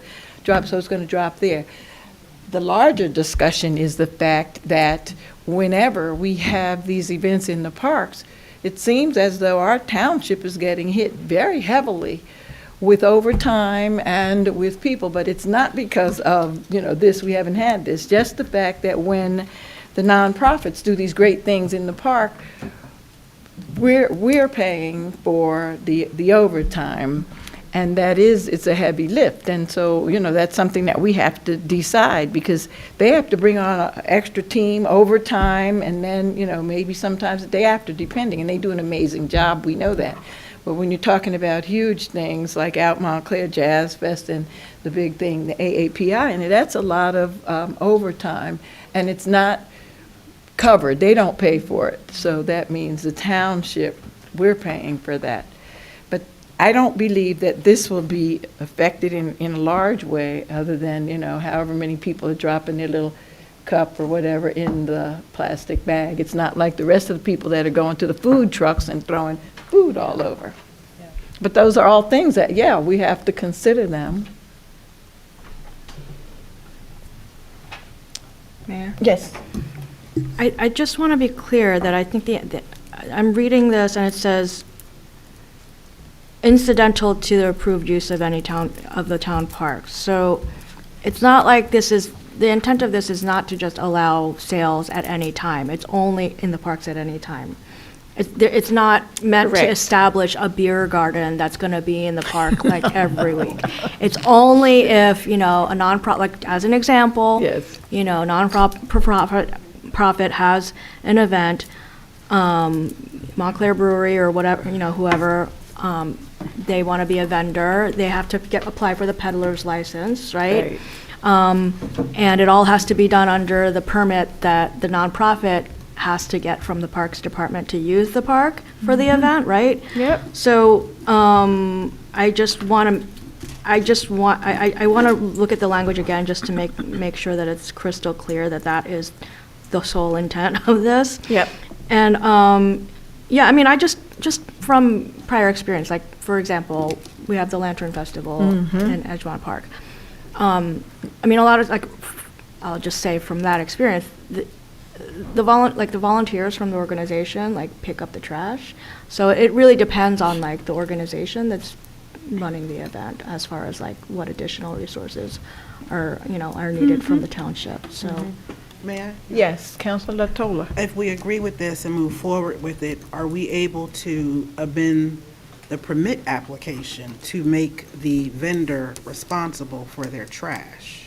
So Because that's the talk we're having about the cleanup and who's going to monitor. Or can we amend the application to say that they can only use cups or something to that effect? What does the actual application say for them to, So you would have to speak with Ms. Camarada, because she would be, I wasn't in the discussion, Ms. Bermudez Nieves was, so I'm not too sure about the permit fee that they will be issuing. As far as the social affairs permit from the state, that is a state application that we cannot amend. And I will say that the state already, it's something that already happens. That's what everyone gets when they close Bloomfield no, of Avenue. course. You know, it's just putting in the parks. As far as the cleanup, that would have to be for Michelle Yeah, that's what I'm Camerata saying. to- We can maybe, not, of course, we can't amend the state application, but the parks application that people fill out to use our parks, if they're going to be serving a beer garden or a hard seltzer, we, the governing body, we can add a sentence, if you will, or a checkbox to make that vendor responsible for cleanup. I believe Is that you. correct? I believe you Mr. can. Marks I is think you shaking can his head, even yes. impose a fee if Yeah, we can you know. impose a fee. There you go. Yeah. But why, yeah, but on that matter, I'm just saying, we're sitting here talking about a fee for a beer garden, which in my mind, that's going to be the most controlled. And I don't know, I guess all of you have been to some of these events and they had a beer garden. That's the most controlled area where people are pretty Yeah. much just want to just drink their little tiny sip of beer, put it in the trash can, and then, you know, you have to show that you have nothing in your hands, whatever, no children, no underage people in there. So I don't think there's going to be a cleanup issue regarding this little thing. I think that the larger discussion there is having the events. And certainly, I'm not trying to impose additional fees on the wonderful nonprofits and others that are hosting events that are community building and bringing us all together, but that's the heavy lift. And when you have the food trucks. Yeah. And so even if you say to, you know, well, you're going to have food trucks, so now you have to have some additional cleanup, that still is not going to take away the cleanup that we're going to have, because it's never going to be enough. People are always going to drop their things. So then the question is, do we want to, at some point in time, talk about adding on a cleanup fee on top of whatever the park things are? I think that might prohibit a lot of people that are doing great things in the park, but I'm saying that would be the discussion there. Okay. So obviously, this has to be rewritten. I wanted to get conversation. I would like to, if anybody wants to write their things and send it, that would be great, because, yeah, the weather's getting bad. I don't see, you know, a need to hold it up unless people just don't want to do it, and then we just move on to, you know, something else. I'm okay with it if we just change I it like to the beer, idea, wine, seltzer. but I like the idea that all the alcoholic beverages are created equal. I mean, it's just ethanol, so saying beer only, I mean, we're actually a wine drinking town. So we can do alcohol We are. on tap and alcohol on tap in a plastic cup, I mean, a paper cup then. Because the idea was, because it's on tap and because it's going into these little paper cups, it's going to be less junk around. So they didn't want to add like glass. That was a big discussion, and I don't know that much about how alcohol is served. But there was a discussion about with the wine, you would have to have glass. These are the things that I remember that. Plastic glass. It's the same thing. But what do you put it in? You put it on tap, or how do you do the beer? Pour it from a box or bottle. Oh, box beer. I mean, Or- box wine. Okay, okay. It's So, just- yeah, then let's have that discussion. We have our ad hoc group, and cheers. We'll bring this back when it's ready. Thank you. Okay, moving along. Okay, next. Cheers. Box wine. Y'all are funny. So Mayor, on my agenda, that was item number 20. Item number 21 is an ordinance to amend section 234. I'm sorry. Oh, yeah, We that's talked correct. about I'm that. I sorry. think we're up to like 22.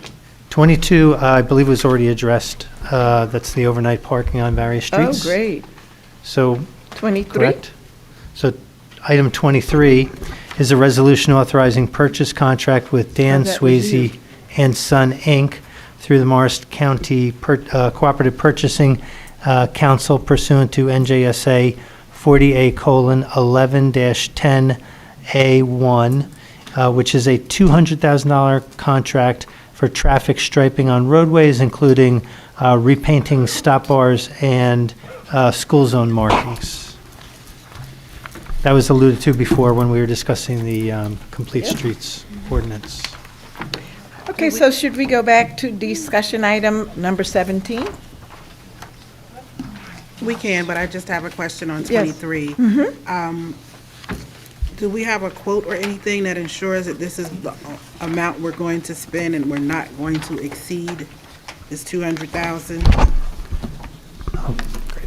That is the not to exceed amount. Okay. So we don't anticipate spending the full 200,000, but it's within the realm of possibility. Depends on how many streets we get to pave. Yeah, so how do we break this down? I mean, It's a price per linear foot. and what streets have been identified? Do we know which streets or is? Yes, it's the paving list, and it's also all the schools. So the school zones, we're looking to increase renew the school zone lettering, and also do daylighting at the intersections. So this is like the Park and Lorraine bump outs that we've done for curbing with the delineators. That's the type of striping that we're looking to do in the school zones. Okay. Awesome. Daycare centers too, or just? For now, it's just the schools. Okay, thank you. Thank you. Okay, so we're at the discussion item for council liaisons to civic committees. Discussion?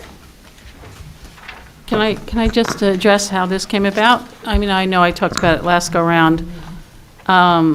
Basically, I sent the list of the civic committees to everybody. I asked them to pick their first choice.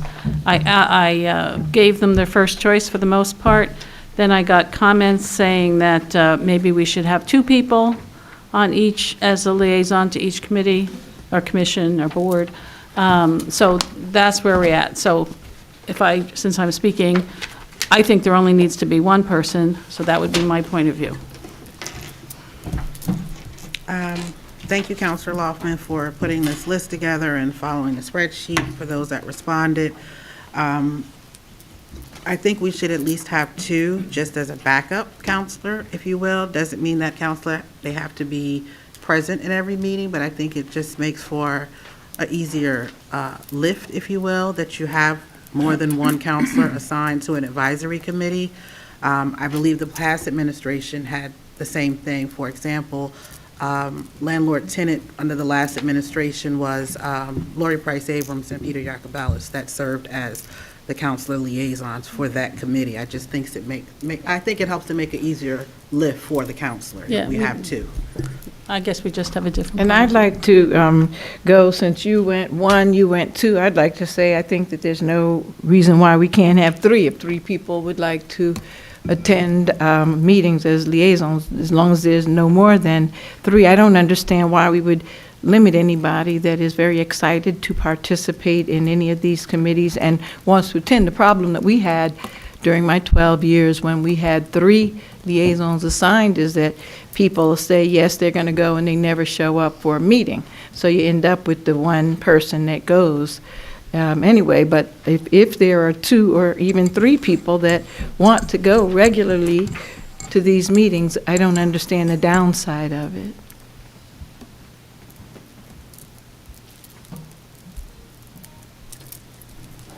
I don't either. It just, if someone else chooses to be on a committee that I have put my name down, I will remove my name because I only think 1 person needs to go.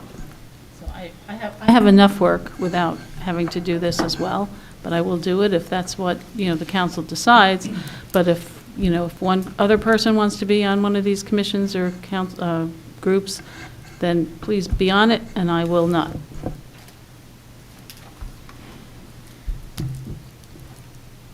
So I'm just trying to understand, so you're thinking that nobody wants to go, so it should just be limited to 1? I think that if it's 1, then everybody on the committee knows that that's the person who's the council representative, who's accountable to them to get their message to the council. It's just clearer to me, and I don't see why, 2 people, what does that really add? It doesn't add as much. It doesn't add anything in my point of view, so I just think that having 1 person is fine. Like, I look at the Historic Preservation Commission, I say, we don't really need two people on that, in my view. So if Eric wants to be on it, I cede the position to him, rather than both of us. So let me just give you an example, like with the Civil Rights Commission, which is very active and involved, and I don't see any downside to there being more than one person. So right now, since I'm the person that goes regularly to the meetings, if Deputy Mayor wants to go and then someone else goes, and I think it serves a purpose if people are really excited to go, because when they come in, I think the topics are invigorating and lend themselves to Yeah. conversation. You get more than just that one person's opinion sitting in there. I'm not opposed to that. Okay. I'm not. I'm just saying personally, I if there's get it. somebody else wants to be on it, Okay. go right ahead, because Okay. I don't want to, I don't feel it's But- necessary for me. But, so, Mayor, to your point, I sort of do see the value of having one person as the official liaison, and then other people can go, as long as there's not a quorum, other people can then attend. Because if we're saying right now we're going to assign 3 people to be liaisons to the Civil Rights Commission, that means the rest of us can never go.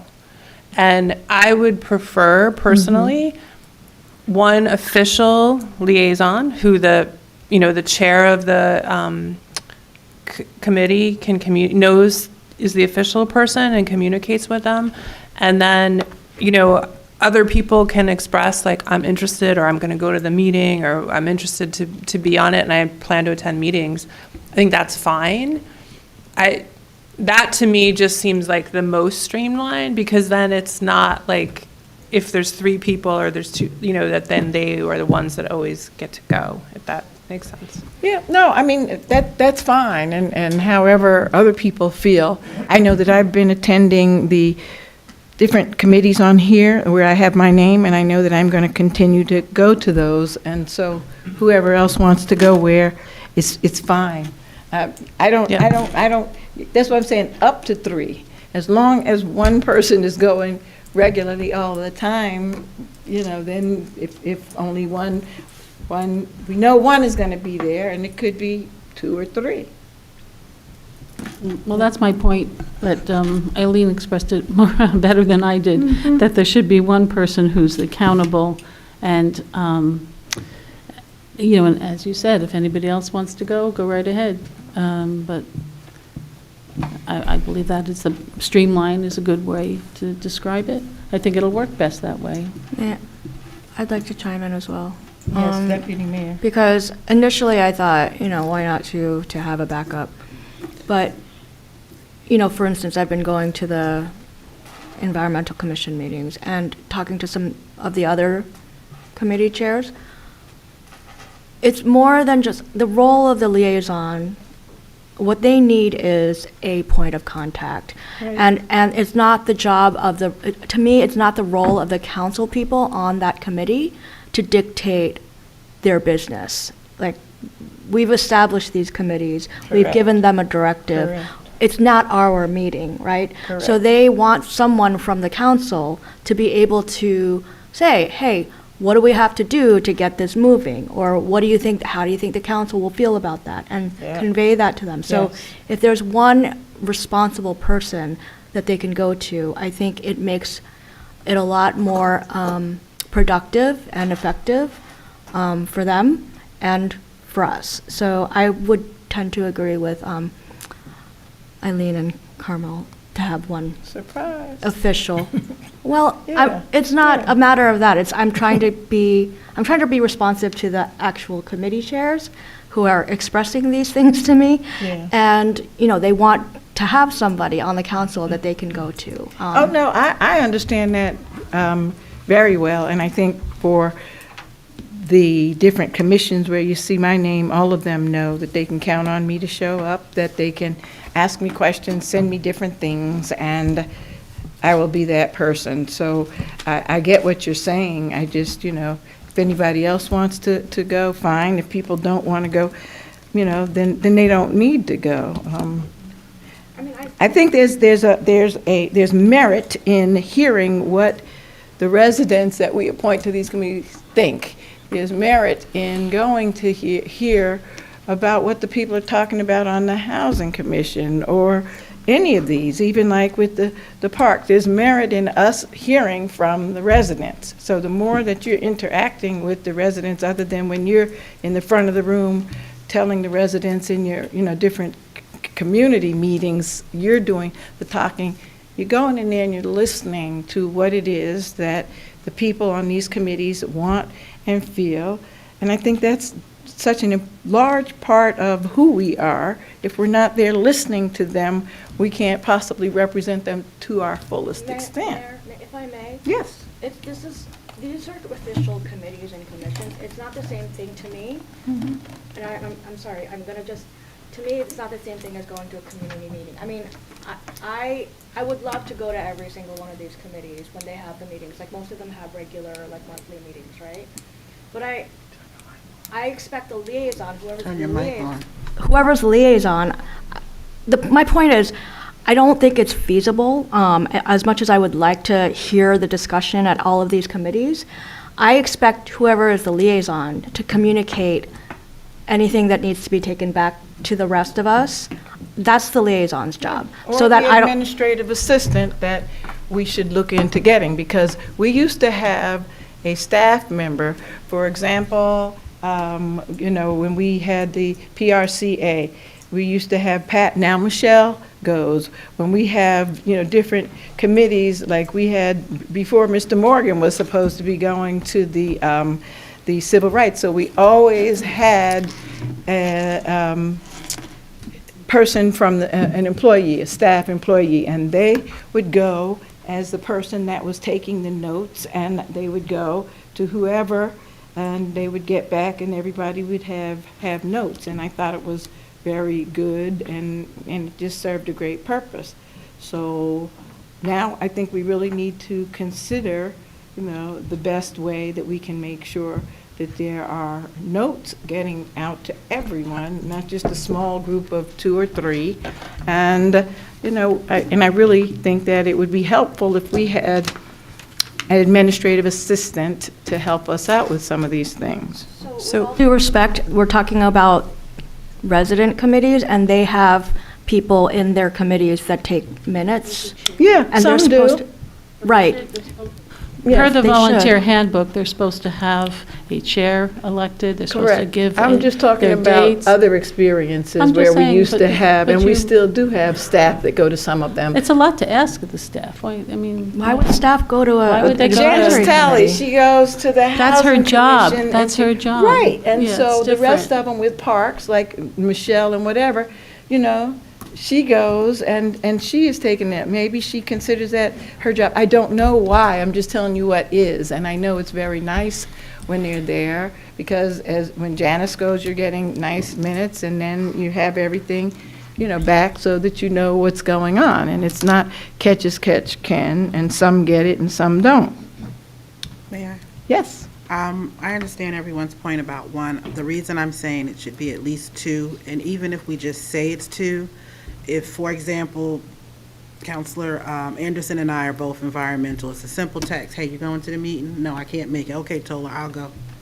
It could be that. I mean, I think it really should be a backup person for these commissions, because there's, in committees, it's a lot of responsibility, it's a lot of work, and things could slip through the crack. People have emergencies. Yeah, get sick. It could be anything. I just know that previous administrations always had 2, from my understanding. From 2008 to 2020, we Yeah, had 3. and staff members, like, I think Mr. Morgan was part of the housing, went to those meetings as well. So, it's really just a checks and balance, so it's not, the heavy's not on one person. Am I going to make it to every environmental commission meeting? Absolutely not, but I'm sure Deputy Anderson would be able to, and if she can't make it, she can call me. It just works that way. I think it would work better. I don't think we need 3, because then, as Council Birmingham stated, that rules out someone else that may want to participate or listen in a meeting, but we should at least consider 2, first person and a backup Manager person. Marks. Just to echo that point, maybe to split the difference, we should designate a designee and an alternate. I mean, and then if if a third person wants to go to a meeting, then they're not prohibited from doing so. Love it. Okay. Well, so then I think we should go back and because again, when these were first proposed, it was one person, so there's a little bit of an imbalance, so maybe we shouldn't vote on these tonight, and we should go back and There's reconsider. one other question on here about safe streets. This is separate from Vision Zero, is that correct? I don't know. Oh. I don't know what the, I don't know. There what- used to be a safe streets here, Yeah. so that's why No. I'm asking. The Vision Zero, Vision Zero is going away. too. Vision Zero will sunset at some point as a body that we have liaisons to. Right. The Complete Streets Oversight Board, which, by the way, would be the point of redress in terms of legislative Okay. intent, would have 3 members that we will vote on later, but until we have passed the ordinance fully and it's implemented, So that shouldn't be included in there. Okay. I very much like the idea of a delegate and an alternate. I think that just rings nicely to me. I would also say that if we have a master list of these things, we should probably expand it to include, just to be honest, there are other bodies that we spend time on. So I'm on the 2 sewer commissions, and then I also got up this morning to go be on the advisory council for Montclair State University, which drafts in 2 people, so that's the same kind of a deal. So we should have a more comprehensive, and I would make it public, you know. Yeah, I would list all this on the website so Yeah. people know. But how did you hear about the Montclair State It's University? because it's because they came to me, because I'm the first ward Oh, I- counselor, And I and also then, Yeah. got All right. an invitation Yeah, yeah. because I'm the mayor. yeah. And it was, and yeah, I think you weren't able to make it, but it's good to have 2 people because I was there Yeah. and represented the town. So, but there are these things that people do. I don't know them, so if you Yeah. want, do you want me to do this again? Excuse me. I don't We mind. can I'm fix sorry, I it. didn't mean to interrupt before. If you are going to revise this, you can take off Rent Control Board. Deputy Manager here, Mr. Scantlebury, stated that this doesn't require a liaison for the Rent Control Board, because we would have to amend the ordinance to assign, because it's a board, not a committee or a commission. You said it's a statutory, so we don't. Okay, you Rent can Control just take Board it off. and Thank you. probably. Planning board can come off Okay, too. planning board. Yeah, I was just listing everything. So Okay. Planning No, Board good, and the good. Zoning Board I was listing, that probably doesn't need to be on it either. Right. So Planning Board, I was just trying Boards to will come tell off. people No, what, I understand. so people know the responsibilities that people have. It's a big responsibility to be on the Planning Board or whatever board, Thank you. And I guess the library board too, is that correct? Because that's a Yep. mayor appointment. The Library Board of Trustees, Well, the that's, mayor appoints. And the that Early person. Childhood Board of Trustees can come off. Corporation Board of Trustees. Okay, so, anything else? Okay, so I'll just send it around again and people can pick their first and second choice. I already picked mine, so I'm not going to pick again, but I appreciate all the work that you've done on this. Okay, so I make a motion that we go into executive session. I need some help from the attorney about the reason that we're going into the executive session. So the Open Public Meetings Act does have exceptions. 2 of those would be whether something in the discussion will involve litigation or anticipated litigation, or if it involves employment matters or just personnel-related type matters. We have 3 agenda items to discuss in closed session regarding that, So this evening, we'll be adjourning to executive session to talk about employment matters. correct. And if there are, And a litigation. so that's anything attorney-client privilege we can discuss. Okay. Okay. Thank you. So for those of you that are still here, thank you so much for being here with us. We're going to ask that you leave at this time. I don't expect that will we be taking any action on what we're going to talk about? I'm sorry, but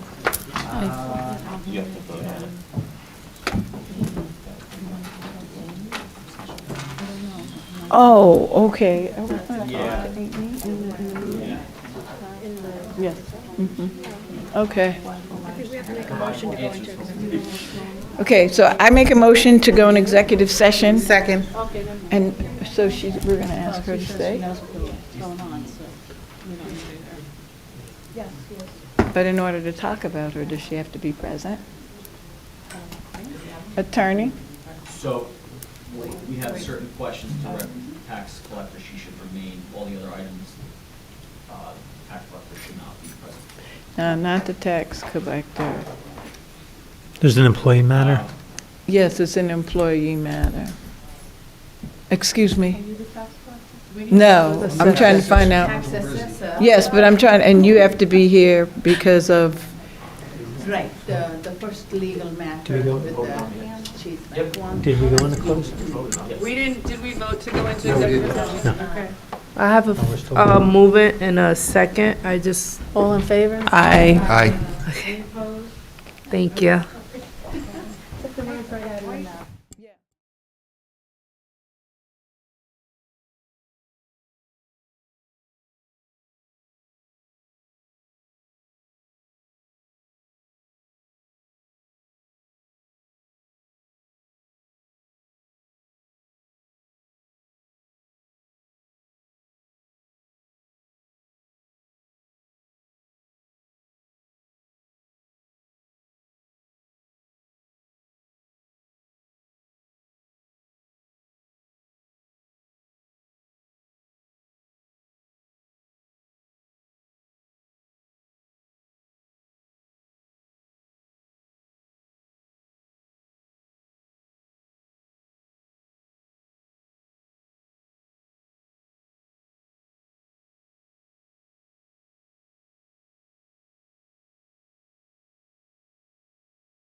I'll make cookies for everybody. Okay, thank you all for waiting, and at this point in time, I'd like to make a motion that we adjourn the meeting for the evening. Is there a second? Second. All in favor? Aye. Any opposed? Have a good evening.